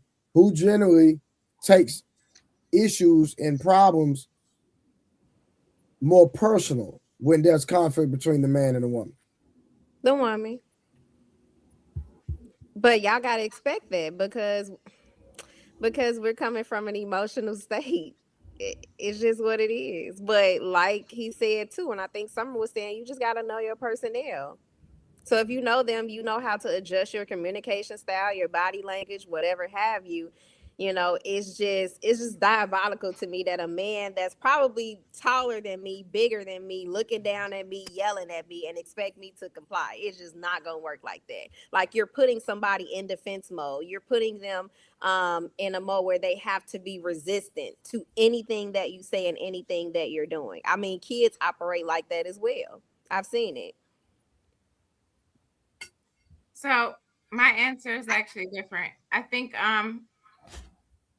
it could be both of them. It's just a woman is gonna typically express that um externally, while men may do the same exact thing, but he suppresses it internally because he can still be angry after it and everything, but he just won't express it and just drop it. So it's hard to really gauge who's really being more emotional or letting it outward versus suppressing it, because he might internalize it instead. Well, I think that goes to, like I said, what Summer was saying. You just got to know your personnel, because if you see that, you know how based off his actions, or behavior, his pattern of behaviors, you know that he probably looks a certain way when he really feels something that he's not saying. You know, his body language is gonna come off a certain way. He's probably not saying, but you have all these clues and these signs as to how he really feel, because a lot of time men aren't verbal when it comes to their emotions. All right, real quick. Ask Av. Wow, the new era of organized arguing, cap / no cap. Thank you for the $2. Shout out to Tierra. Thank you for the $5. Thank you so much. All right. We got anything else? Anybody got anything? All right, real quick. We'll roll through this real quick. Anybody can answer. Why is it difficult to answer a yes or no question directly? That's for anybody. I can answer that. Because people try to pin you into a box and then change the narrative. Then eventually say that you said something you that you didn't, without allowing you to give context. And the yes or no, there's something rigged on a yes and there's something rigged on a no. Mm-hmm. They act like we don't know it. So I'm gonna agree with Skim on that one, because I've experienced that a lot on these panels where it's like, I can't answer that question just yes or no. Now, there are some questions that should just be answered yes or no because they're straightforward and people beat around the bush. But there are times where it's like, no, if I answer yes and you cut me off, you're gonna think I think this certain way. And if I answer no, that's not the right answer how I feel either. So I get exactly what you're saying. And I actually didn't really experience it in real life until these panels. Right. So I'm to respond to Scam, I think that's BS. I think that's a cop-out. And to respond to Karen, I empathize with you and I feel bad that happens. And I think you should use that to figure out who's being genuine in the conversation. If someone asks you a yes or no question, and then you go with yes, but let me provide some context, and they cut you off and they don't want you to provide context, they're not listening to you, and they're not worth having a conversation with. Not now. What you did was you discovered a way to filter who's real and who's not. Employ the filter, right? Wait, Scam, we coming back to you. Trust me, bro. So whenever that happens, just use that as kind of a tool to figure out who's real and who's not, right? Because you're right, that should not happen. Now with Scam, I think that's a cop-out, because what'll happen is they'll start using it the way it was used earlier in this particular show, and they'll use it at times where they're just trying to circumnavigate accountability or circumnavigate the point that's being made or circumnavigate having to face the fire of their own truth. You know what I mean? Because, well, it's a loaded question or it's point. No. If it's a loaded question, that's fine. Answer it and provide context. If your context is sound, then your answer, as long as it's rooted in truth, you'll be fine. You can protect yourself. There's nothing to. If the question's loaded, that's fine. You'll address that in a minute. But when you don't answer the question, now you're really looking goofy and you're being disingenuous and, in my opinion, rude and disrespectful. Yeah, well, sign me up for rude and disrespectful and disingenuous. Because they ask your name is Scam Likely, so we know what it is. No, cool. Hold on, I got a question there. Let me go. Just going into my next question. Before explaining feelings, can you answer yes or no first? No. Absolutely. Yes, you can. Yes, you should answer yes or no first. Yes. Why bother? If it's because a bullshit question, it depends on the question. Well, they're gonna cut you off as soon as you try. If they're pitching bullshit, trying to stuff you in a bullshit closet with a bullshit question, everything they said was BS, and there's 8 people just nod, yep, yep. Them women's. No. Why answer and go into the bullshit chamber? Then 5 people with loud mics gonna cut you off and say you said something you didn't. Then argue about the thing you didn't say. Why not just blow the whole thing up? But no, I can answer the question. Versus saying, how about y'all ask some better questions instead of pinning people into bullshit? Go ahead, Rose. But you see how this is happening? He answered a question, asked a question, and then moves into starting to begin to answer it. I can answer his question, but I'll let Rose go first because she wanted to say something. My answer was to the last question, so it ain't even. No, go ahead. No. You on time? Go ahead and answer. It was to Karen's point because a lot of time on these panels, right? The questions, the yes or no questions, are set up based on a premeditated narrative that the person that's answering the question is asking, right? So they already done set you up. Okay, I know I gave her 2 options and she had to say yes or no, and I know she's gonna pick depending on because they already be plotting. I'm gonna ask Rose this, and I already know she gonna say yes. So then put a name on it. Put a name on it. Yeah, nigga, put a name on it. So they be like, I'm gonna ask Rose this, and I know she gonna say Not yes. the N-word. Off of past content, right? I apologize, Miss Ivy. I apologize. And so they already got these pre-rehearsed, these premeditated Easter speeches that they done practiced in the mirror at home, and they come on here thinking that they got a damn point. That's why I don't like the yes or no questions on here. Do you really think people practice in the mirror at home? Hell yeah. Yes. Hey, hold on. Is somebody moving a mic or something around? I keep hearing something. Oh, that's you. Oh, okay. I know I kept hearing something. Yo, they're snacking. That's why you gotta stay in the gym an extra hour. Yes, Big Aaron. Yes. Some of them. One person even had somebody say they had it written down already. And then come on here and you thinking they cooking just right off the top, and they got a whole damn 4-page letter that they done practiced. It'd be crazy. Yeah, I mean, and thanks for edifying me on that. I didn't know it was that serious. Everything I say on these panels is off the cuff.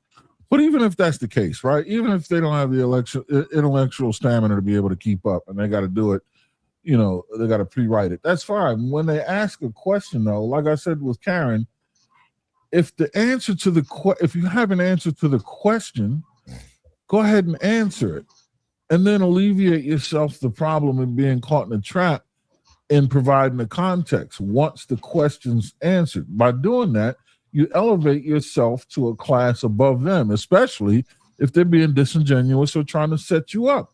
And if they are trying to set you up, you'll either reveal the setup when you provide context, or the fact that they're trying to close you off before you can provide context lets you know exactly where to slot them. And that's not in the list of, the people you regard.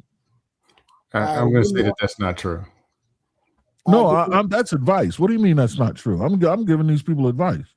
No, I'm saying in the sensible where if there's when the people who ask the bullshit questions try to stuff you in a box, these are the people who just keep talking, won't stop. And then it's usually 2 or 3 of them keep talking. So you're not going to either get to give the clarification or worse, ask them a question that actually makes sense. Yeah, screw them. And you know what you do? Screw them. Scam. You've seen me on these panels. You've seen you know how I am about being cut off and cutting people off. You know very well I don't cut people off, and I do not like being cut off. And you'll see people do that with me. And what do? Oh, you beneath me now, bro. You are a dreg of society. You are the doldrums. You got nothing. You're operating in a league that you can't even perceive exists. You know what I mean? Like, you have now slotted yourself into such being a such second-class citizen. I don't have the time nor the inclination to converse with you, and anything you say does not need to be dignified with a response whatsoever. Well, I have a track record, so I done went and blew up too many. Well, your name is Scam Likely. We know what it is. Yeah. So it's a little different. You're a lot more serious and basic, and just want to say the very few things that you want to say or whatever. But yeah, so it's going to be different for you than different for me, or certain people who want to have certain conversations. Shout out to Miss Ivy earlier. The intellectuals and those who know, and those are the ones I care about. All right, real quick, shout out to T.O. in the Cash App with the $15 Cash App. Sir, thank you so much. We are almost at our Super Chat goal. We need $6 more for the stream, for the Super Chat, and we need $70 more in the Cash App, but we appreciate all contributions. Thank you so much. I think this has been a great conversation. Shout out to Big Aaron. He is the host of the show. I'm just moderating. Scam Likely, you will never blow up this one, I promise you, because as soon as you try, I'm going to kick you out the studio. I'm just letting you know. But you know I rock with you, big dog. You know I rock with you. Fair game. Go ahead. No, I'm saying that's fair. It's your show. But usually they blow themselves up, so. That won't happen over here, sir. Promise. I know I'm new to YouTube, but I've been doing this way longer than you think. Trust me. I almost have 1 million followers on Facebook, so I'm not new to this at all. Where we at? We back to the questions? What are we doing? Yeah, I mean, unless the panel has anything, I like that. So, did they? No, okay, they said yes. I think the majority said yes. I think Scam Likely said no to the last question because I asked before explaining feelings, can you answer? Okay, all right. Is explaining how you feel the same as answering the question? No, they're two different things.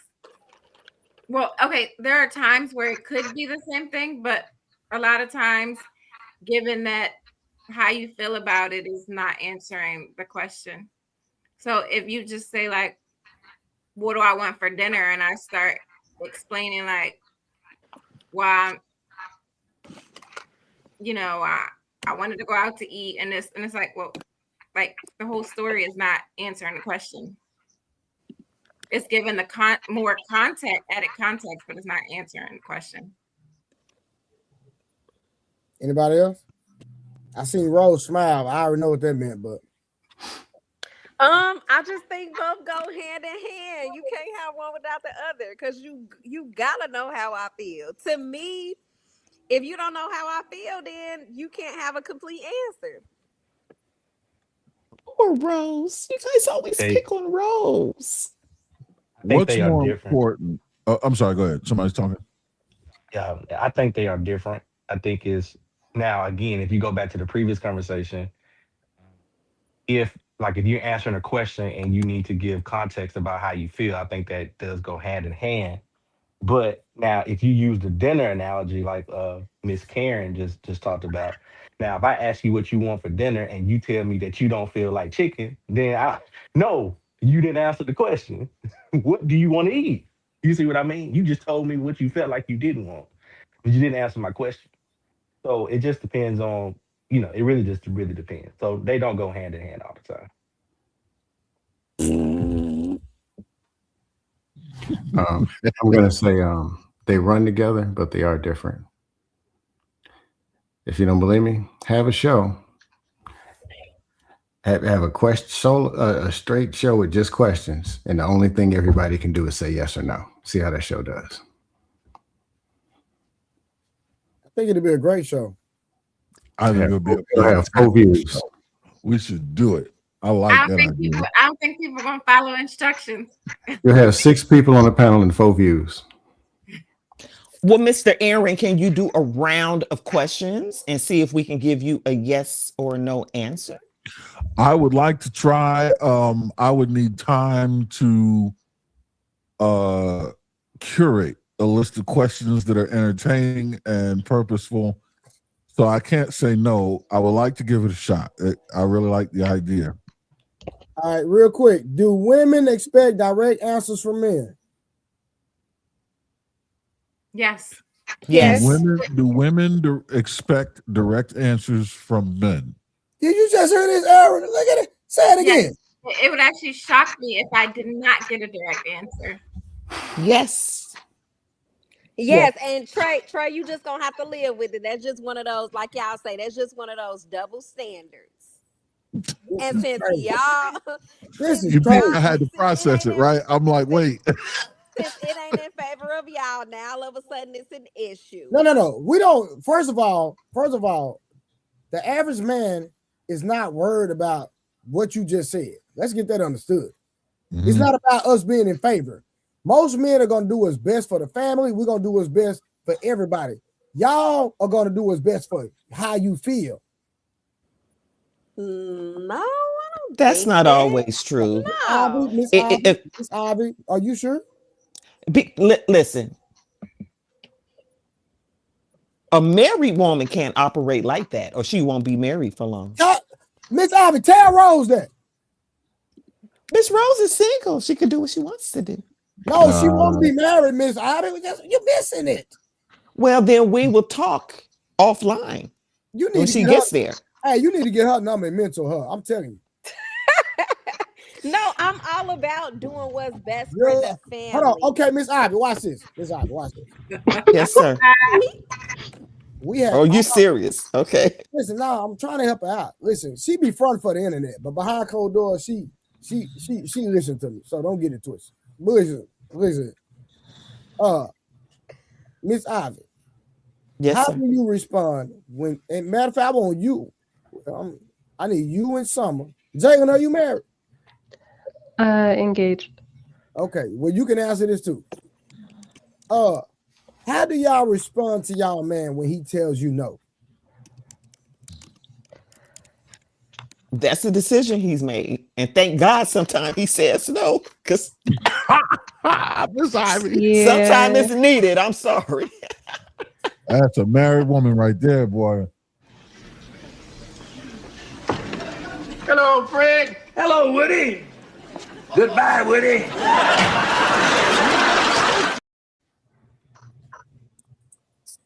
Jalen? I come up with the most wildest shit sometimes, so. You are so selfish. You are so selfish. And you don't even realize it. Summer? Yeah. I have learned to let it go. Just you said no, we gonna go with the no. And I remember a time when a woman knowed her place, and that was in the kitchen and in the bedroom. Then we figured this thing out. It's not worth it in the end, ladies. It's just roll with it. I'm learning.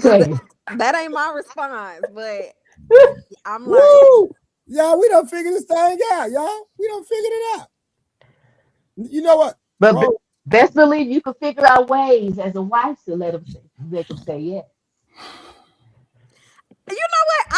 I said that to somebody, and he said, "If you know what? I got Rose. Rose, I got you. I don't. You know. Hey, baby, I hate to keep reminding you of the same thing, but when I'm talking to you, you look at me. Do you hear me? You look at me when I'm talking to you, and not only that, you don't say nothing until I give you an opportunity to speak. Do you hear me? Well, that ain't gonna happen. But that's crazy because I was talking to Samson the other day, and he told me, Summer, I said exactly what you said. He told me that I will be manipulating the person that I'm with if I go about it that way. And I said, how? He don't see it like that. Your husband ain't gonna buy the manipulation. Yeah, he wouldn't mind. Y'all say what? I don't know. I literally got upset at him for saying that. Me, a manipulator? That's wild. We're gonna have to revisit that when he gets back up. That he said that I'm a manipulator if I do that. What Summer just said. He said that's Okay, that part. manipulation. Yeah, I missed that. If you do what? Rose, you said with a straight face the best for the family was that you was for that. You said that with a straight face. That's manipulation. He has no plan to replace it. He said,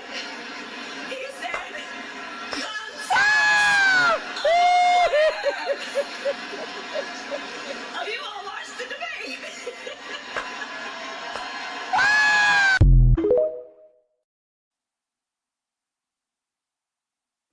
All right, so if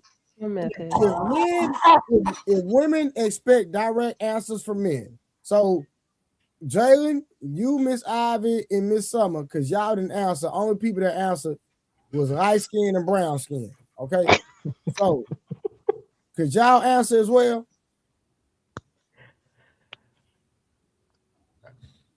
Go ahead, Summer. Oh, I thought we answered that question. No, you did not. No, you didn't. Okay, what was the question? I apologize. Do women expect direct answers from men? Yes. Miss Ivy? Yes. Jalen?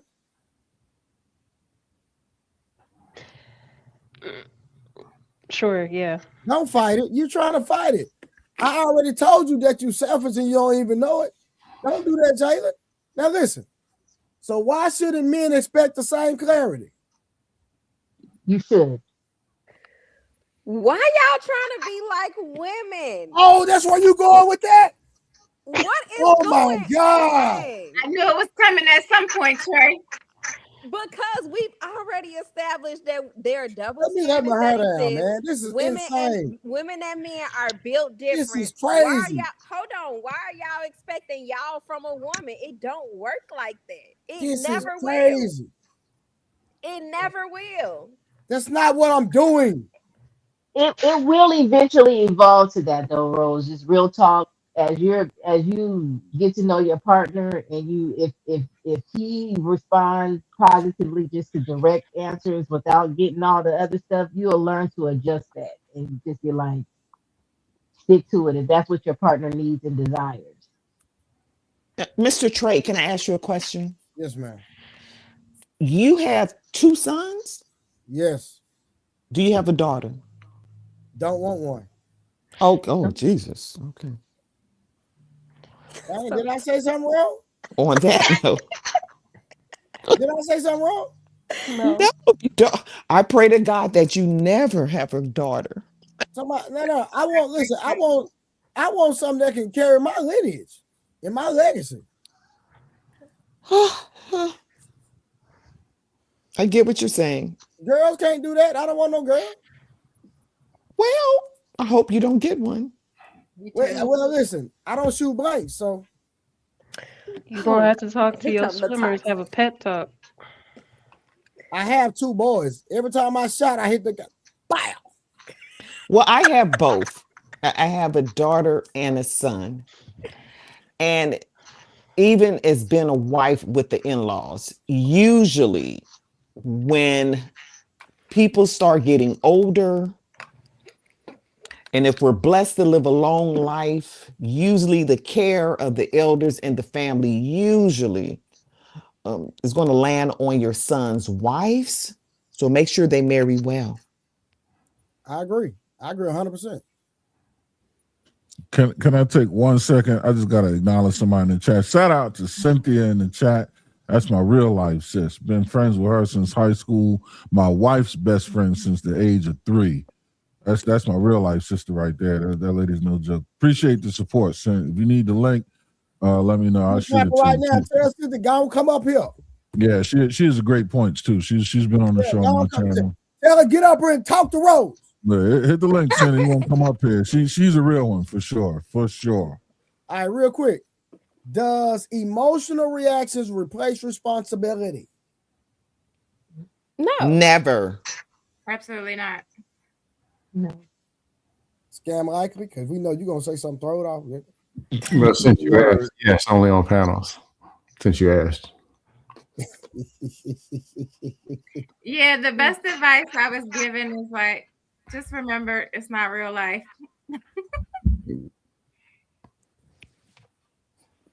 Go ahead, Aaron. You got anything else? I gotta do something. No, you killing it. I mean, I'll answer the question. No, emotions never trump responsibility. Mr. Miyagi, character from Karate Kid. Yeah. I get a lot of my life quotes from him. He says, never put over principle.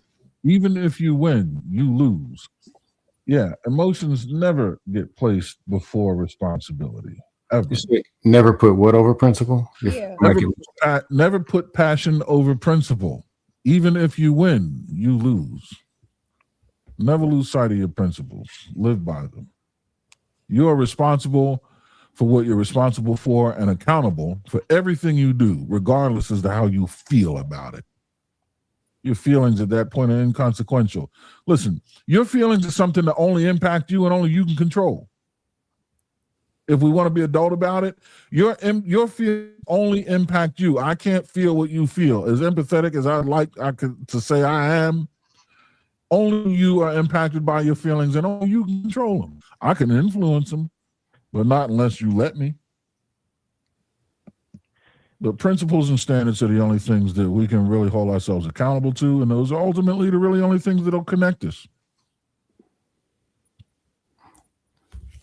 So, would you say it's dangerous to let a man have a certain level of because honestly, when we submit to y'all, right? Y'all Wait, have you are in the middle of a question. I apologize. Big Aaron, check your phone. I just sent you something. Yes, sir. Go ahead, Rose. I'm trying to think of how I want to ask Aaron this. I just think it's dangerous to let a person have just so much power over you, especially when they know your triggers, like know which buttons to press. Oh my God, this is rich. Hey, Big Aaron, real quick, go through all of it real quick. I'm gonna hold it down while you doing that real quick. Hey, Miss Ivy, can y'all talk to this young lady with this big forehead? Oh, I think you guys pick on Rose. I think she's lovely. Miss Ivy, she's intelligent. Miss Ivy, and she's growing. Miss Ivy, it's entertainment. Because I know. She'll tell you it's not. Is it personal role in real life? No. Honestly, I love the back and forth. That's why I'm over here. I just love the back and forth. Okay. I love the chemistry. I love the energy. You gotta have a little entertainment. I like it. I like it. About that much. Mm-hmm. I wish August was still up here talking to herself, but it's okay. Gotta keep the people going. Nah, in real life, I really call Trey and I be asking him certain questions. And don't get me wrong, I don't be agreeing with stuff he be saying, but I will tell you he be right most of the time. I am curious as to what the question was going to be about the submission. Oh yeah, you said you talking about relinquishing the power to a man. Like what? No, that's why I'm saying I want the married women to respond to you. Like Jalen, she almost there. She right there, but she still self. But we're gonna work on Jalen. She need to keep coming over here. We're gonna work on her too. Aaron was saying something. I heard that, Jalen. I heard that. Aaron was saying something that prompted the question. I can't remember though. But I think that just goes. You talking about relinquishing so much power to a man in a relationship? Then you shouldn't even get married if you got to worry about that. Am I right or wrong, Summer? I think that is something she should worry about before she gets married, and That's then what she I'm saying. says, If you gotta properly vet the person. Yeah, you shouldn't even marry that man if you gotta question all that. Yeah, it seems like you feel like you're gonna be in a marriage with a toxic man who just wants all the power. Like it's like that's your fear that you end up with that kind of man. Well, you on the betting. Well, we talk about how people change over time, right? And I think I'm worried about being with the person that eventually is going to change and abuse his authority because I've seen it happen. And I wish Samson was up here because I was talking to him about that too, right? some men You they was give good you yours though. certain advice to become a better woman for a man. They don't necessarily give you advice to just become a better woman for you. So I'm like, when I listen to certain men talk, I'm just like, you're just trying to form me to like be the type of woman that's beneficial to a man in a relationship or to a wife. But if that man, if I'm not with him anymore, then it's like, what advice have you given me just to become a better individual overall? I had a question for you, Rose. If it's about being a better woman, because you said it's all about doing what's best for the family, right? If you're So married, yes. you practice how you practice how you play the game, right? Yeah.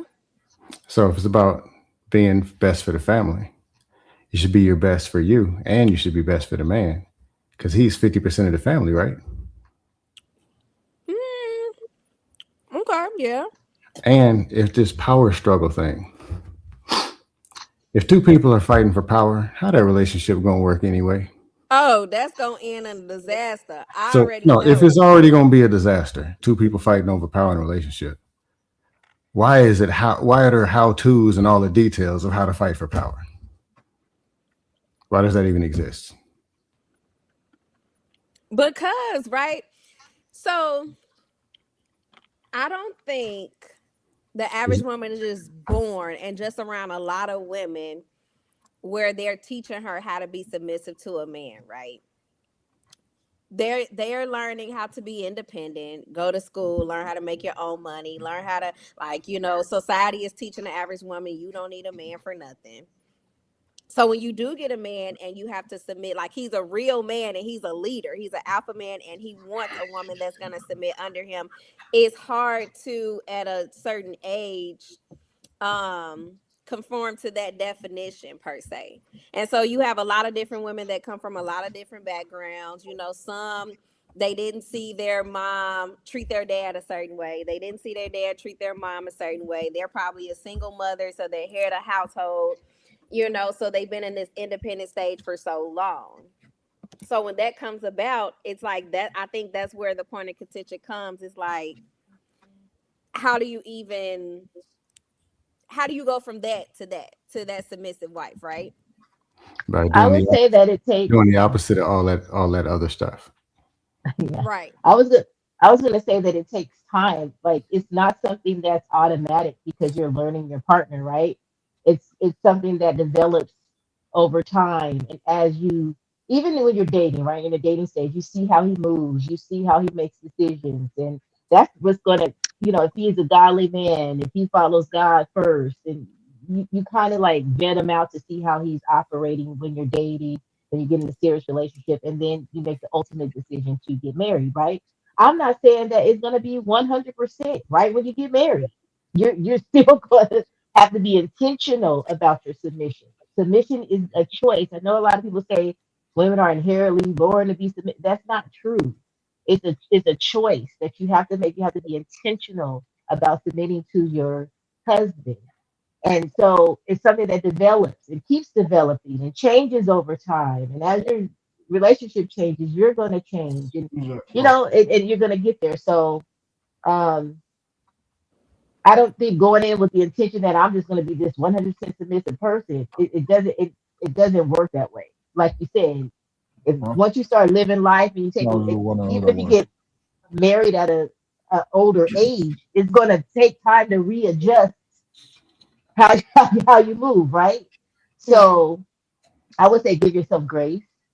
Find a man that is a godly man that follows God first, and then it becomes easier to submit to Him through time, and it'll happen. But you just have to be intentional about it.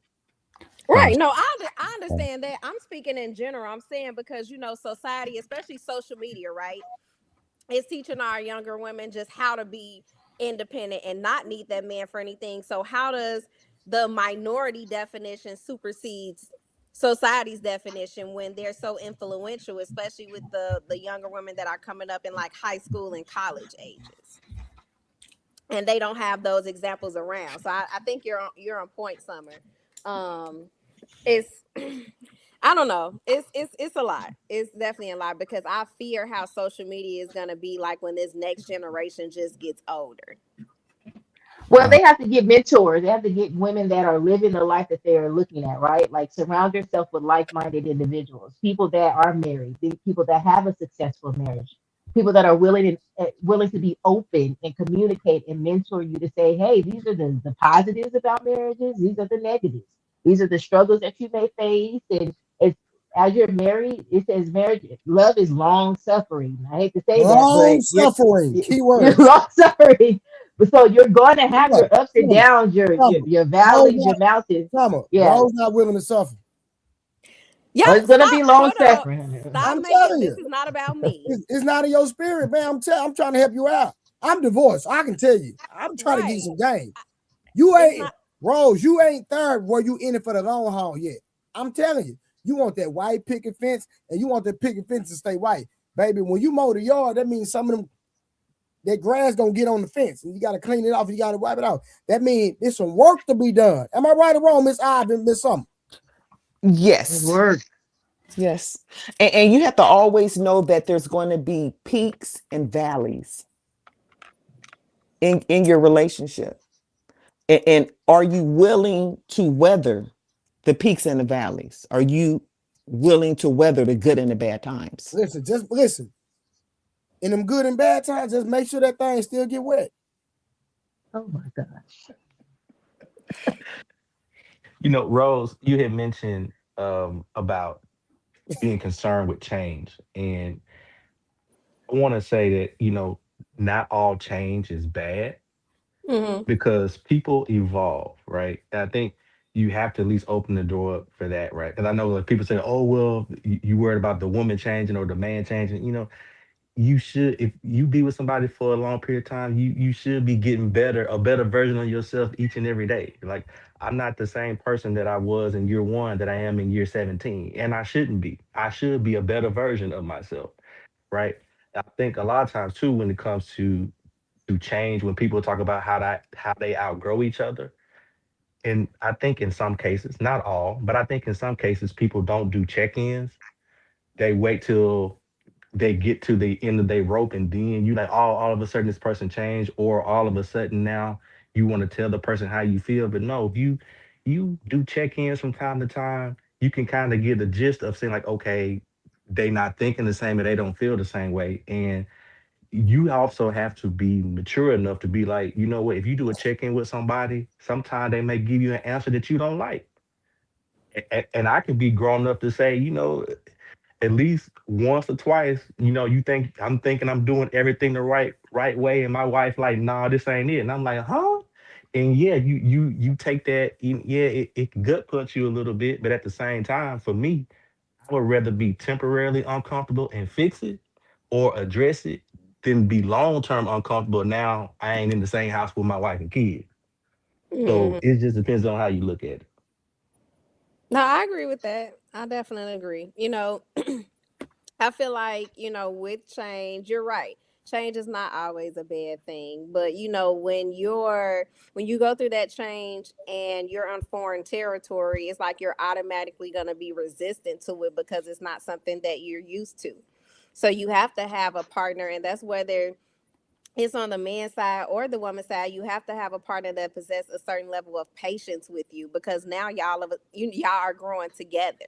It's not just you and then it's just him. Y'all have to take this path together, but are a lot of people willing to do that?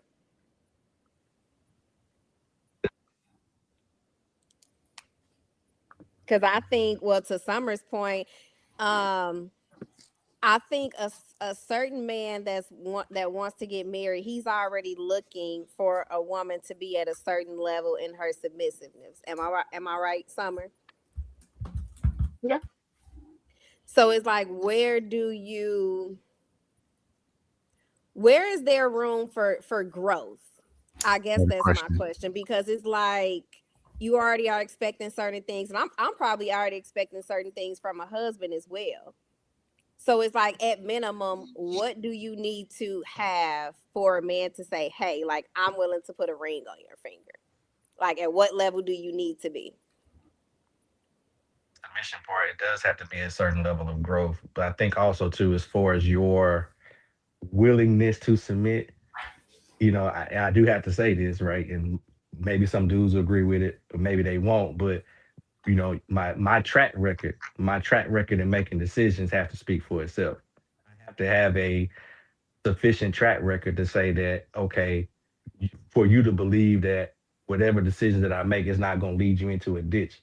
If I have the 50-50 track record and you don't really know if it's going to work out or not, or you don't have no confidence it's going to work out or not, then you ain't going to really be trying to hear what I'm saying. So I think that also that you have to be willing, you have to be open, but then I also have to do my part as well to make sure that you know, I'm doing what I'm supposed to do and make sound decisions and stuff like that, to where you actually see things working out in my life. Do I stand on what I stand on? Like the things that I speak over in my life and accomplishing my goals, do you see me working towards them and accomplishing them? Or am I staying stagnant? Am I saying I'm gonna do something but then never do it? You see what I mean? Like all those things matter. They seem so simple, but a lot of people just don't do them, no matter how simple it may sound. So have a part to play in your growth in that aspect of it too, right? You can't just submit to every Tom, Dick, and Harry that just pull up and say you should submit. Every dude's not worthy of that, right? So, but that's just me. But hey, I gotta drop off real quick. Though. I appreciate y'all. All right, Rod. Appreciate you for coming up, man. Giving us that 17 years of experience, brother. Appreciate Brother y'all. Rod, appreciate you, man.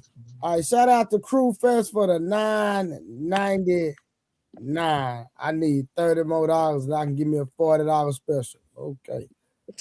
All right, so Big A is back on you, brother.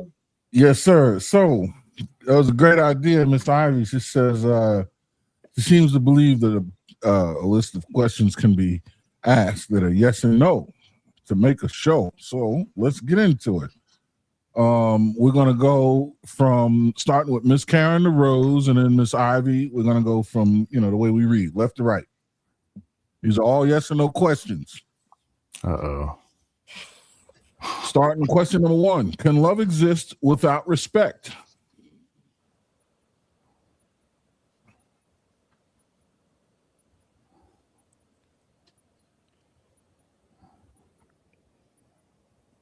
God dang, what y'all on, y'all? This the quietest it's ever been. I tell you what. Since we're going context free, I understand. Well, can I answer?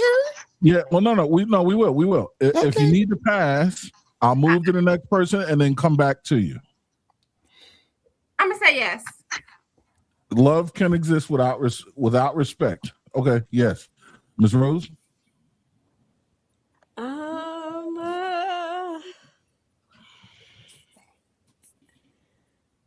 I'm gonna say no, not true love. No. Okay, Miss Ivy. No. Miss Summer. No. Scam. No, but Jalen. It's yes or no. How you gonna go with the butt?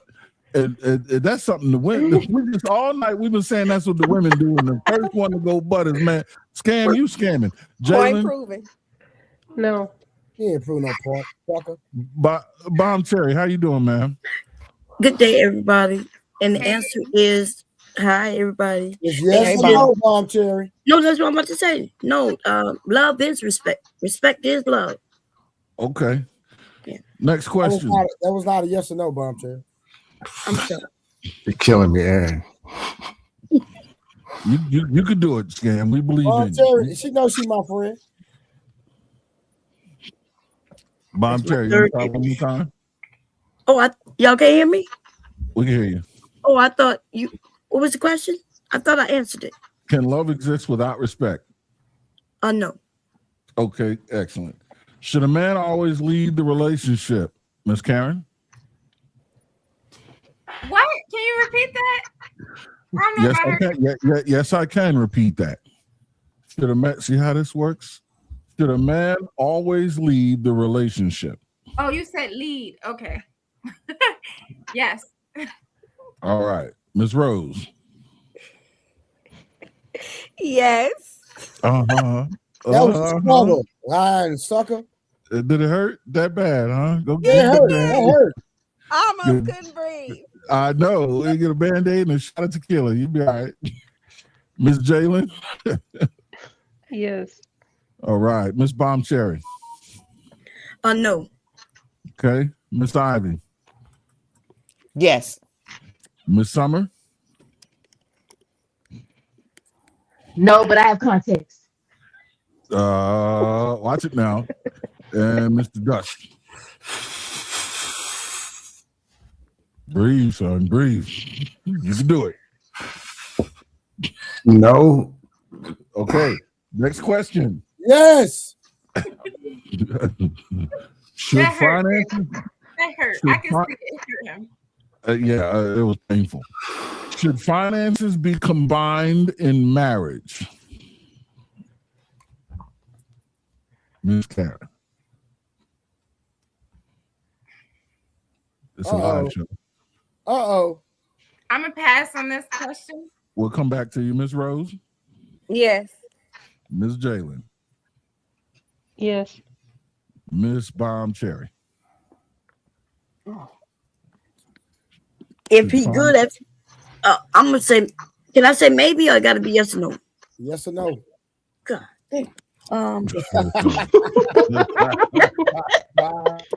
Yeah. I'm gonna go with yes. All right. We playing a game, Bomb Cherry. We trying to I prove. know. Okay, I'm gonna go with yes. We trying to prove.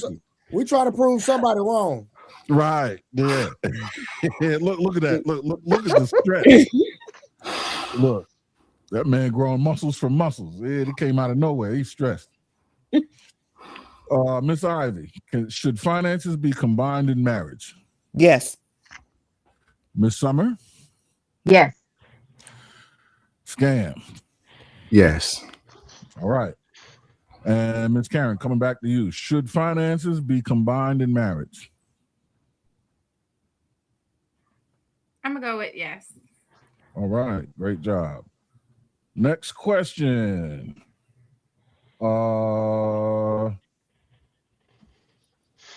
Forgive me here.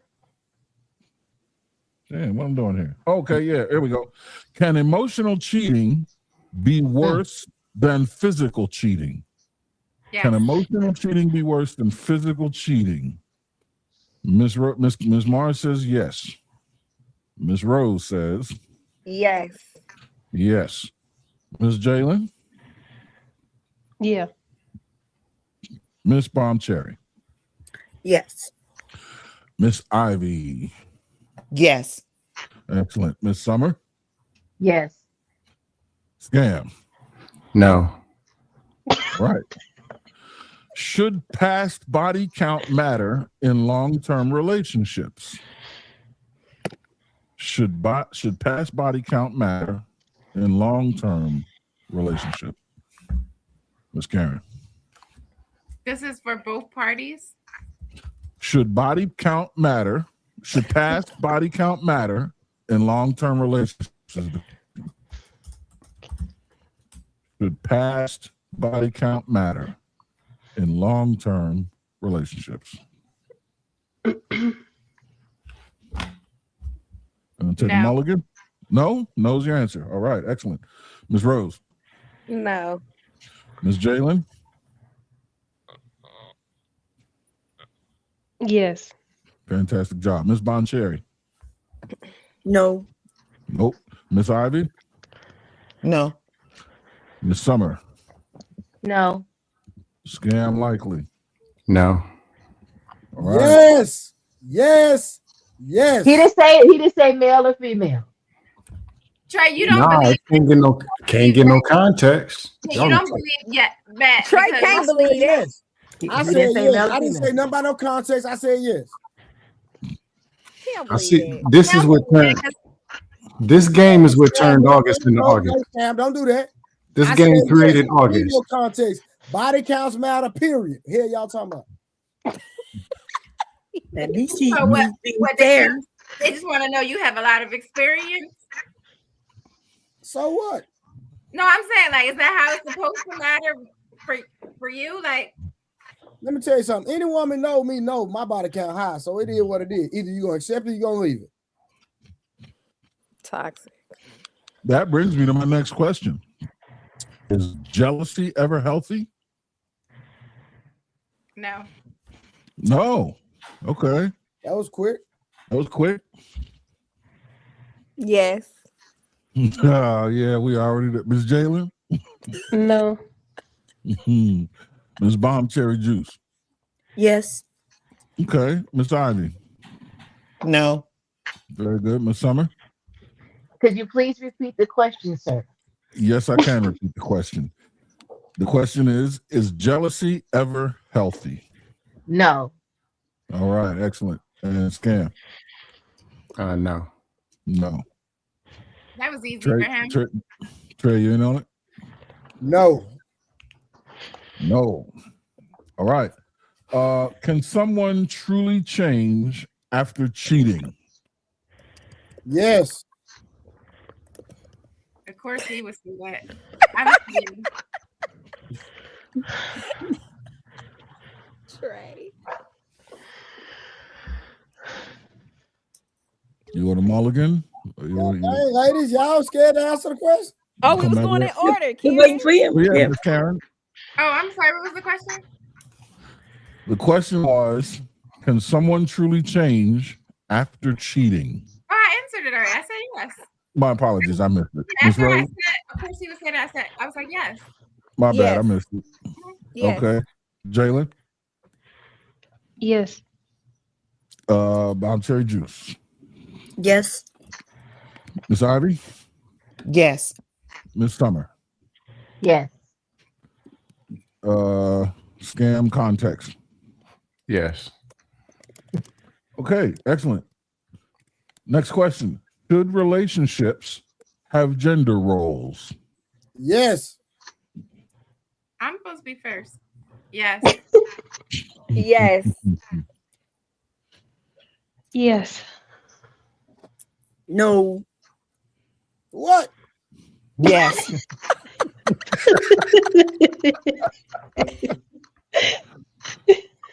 Yes. Oh, come on, it's you, man. Oh, I thought that was Ivy to say yes. Yes. Okay, Scam. Okay. Mm-hmm. Next question. Good job, folks.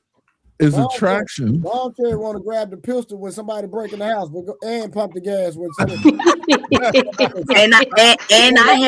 and I have. OG, don't play. She keep the 38 in the tuck. She make the 8 shake in the I minute. got a 45 right under my mouth. Oh, real quick. So, Bomb Cherry, real quick. I apologize, Aaron. So you tell me you pump the gas when your husband in the car? But my husband's in the car, no. You know what? Grab the. You know but what? you aren't even talking about pumping the gas. Go ahead, Aaron. My bad. I don't want to derail the question. Go ahead. I just proved you wrong, Bomb Cherry, but go ahead. No, you didn't. You only referred to pumping gas. We got many things. That's a gender role. No, that's a gender role. It shouldn't be. I pumped gas before. Hold on. Is it expected for your husband to get out the car? No. No. You're right. But okay, you know what? My bad. Go ahead. It's not expected. Is attraction more important than compatibility? Ooh, dang, that's a good one. Ooh, that's a good one. Is attraction more important than compatibility? Yes, 100%. Yes. No. All right. You said no, Miss Karen? Yes, I know. Gotcha. Appreciate it. Miss Rose? I bet I can change your mind, Karen. Not compatible. I bet I can change your mind. I bet I bet you a stack. You want to do that? Shit. We're going to disagree on purpose because money on the line, but we'll have a conversation.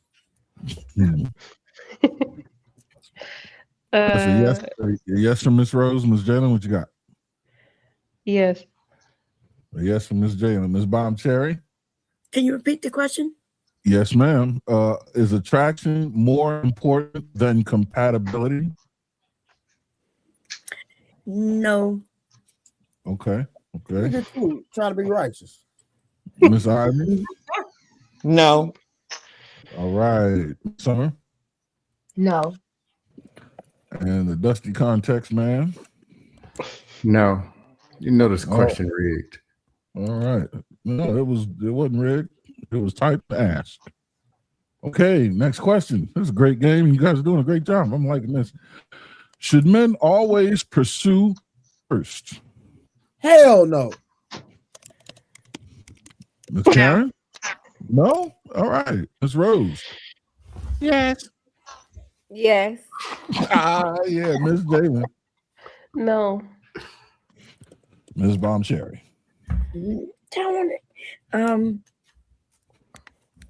Is this relating to me and how I feel or how I think overall? Should men always how you feel? It's how you first? feel. Yeah. All right. Miss Ivy? No. Miss Summer? No. No. All right. Can a relationship survive without physical intimacy?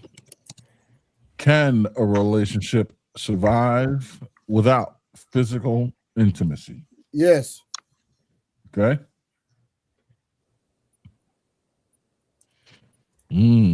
Uh-oh.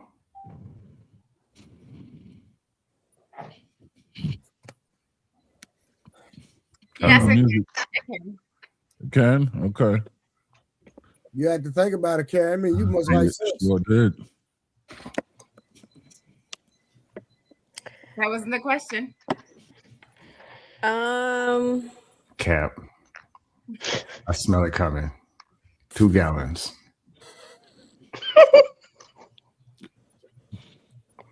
I have so many questions. What's your problem? Can it Hurry up and get your lie out. Hurry up and get your lie out. Can it survive? No. Yes. You're not ready for marriage, Rose. Yes. Yes. Not ready for marriage, Rose. Yes. Try to The teach moment he can't get it up, she out. But intimacy could look different ways. That wasn't the question. Don't care if they 80 or not. She out. Just start all Intimacy over. looks different ways. He didn't say sexually. He said, Man, you know that question talking about sex. Get out of here. Quit trying to be funny. That's not what he said. Physical intimacy, yeah. So, but at any rate, I guess a hug is physical, whatever. Rose is okay as long as they can hold hands. Right, yeah, you know what I mean? Yeah, you dig That's it? why she's going until she get married anyway, right? Right. Should social media boundaries exist in relationships? No. Social media boundaries? Should I easily answer that question? No. Y'all, some of y'all, boy, y'all so confused. This is ridiculous. This is Ms. Jalen. Oh, you skipping both of them? No, I said no. Oh. Rose is Social thinking media relax. boundaries, yes. Should exist. Okay. All right. Ms. Jalen? What you got to hide? No. Shouldn't exist. Okay. Ms. Bomb Cherry? Yes. What you got to hide, Bomb Cherry? I got nothing. That's why we should have boundaries, right? Nah, don't. Oh, that was a nice try. I thought. Wait, maybe I'm misunderstanding. I think she means to say no. Doesn't it like me and my husband have boundaries? Like we agree that I'm not going to do certain things. You shouldn't have no boundaries, especially if you're married.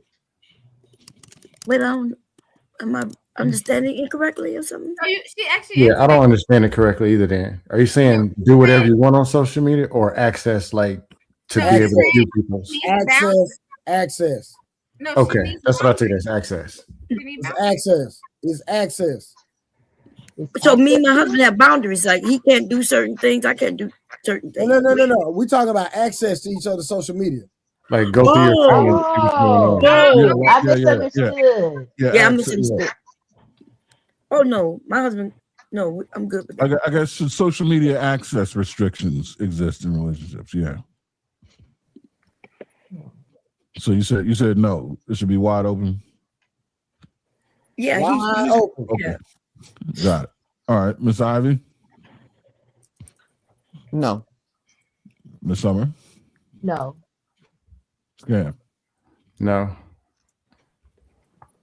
Is forgiveness necessary for love to last? Yes. Yes. Yes. Mm-hmm. Yes. Yes. Mm-hmm. Yes. Mm-hmm. Yes. Even when he tell you no. Yes. Mm-hmm. Mm-hmm. All right.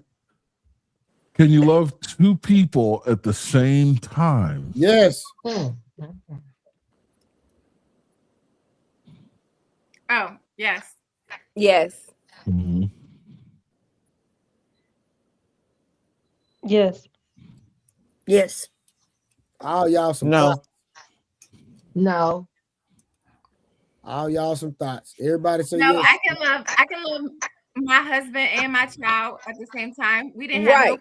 context. Right. Exactly. Because he didn't say in love. He said Man, love. y'all I know love what they were everybody. talking about, man. There That was was my no cheat. context. There's no context. These are relationship questions. Karen, that was my cheat. No. Is marriage still necessary today? Yes. Yes. Yes.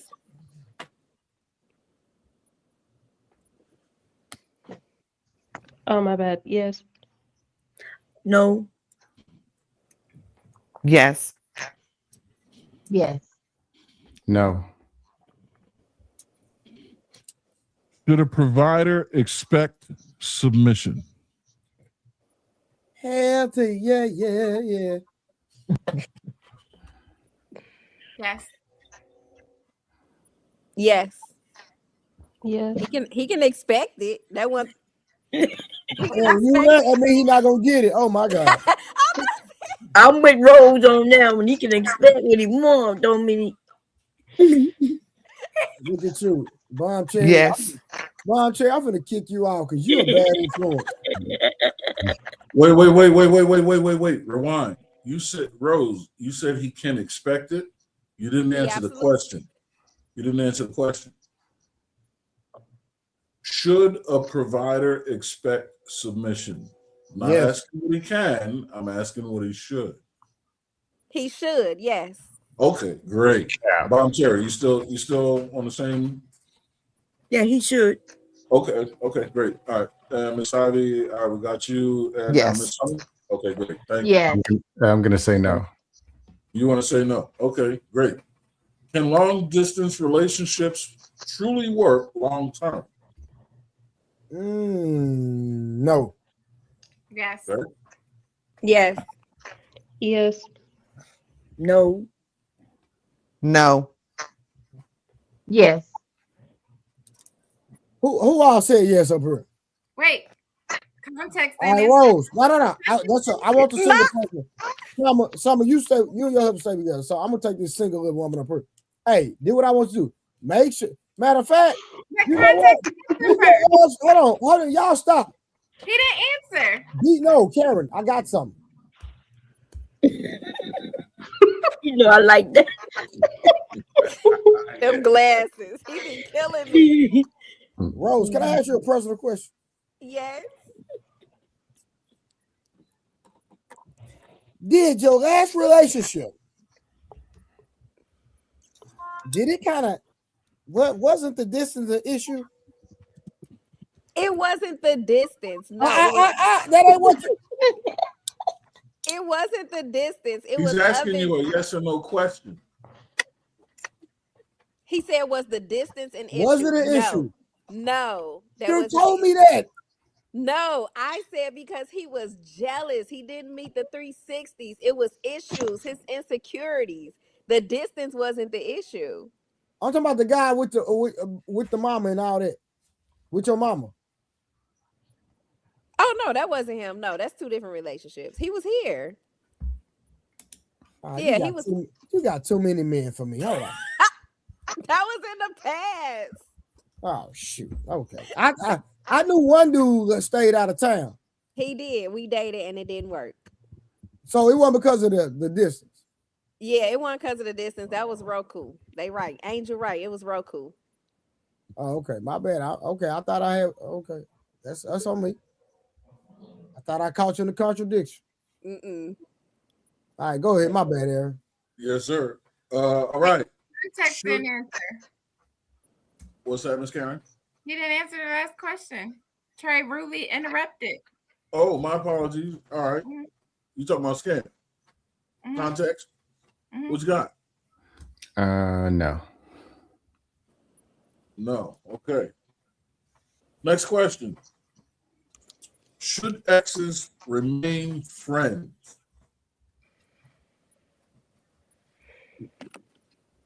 No.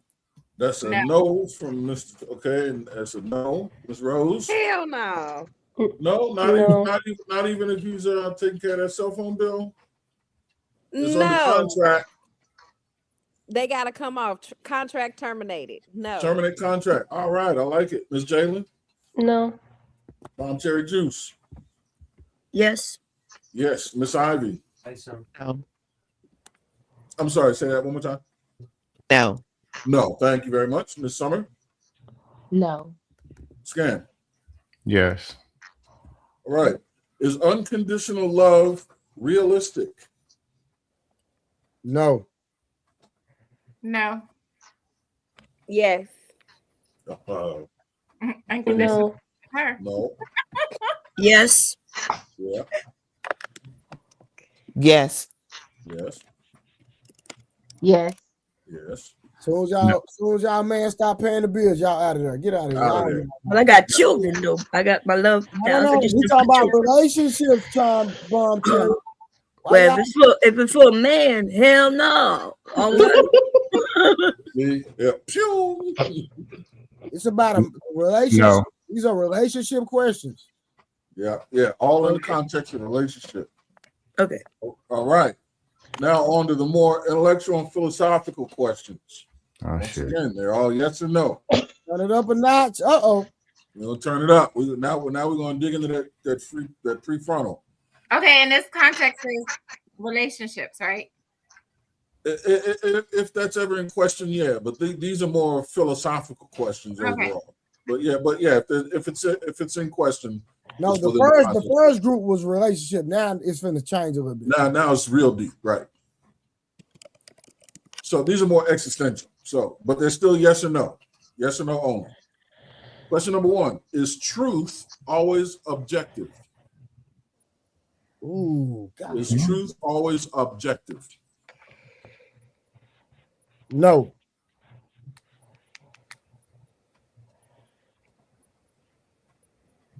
No. No. All right. Yes. I ain't gonna lie. What does objective mean?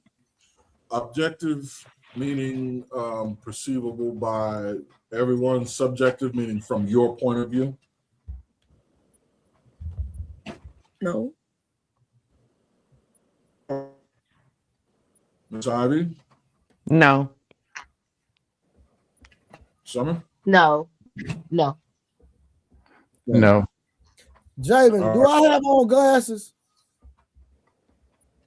Yes.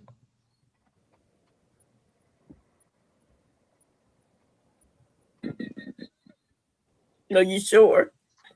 Right. That would be the great next question. Yeah. Because I say they shade. Now what? You know what? You sure right. Get her out of here. All right. Next. Can morality exist? Glasses. Now they glasses. No. What if you call them spectacles? They could be that. Yeah, they're glasses. All right, next question. Can morality exist without religion? Yes. Can morality exist without religion? 100%, yes. All right, we got 2 yeses, 3 yeses. Ms. Jalen? Yeah. Yes. Ms. Bonterry? Yes. Ms. Ivy? Yes. Ms. Summer?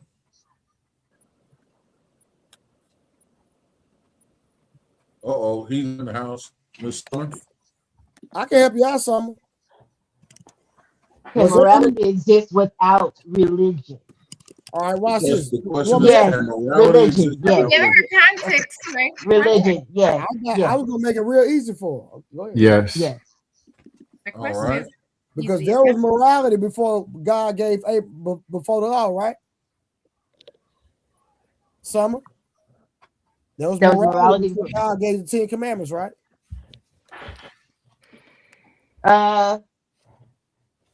Yes.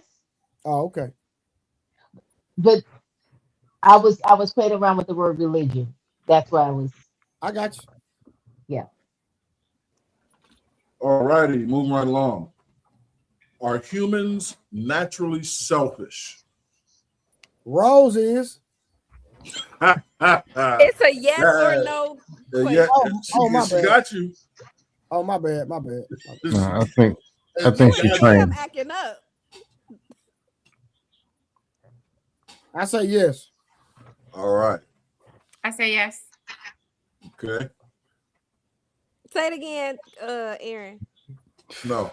Don't do it, Rose. Don't do it. You know the question. Hey, y'all watch this comment. Naturally selfish? No, we're not naturally selfish. So it took you a lot of practice. So why'd you want me to answer? I don't want to answer to that. Never mind. Miss Jalen, Yes. Miss Baumcherry, Yes. Miss Ivy, Yes. Miss Summer, Yes. and Scan. Yes. Yes. All right. Excellent. Next one. Is free will real? Yes. Is free will real? Yes.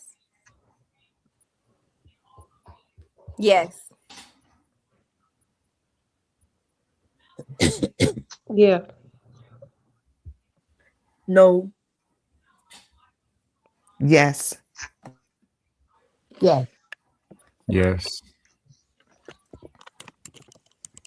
Trey, you in on that? Is free will real? I was the first one. I said yes. Oh, you said yes. All right, appreciate that. Okay, moving right along. Should emotions influence logical decisions? Hell no.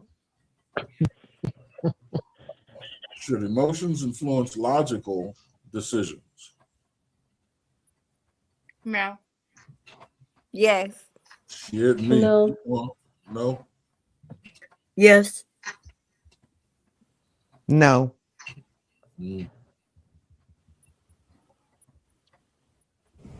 You are so selfish. You are so selfish. And you don't even realize it.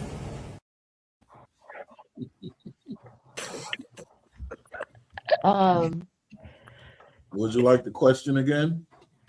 No. Should emotions influence logical decisions? Right. That's the question, correct.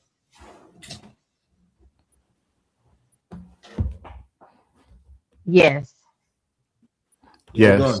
Yeah. All I right. know there wasn't no married woman that said that.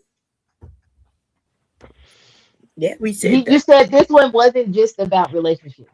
You said this one wasn't just about it. Not just about it, no. Yeah. All right. It is next one. Is suffering necessary for growth? Yes. No. Yes. Yes. No. Yes. Yes. No. All right. And can intelligence be taught? Yes. Yes. Yes. Yes. Yes. No.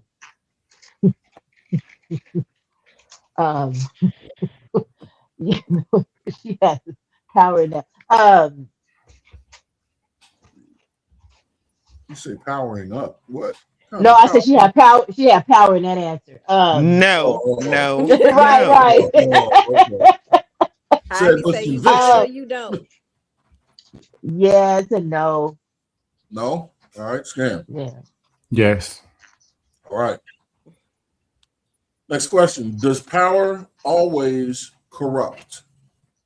Ooh, that's a good one. Now that's a good one. It's an easy one. Shout out to the chat for playing along. I'm reading you guys' answers too. Those of you who are providing context, you're not winning. Shout out No. to the chat for participating. I say no. Does power always corrupt? Trey says no. No. What you got, Ms. Karen? No. No. Yes. No. Oh no.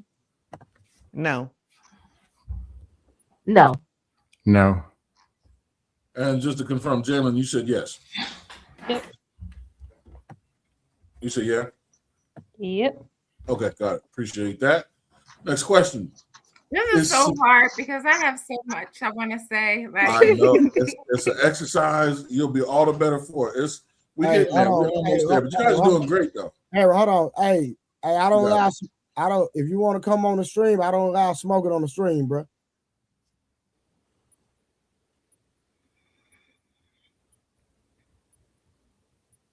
You want to come up?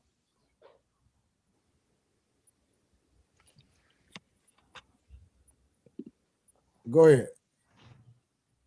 Yes, He sir. said he can't stop. He addicted to All right.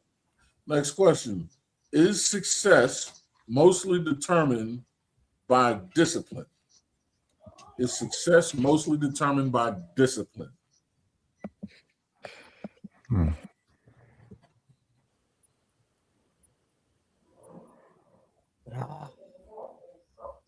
I would say no. Mostly determined. Oh, mostly. Yes, yes, yes, 100%. Yes. Mostly. Yeah, mostly. Yes, 100%. Yeah. Yeah. Okay. All right, Miss Karen. Yes. You're into it. Okay, Miss Rose. Yes. You with it, Yeah. Miss Jalen? Bob Cherry. Yes. Okay. Yes. Appreciate it. Yes. Good job. No. No. All right. Next question. Should society prioritize equality over freedom? Should society prioritize equality over freedom?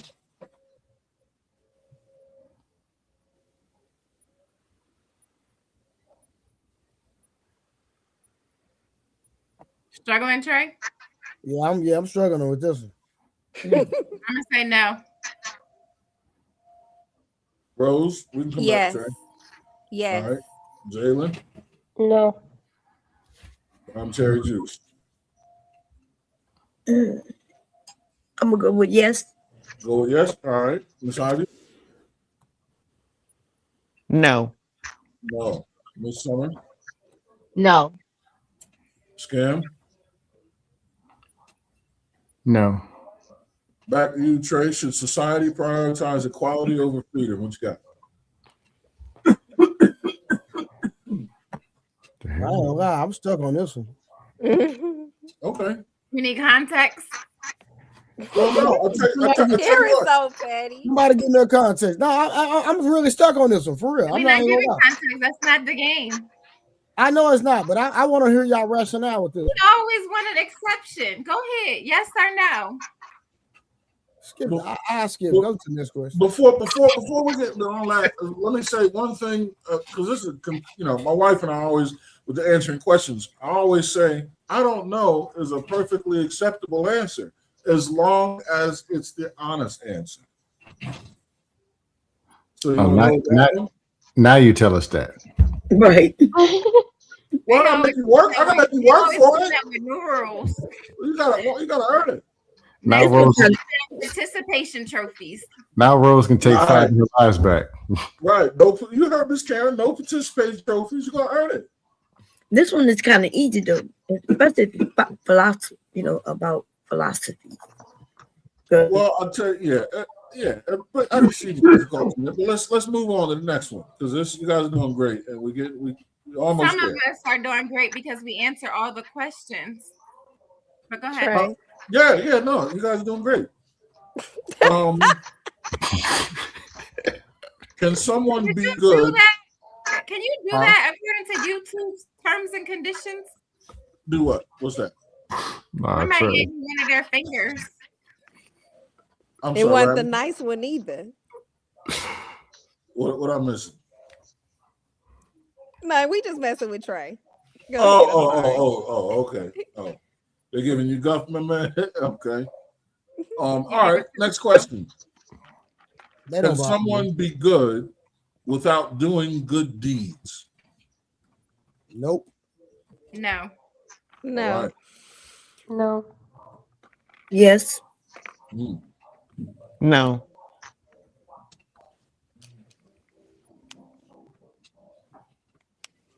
Yes.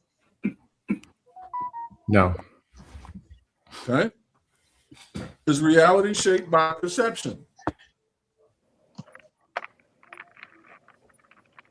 Yes.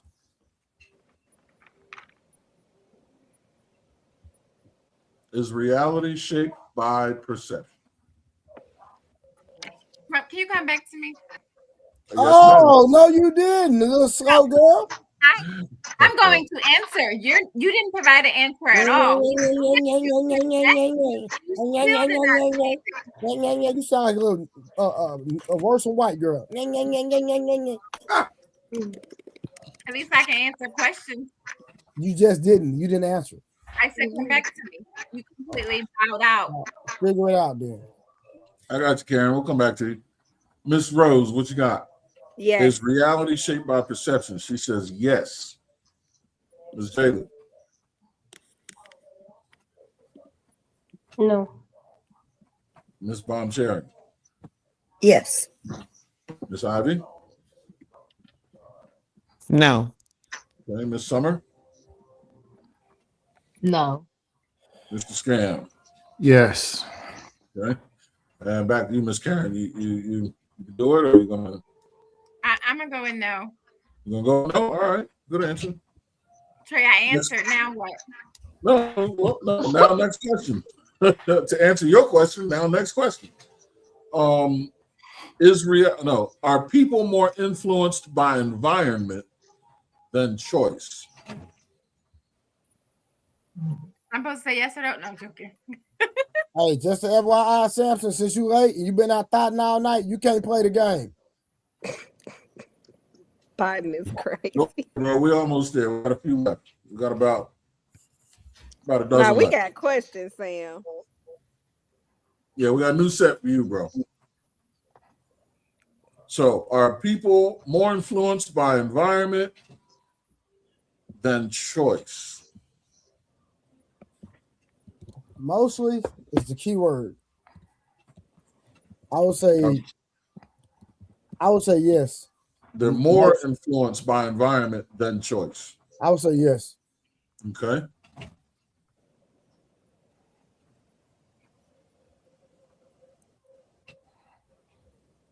Yes. Yes. I was about to spell mostly for you, Karen. Ain't nothing wrong with my education. Yes. That's why you got pregnant by a nigga like me.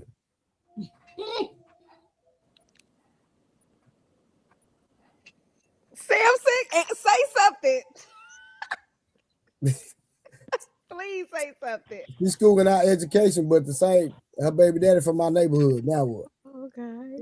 Aaron, Exactly. Aaron, am I supposed to answer this, Aaron? Yes, please do. Bro, listen, just because you have not been doing the Lord's work tonight, don't come here with that. Yeah, we got questions, Sam. Yes. Yes. Why? Listen, is it me and Samson energy low? I don't know. It seems depleted to me already. Yeah, it seems depleted to me. But we gonna keep it moving. Yes. Yes. Okay. I got a question for that. Ms. Ivy? Yes. That boy need a red Yes. bull. Yes. Not the sugar-free kind either. Yes. Aaron, my bad. We just acting up because No. look, he just getting home. Hey, that boy get home 3 o'clock in the morning. He supposed to be a Christian. Crazy. You gonna pray. He about to fall asleep. You take it home. Boy, I tell you, boy, what you do? Hey. I tell you what, I bet you. Yeah, never mind. I'm not going to. Yeah. No, I'm gonna wait till the questions done. It's going down when the questions over with. Yeah, I'm gonna let you live for a minute, Mr. Sampson. You ain't been slow playing, have you? We'll get to that in a minute. They don't need to answer that. Next question. Should knowledge always be shared freely? Man, look what the wind done blew in. Right. Oh man. Ali done came from under his heated blanket. Slide, Ali. I ask it again. Yes, sir. Should knowledge always be shared freely? I would say yes. I think that's what's wrong with society, but yes. We didn't ask for that extra stuff. Okay, my bad.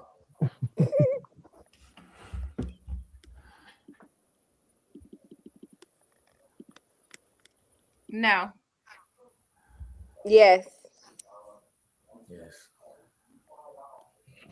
Ms. Jalen? No. You I'll be right stingy. back. I like money. No. No. No. All right, real quick. Shout out to Tiffany K in the Cash App with the $20 Cash App. Miss Tiffany, thank you so much. I appreciate you. If we're gonna meet the goal for the stream, I think we've been giving y'all great content. Shout out to Big Aaron, the host of the show. We are $50 away from all the goals. So if you could, let's meet the goals for the day. We already made all the super chat goals. Thank everybody that has been a blessing to my son, because ain't none of this going to me. I swear to God. All right. Yes. Next question. Miss Yes. Summer? Yep. Okay. Yes. Scan. Hey, Aaron, if you're asking questions, just skip Jalen for right now. She said she'll be right back.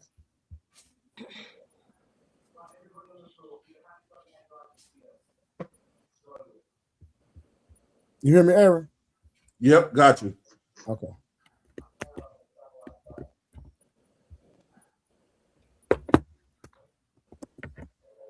You hear me, Steve? Did I miss something? Why nobody saying anything? I don't know. Can y'all hear me? I'm waiting on Big Aaron. Yeah, what's the question? It says, should knowledge always be shared freely? Oh, we all answered that. I thought. No, I said no. Oh, you said no. Okay. I'm gonna say yes because knowledge of Samson's night's gonna be shared freely in a minute. But move right along. Oh yeah, yes it is. Yeah, yep. So we're gonna go ahead and stick a pin in that. Man, you need to go to sleep, boy. You tired, boy. Look at you. What she do, Man. Sam? What didn't she do? That's a better question. That part. Sam finna make him a bowl of cereal. His midnight snack. Ooh, boy. Hey, Go that's to bed. late night cereal, boy. You know that's a sign.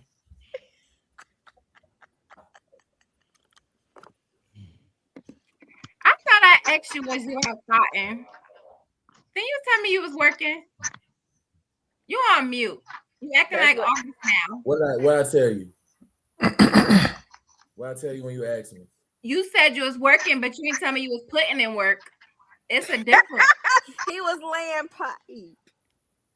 Hey, bro, didn't I Gotta tell you build the didn't I tell you had one more? And then I was gonna wake up. I did say that, right? We ain't But gonna why talk you about needed- we ain't gonna talk about how that bun at the top detachable. Leave my tracks alone. I let you get about 5 off. That boy said detachable. Go ahead, Big Aaron. All right. This one I'm gonna skip. We kind of answered it. Here's a good one. Can logic fully understand human behavior? Say it one more time. I'm gonna skip. It says, can logic fully understand human behavior? Yeah, that might have been a typo. Yeah. All right. How about this? This is a good one. Are humans wired for tribalism? That's a good one. Oh, Humans wired for tribalism. Mhm. Humans or women? Humans. Yes. But there's merit to your question to what we can get into that in a minute. But to answer your question, I would say yes. Yeah, Yes. I agree. You Yes. say yes, and yes. All right. Jalen, be right back. Ms. Bombercherry. Yes. Ms. Ivy. Yes. Ms. Summer. Yes. Context clues. Yes. All right. Should morality change with time? Should what change with time? Morality. Yes. No. No.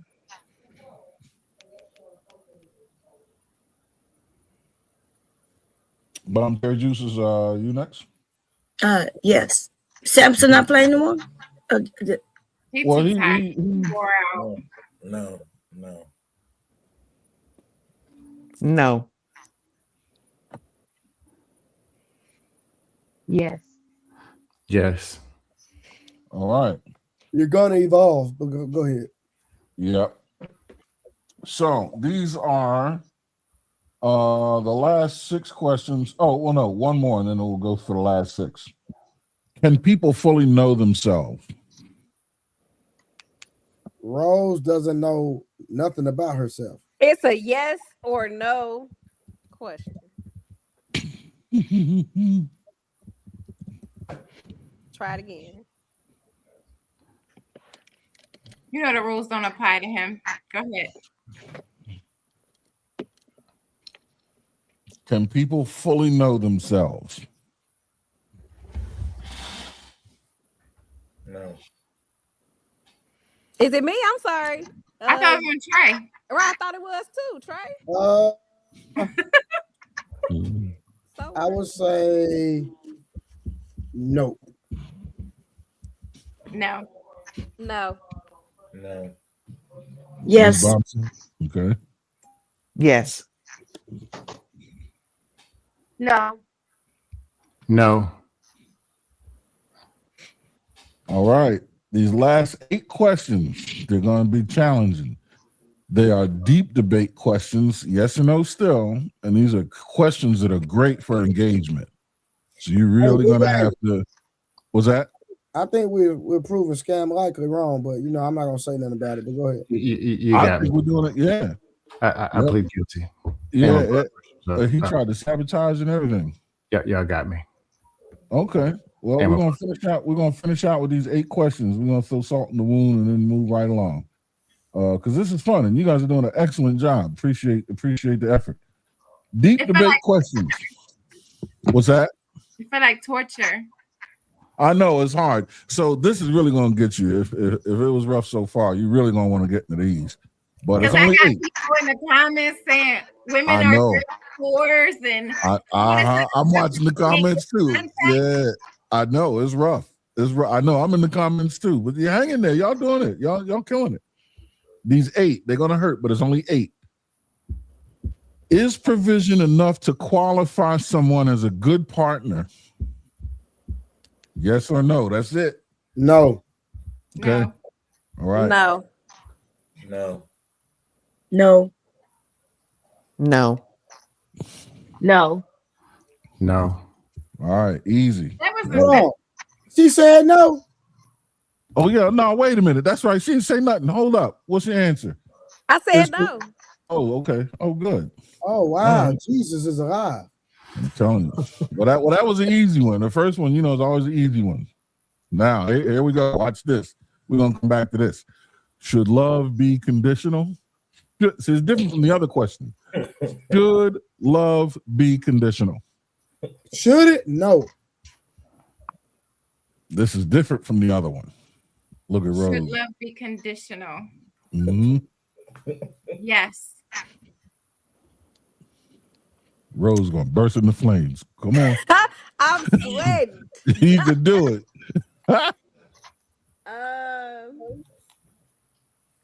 To love be conditional. Yes. No. Hey, look, honesty. All right. Miss Yes. Bombberry? Yes. Yes. Okay, Miss Ivy.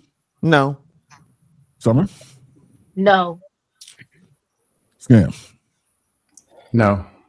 All right. All right, Good job. 1 second, Big Ed, before you keep You got going. it. No problem. Shout out to Ali, my brother in the cash out with the 1999. I got one for y'all. Are humans apes? Answer would blow your minds. What's the answer, Ali? In the book of Ali, what's the answer? Petty. Because All right, if go it ahead. ain't in the book of Ali, it ain't right. Go ahead, Big A. I would answer is no.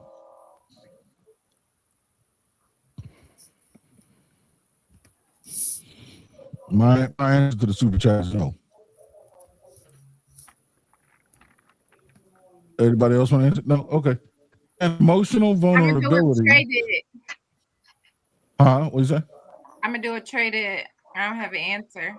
Oh, okay. All right. I don't know if it's a perfectly viable Yeah. answer if it's the truth. I don't know. Yeah, no, humans are not apes.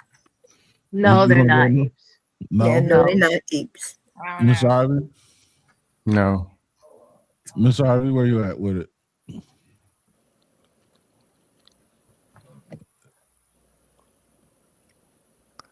Answer. Are humans apes? No. Okay. All right. Appreciate that. I agree. All right. Next question. Said we are apes. What's that? Ali said we are apes. Oh, yeah. Well, Ali's an ape. What are you gonna do? My man Ali, I'm just playing with you. Can emotional vulnerability reduce attraction? Did Trey fall asleep? Look up Marlon. Say cheese. I'm thinking. Oh. Can emotional vulnerability reduce attraction?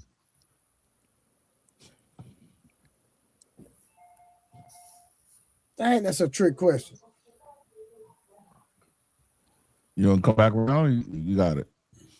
Yeah, go around. Come back around. Miss Karen? The answer this time when it come back. Yes. Yes. Thank you. Ms. Rose? No. No. Ms. Bomcherry? What's the question? I'm back. Sure. Can emotional vulnerability reduce attraction? Yes. Yes. Thank you very much. Miss Ivy? No. No. Miss Summer?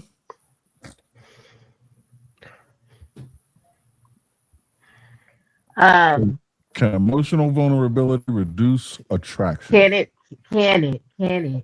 Yep. And emotional vulnerability reduce attraction? Yes, it can. Yes, it can. Okay, good job. Mr. Scam. Yes. All right, back around What to you, was the Trey. question? Oh, you're back. Okay, great. Yeah. Can emotional vulnerability reduce attraction? Jalen and then Trey. I'll be right back. Yeah, I can. Yes? Yeah, Okay. I would say yes. You would say yes? Thank you, sir. Yeah. And I got All a right. reason for it too. But. We ain't Yep. Next question. This is a good one. Is loyalty more important than honesty? Is loyalty more important than honesty?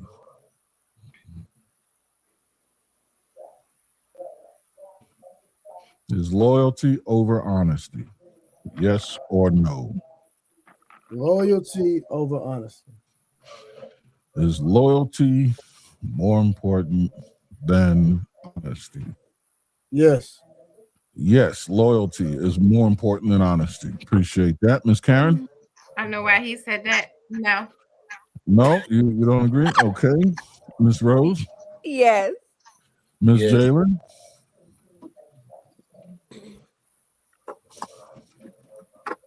No. Thank you, dear. Miss Bomcherry? No. Miss Ivy? No. Thank you, ma'am. Miss Summer? No. Context.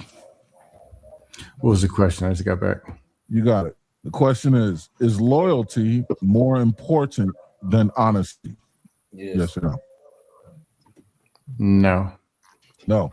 Thank you, Yes. sir. Yes. Yes. Oh, shucks. All right, now. Stay right there. Next question. We got 1, 2, 3, 4, 5 left. This is the 5th left. Highlight this one. Should men and women be judged by the same dating standards? No. No. Okay. Yes.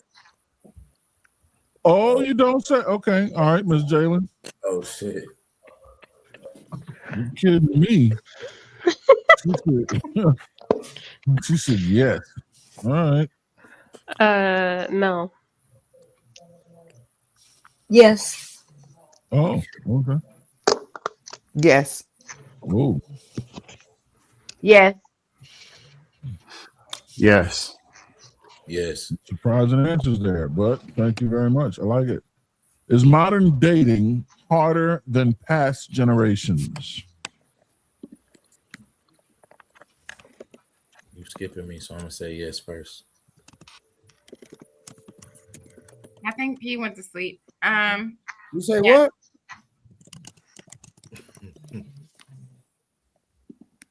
What was the question? I'm sorry. Oh, is modern dating harder than in past generations? Yes. 100%. Y'all can hear me, right? Yeah. We heard your answer. We ain't hear Rose's yet. Oh, yes. God dang, Rose, you still eat? What happened when you ain't got the niggas taking you out that much? We gonna have a talk, Trey, because I don't appreciate this. Ain't no more foodie calls, Karen. It's a healthy snack, though. She be out tomorrow. Who turn is it? I think it's Jalen. Jalen? Yeah. No. Yes. Yes. No. Next question. Should masculinity and femininity have fixed definitions? Yes.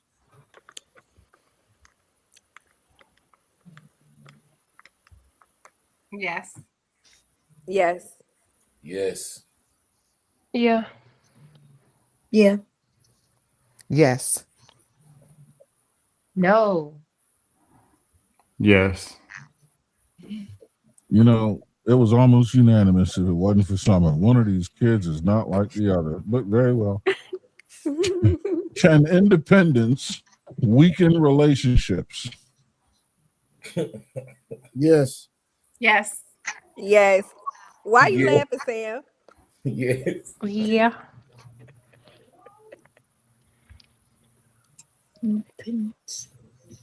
Is it my turn? Yeah. Yeah, it's your turn. Yes, ma'am. Can you repeat the question? Yes, ma'am. Can independence weaken relationships? No. Yes. Can I change my answer? Sure. Yeah. Oh. Yeah. Whatever the reverse of whatever I said before. Yes. Yes. Yes. Independence can weaken relationships. Yes. Okay. Yes. We got you. Summer? No. Yes. Summer Yes. said yes, and Scam said no. All right. No.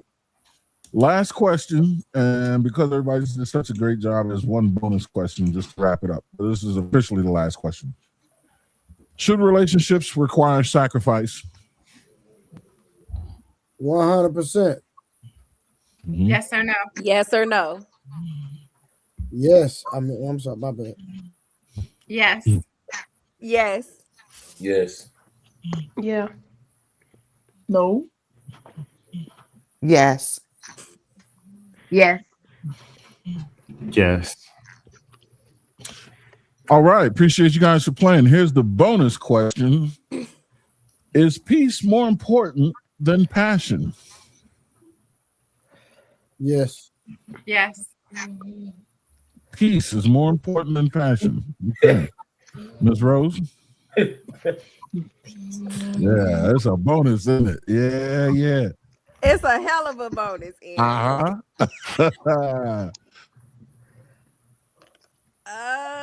Peace, passion. Yes. Good Yes. job. Jalen? Yes. Cherry? Yes. Miss Ivy? Yes. Summer? Yes. Look at Scam? Sam. Look. Yes. Oh, I'm shocked. And I'm that surprised to be concludes off on that question. this round or this That was a rough one. inaugural game of questions, yes or no. Appreciate the participation. I didn't So think it was now we going to know go we as can well all as do it on the it. panel. We can do it. We can do it. It can be Minus done. scam. Minus scam. I took Yeah, that. I was wrong. Y'all was right. I was wrong. My blood pressure is now about 160 over 130, but I'm gonna take my meds. I'm gonna be all right. And shout out to the ladies. They're the ones just as calm and cool as the fan. Shout out to the look, panel full of ladies can answer yes or no questions. But y'all know what this means now. Wait, hold on. Can I say something? Because you don't got to do all that, Trey. Earlier, Rose said we can't give an answer without the emotional context or something like that. Well, it's been proven that you can. So now the precedent has been set. When a question is asked of you ladies, that's a yes or no question. We know you can do it. I was forced. All you did was lie, so that makes it easier. Just saying. You probably got a point, Scam. You sandbag 10 on the lies. You got lies all the way in the wind.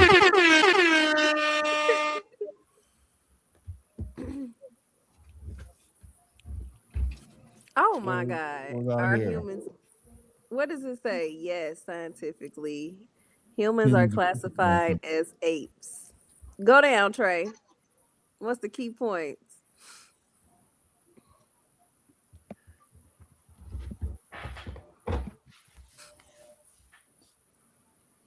We got shared traits, taxonomic family, genetic relation, evolutionary path. Wow. What made Ali even say that? We are not apes are not humans, and humans are not apes. We are related. We have a lot of traits of the same, but we are not the same. I'm with Bob Cherry. We're definitely It's a genetically scientific related. fact. And Yeah. I think it was the picture floating around that probably prompted that question of President Obama and Michelle Obama. Not allowed to discuss anything about apes. Who is Yeah, that I snoring? agree with Bob Cherry. You know that's my husband. Oh, I'm gonna mute myself. You thought Knight was up here on the panel? yeah, because Light be knocked out. Oh, somebody sleeping? Yeah, that's Cherry husband. Hey, but yeah, Trey took the cake about a week or so ago. That snoring was crazy. Was it anything like this? My husband way across the room, and y'all can hear it. If I go downstairs, we'll be able to hear it. Wow. I was tired, Cherry, so Bump with forehead talking about. You was. You fell asleep. I was over here that morning, and they kept the show going. We was having fun. They did. OG and them kept going for hours. Yeah, shout out to Scam Likely for holding it down. Appreciate that, brother. I didn't forgot to tell you that. It's cool. Aaron, So that's all you got I for get us? a couple of free dust passes or something. Nah. Yeah, he do. Yeah, he do. Why you do that? Why you say that, Rose? Nah, ain't no dust passes around here. But On to other business. Samson. Time to bring you up on these charges, sir. And your girl in the chat left because you wasn't here. Hold on, y'all. Hold on. Before we move on, shout out to Big Aaron for the great hosting today. Did y'all like the subject? Did everybody like the subject? I loved it. Yes. I thought they were great questions. Okay, awesome. Aaron came up with the subject. You know, I did my 1-2. We came together as a team. Our first stream, and we put together a phenomenal live. You know what I'm saying? You know, when Karen tried to help me, we ain't gonna say what happened when Karen tried to help me. But don't do that because I did last night and it came out good. No, you held me down last night. I'm talking about when you come up with the questions. I came up with the questions last night and they were good. Don't hate. You don't read through the question like I tell you to because you don't listen. Put your foot down, Karen. Man, when I woke up, Karen had a stream full of men talking about a whole bunch of nonsense. She know it too. You talking about yesterday? Yes, sir. Well, listen, folks. I was on there until like 9 o'clock in the morning. Then Trey took over. Last night? We working it was shifts. crazy. We working It was shifts. like an 11-hour stream. Yeah, what? We working shifts. Yeah. It was funny. It was funny. I fell asleep, and then I woke up. You guys were still on. And I'm like, okay. And I fell asleep again. I woke up. You guys are still on. And then I just was like, you guys need to go to bed. Yeah. You guys is going for a long time. In the interest of not going 11 hours, I'm going to go ahead and bid you all adieu. It's been 5 hours and 45 minutes.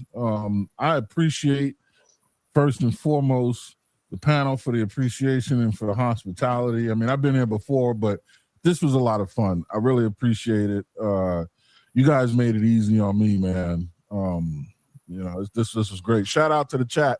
Please hit the like button. Please support the channel. Trey is over here doing big things, and he's doing it quickly. And Trey, I appreciate you, brother. The amount of legwork he's put in behind this today is immaculate, and the speed with which he did it is blinding. I don't know how. Listen, man, the success of the show, I owe 100% to Trey, man. I was just here following the man's direction, and we were successful, man. So I really, really do appreciate everything going on over here. You guys are my new family. And I hope to return soon. Hit me up on the War Report. That's coming back out. This might drop be the link to your channel in the chat. Okay. All right. I'll definitely do that. Aaron, real quick, Sam. Shout out to my boy Willie Beeman. That's my boy in real life. Shout out to my nigga Trey the Truth Teller. So that's my boy in real life. Like we know each other personally. Willie is the truth. That's my man over there. He's a solid cat, man. Shout out to Willie Beeman. Go ahead, Sam. Oh, Aaron, no, I was gonna say great show, real talk. I appreciate it, man. Thank you very much for the support, man. This was a lot of fun. If Scam Likely gave you a goddamn compliment, boy, you know it's Big Aaron. Can you hear me? Yeah, I can hear you. Yes, sir. Don't leave, because I'm gonna tell you I slow walked it. Ooh. Did you think that? Aha. They were fake clap. Before you get to that, Samson, I'm sorry. Shout out to Miss Ivy, my divine nine sister. She was just in the comments. Miss Ivy came on the platform finally. Yeah, she was in the comments a couple days ago. We was vibing with her. She came up and joined us. I just want you to know that I definitely listened to everything that you said. So thank you for sharing your words of wisdom with me. Shout out to the pretty girls. Shout out to the doves. Boy, if y'all don't get y'all. You a hater. Would y'all pledge? Some demonic stuff. She first fam. Don't do that. Y'all know that sorority stuff demonic. I don't know why y'all acting like this. Hold on. First of all, don't do that. It is. Hold on. It is not dynamic. The origin. How much you want to bet? Hold on. You want to bet? No, Do I you? don't. You know Okay, what? that's what I I don't even. thought. I We don't. can I bet don't on even we want to can get bet into on that mine. because people go into certain things with different motives, different intentions. It don't I change the went in it. origin. It don't change the origin, friend. Okay, We Ivy. can I bet don't. on Ivy, mine. do you want to share? Because Aaron asked a question. Like outsiders Now be she wanting to changed talk the about subject. stuff that they don't know nothing about. I always say, listen, everybody organization is Miss Ivy, different. Miss Ivy, I I was always say that a sorority Miss is Girl Ivy, Scouts for Miss Ivy, college really quick. girls. I apologize. I was really And joking with that's the way I look at I it. It was was joking, Miss nothing Ivy. She got in her strange feelings. about it, I or I was wouldn't be a playing. member I of was it. And I'm playing. I was highly asking educated and I've studied. She Miss can't hear Ivy. you. I was playing. Hey, It Miss was a Ivy. joke. Hey, Miss Ivy, we first Can you fam. can you hear me? I can hear you. Can Oh, you hear me? Okay. Can can you hear you me, hear Miss us, Ivy? Ivy? I don't think she can hear Trey. Yes. Ivy. Okay, Trey was talking to you, Ivy. You know what? I can't hear Trey. So I'm gonna go out and come back in. Okay. Okay. All right, shout out to Red Lipstick Vibes for the $2 super chat. Red Lipstick Vibe, I don't know why you ain't came up on the platform, but I'm gonna leave you alone. I'm not gonna bother you today. I ain't seen her in years. Yeah, I gotta go visit Red Lipstick. She always in the comments. Yeah. When does she go live? I gotta go visit her. Wednesday. Well, nah, that's not that's the men's show. I'm tripping. Tell her put it in the chat when she go live. Yeah, put it in the chat, Red, so we can come over. I always sneak over there on Wednesdays. I try to anyway. But So yeah, I'm gonna let y'all be, man. I love y'all. I appreciate brother. y'all. This was fun, and y'all are my new family now. So I really love y'all. I appreciate it, man. Y'all be safe out here. Be good, man. Deserve. All right, All right. All right. Take care of yourselves. Good night. Good night, everyone. Red Lipstick Monday and Wednesday. What time? Are you on CST, EST? Red Lipstick. I gotta go visit her, and I gotta go visit Smell the Roses. The roses. Mm-hmm. Yeah. When do you know when she go live, Trey?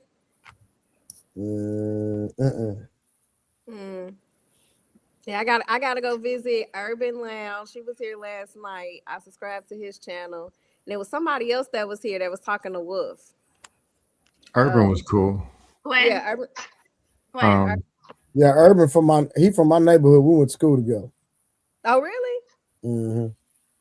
Yeah, I feel like he was Where spending you some from, money. Trey? I'm from Dallas, Oak Cliff. Oh, okay. Did you drop the link for Ivy? Sorry. Okay, Red, we got you. 8:05 Eastern on Monday and Wednesday. Okay, girl. See what you talking about. I think she was the one that did a reaction video to a video I was in with Hey y'all, hey, look, I got a new theme song for my channel. Can I play it? Do y'all want to hear my new theme song? I wish Ali was still here, so I could. Huh? Here. Oh wait, there go Ivy. Hey, Miss Ivy. Miss Ivy, can you hear me? Yes, I can. How you doing, first fam? I'm doing fine. Get y'all. It ain't real unless it's constitutionally bound. Oh, that's cool. That's cute. Hold on, Are we gonna dropped? hear about Samson's outing or no? Won't get that. I think Jalen might have. Yeah, Jalen. Oh, okay. I didn't have an outing, Karen. I told you I've been slow. Y'all was inside. Your house, her house. I wasn't in nobody's house. I've been slow walking it, man. I've just been having Hey, conversations. Palm Cherry. So you Palm played Cherry, tonight? there? Hey, what plant was it that you and JSP were talking about a plant? I can't remember what it was. Y'all saying for inflammation, and you were saying you grow it in your backyard. I think I grow a lot of things in my backyard, but I think he was talking about the thyme, or I think it was thyme, or It kills mucus. Oregano, I think it was. Oregano. Yeah. Okay. What'd you say, Karen? Oh, I asked, was it your house or her house? I didn't go to nobody's house. Told you I was slow walking it. Oh, so she came over yours. Nobody came to my house. Nobody came to my house, Karen. Oh, ask Trey to make you a song. What do you mean? I already told you I'm making a song for all three of y'all. No, I'm talking about for when she come over. There's nobody coming over. Oh yeah, I can make you a better R&B song, boy. Nobody's coming over. I'm slow walking. I told you. Make your playlist, boy. Hey, she gonna go straight in. Y'all, this sounds so toxic. Toxic. This is awful. Ivy, wait, Ivy, I'm sorry. What did you want to say something? Cause she came back. Before we get into that, Play some Spanish R&B. maybe not. Okay, Miss Ivy.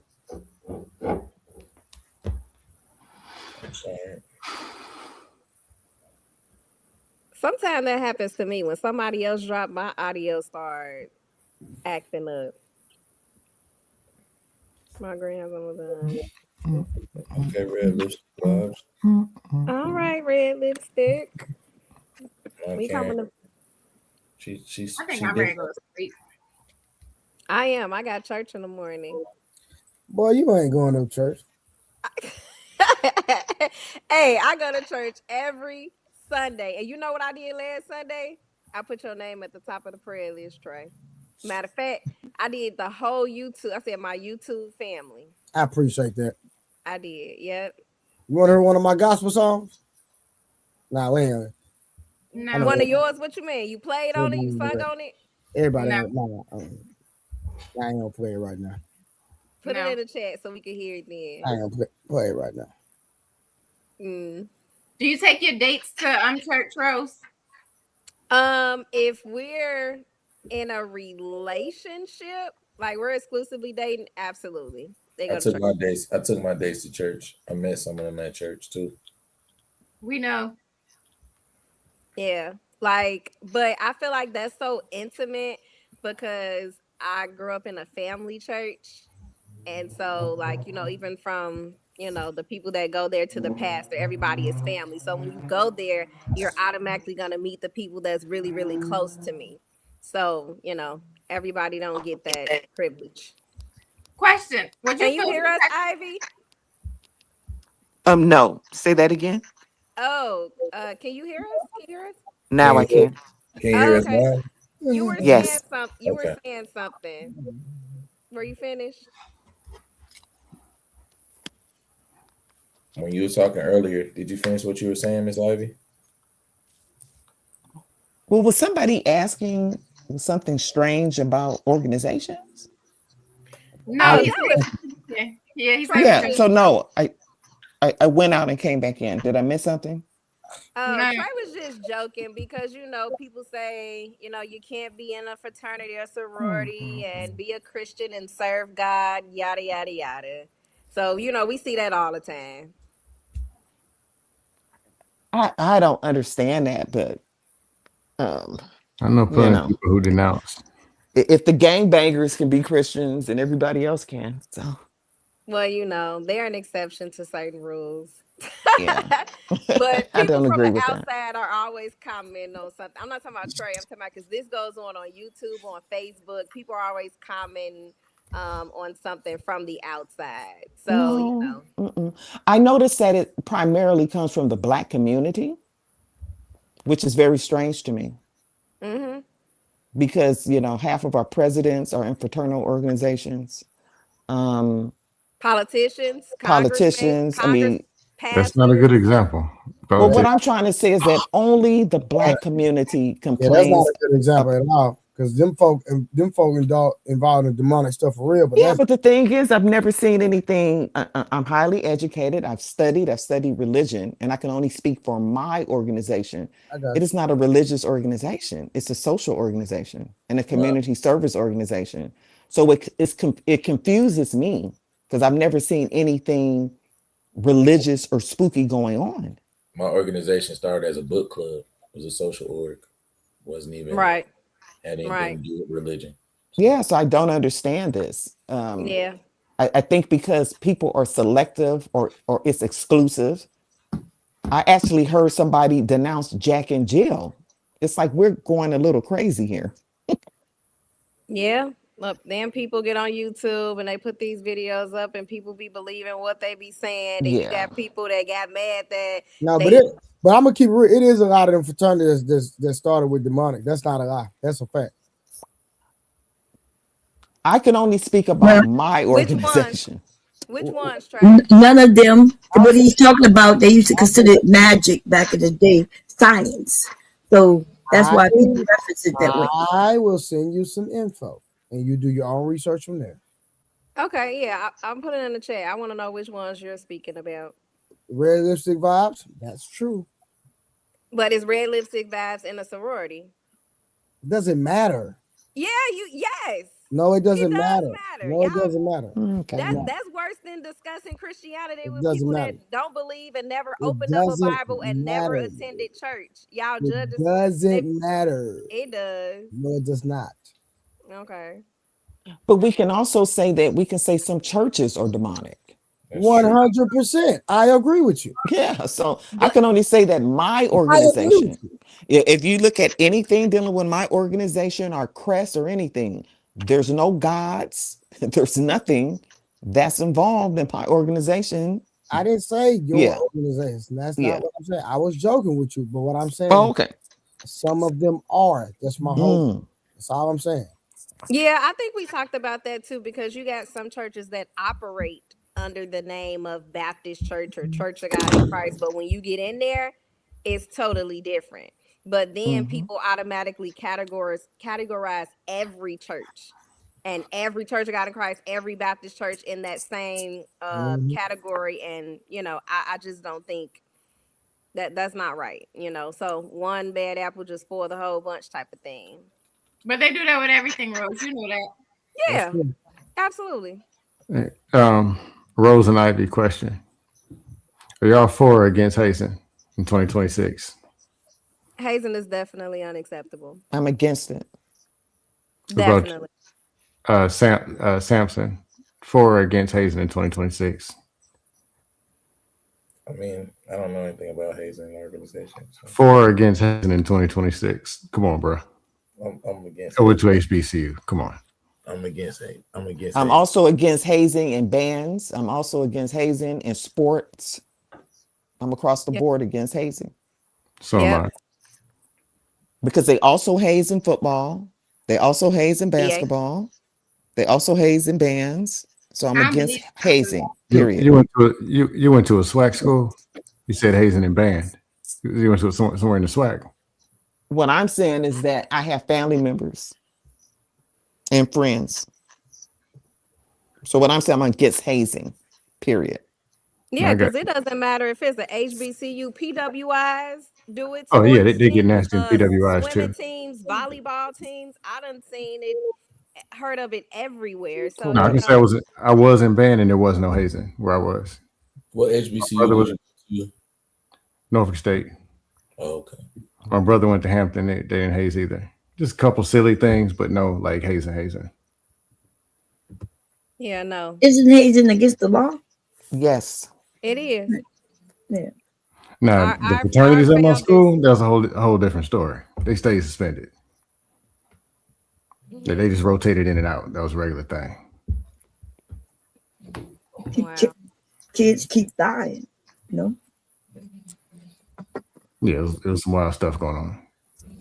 And at the other schools in the area, yeah, they rotated suspensions.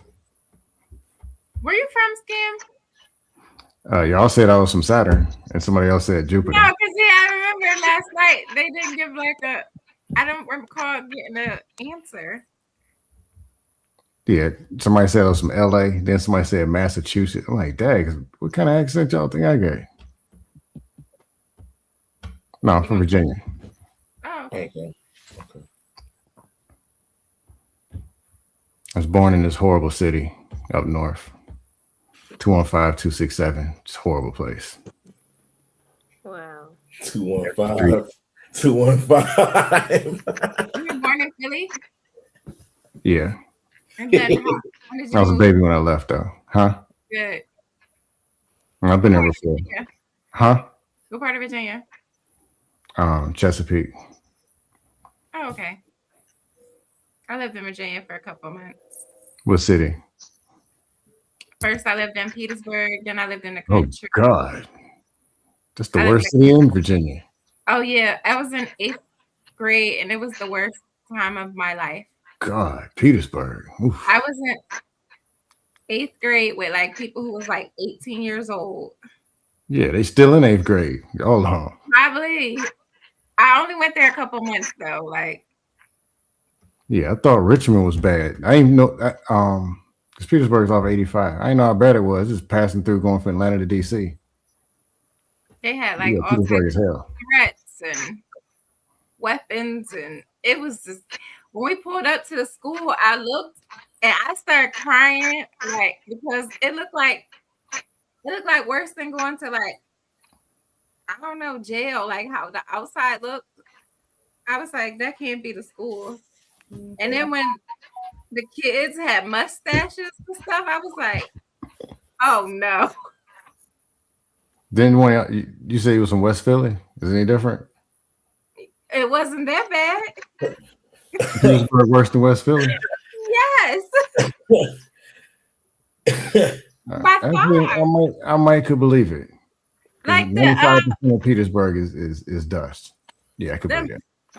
The middle school I went to was like one of the worst in the country when it came to violence. They had all types of gangs and everything.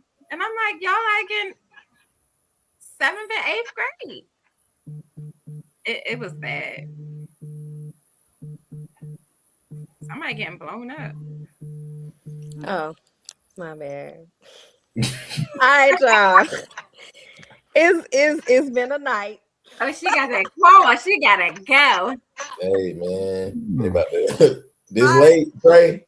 Trey, we back tomorrow. I know it's Super Bowl Sunday. Everybody go Yeah, festivities. Rose, go ahead and open it. Go down. Rose be lying. I don't know if y'all don't see that. She be lying. I don't believe nothing she say. Rose, go down and open the front door. Trey on God. Trey on God. Trey. Hey. I don't believe nothing she say. Oh my Trey. kids. Hey Trey, Rose don't need a rose, Trey. Oh, I know. Oh, that's my tough. goodness. That's These tough. are all assumptions.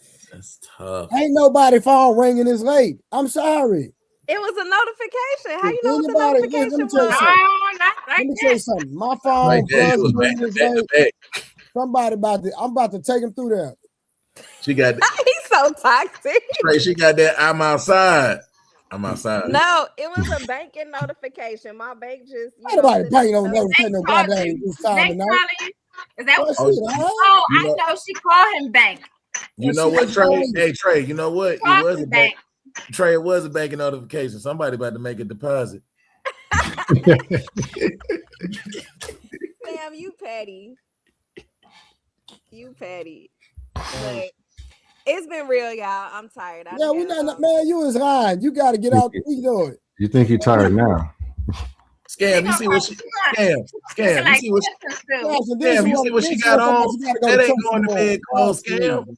Yeah, we're that. Put on that industrial coat. Yeah, because she definitely going to bed with that on, Scam. Come on now. Hey, then she say she got to go to church. I do. I got to get up in 4 hours for church. Boy, I tell you, that woman ain't no good, boy. She gonna be screaming somebody's name. It ain't gonna be. Make sure you tell them don't touch the ponytail because I know it's loose. It ain't secure at the top. Would you leave my tracks alone? Tell them leave it alone. Tell them don't, because you didn't swoop it all the way at the top. That thing a little loose. Tell them Nah, it's stapled down. It's stapled down. I thought it was. She ain't put enough bobby pins. That's a cinnamon roll. Waiting them roll off, Scam. Come on now. I did use enough bobby pins. You know what? Somebody said the Church of Cardian. Oh my God. Wait, go to the next one. Oh my God. Rose, how you Cardi B tonight. You know what? I thought y'all loved me. They call you Cardi B. Boy, The Church of Cardi B. I never had no luck. Trey, my favorite one to this day. Trey, my favorite one to this day is I'll knock the petals off a rose. That to me, that had me through, bro. I heard that. I was done. Who was that? Square Biz? I think that was him. They be wilding in the comments. I be trying so hard not to laugh. Wait till some of these other trolls start coming through. Oh, Lord. Some of the ones from Fight Club. Wait till they come over here. Oh boy. You ain't seen some of the ones that was attacking me last night, they was like, "Oh, this reminds me of Fight Club 2020." No, wait till the Trolluminati comes over here. No, you left and all They these troll so bad. They have people yelling at them on the panels. Oh, yeah, wait till they come over here. Damn, you left and all these people showed up, and I'm Let them like, come on over. Let's see how successful they be. I'm like, Yeah, I gotta that's go to What, the bed. trolls? That should be Trey, interesting. That should be interesting. I was like, I gotta go to bed. Trey, like, I got some paperwork to do. I'll be right there. Hey, we got the bounties already ready for them. It's all good. Oh, I like that. Look at the bounties, man. Oh, T.O. gonna kick me off every hour on the hour anyway. I know. What is that? Bounties, they put the bounty on their head. They get people kicked out the panel. They get them kicked off. He was like so upset when Trey put it up this morning because he was like, I needed this last night. That's I never heard of the bounties. That's crazy. That's because typically where Biz was going to sleep. A lot of times the trolls be having my back though. They pay and bring me back on. You don't typically see a lot of bounties unless you got the same kind of troll Was people where coming up Biz there. over there, and that's why he back in the comments because you didn't get off yet, and now you can't open the door. Right, because he said good night 3 He times. said good night. Let me say, hey y'all, I'm gonna say something real quick. We might have to review a conversation that was had. Oh nah, I forgot. Y'all was on it. What? Yeah, I'm not gonna lie, man. That conversation with Wolf Stacks and Why So Serious, yeah, we gotta revisit that. It was over here. Yeah, he was on it. Yeah. Every time I'm not taking care of their kids and not fighting for their kids and all that stuff. Oh, that one. Man, I listened to that today, man. I'm like, yo. That was yeah. Why so I was surprised at him. I ain't gonna lie. Hey, you see, he left, right? Let it be known. Scam said that whole conversation that was no internet BS. Scam. Listen, I'm saying this in front of everybody. No, if anybody say I said something behind his back, I'm saying it on the internet. You see, he left. You left, right? Yeah. So I peep some people when you don't let them up on the panel. I had a different opinion, but yeah, then they want to hop and go somewhere else, and that's cool. God bless you. But yeah. What's your opinion, Scam? Still meet him where he's at.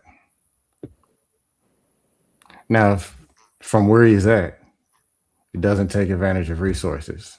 Like, I don't forget that he's saying he did try to put up a fight for 3-4 years in the fatigue and whatever.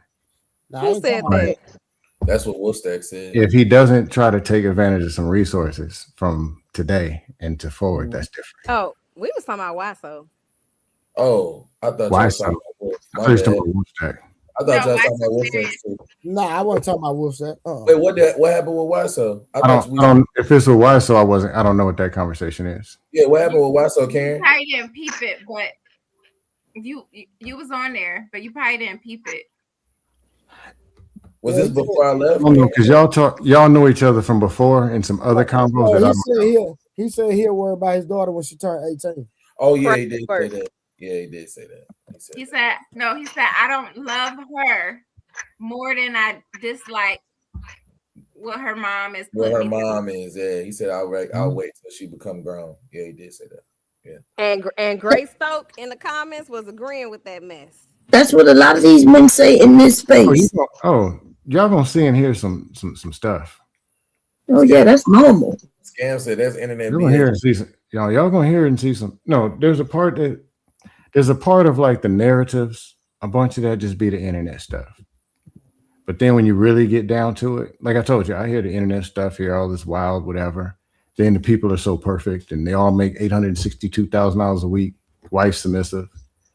Then and I never put nobody's business out or names. But when you start talking to people and finding out some stuff, some of it don't be funny. Or just regular people that just come, they might not say nothing. Then you get that weird phone call. They're about to blow a gasket. Like, there is something that's not internet. Well, Trey.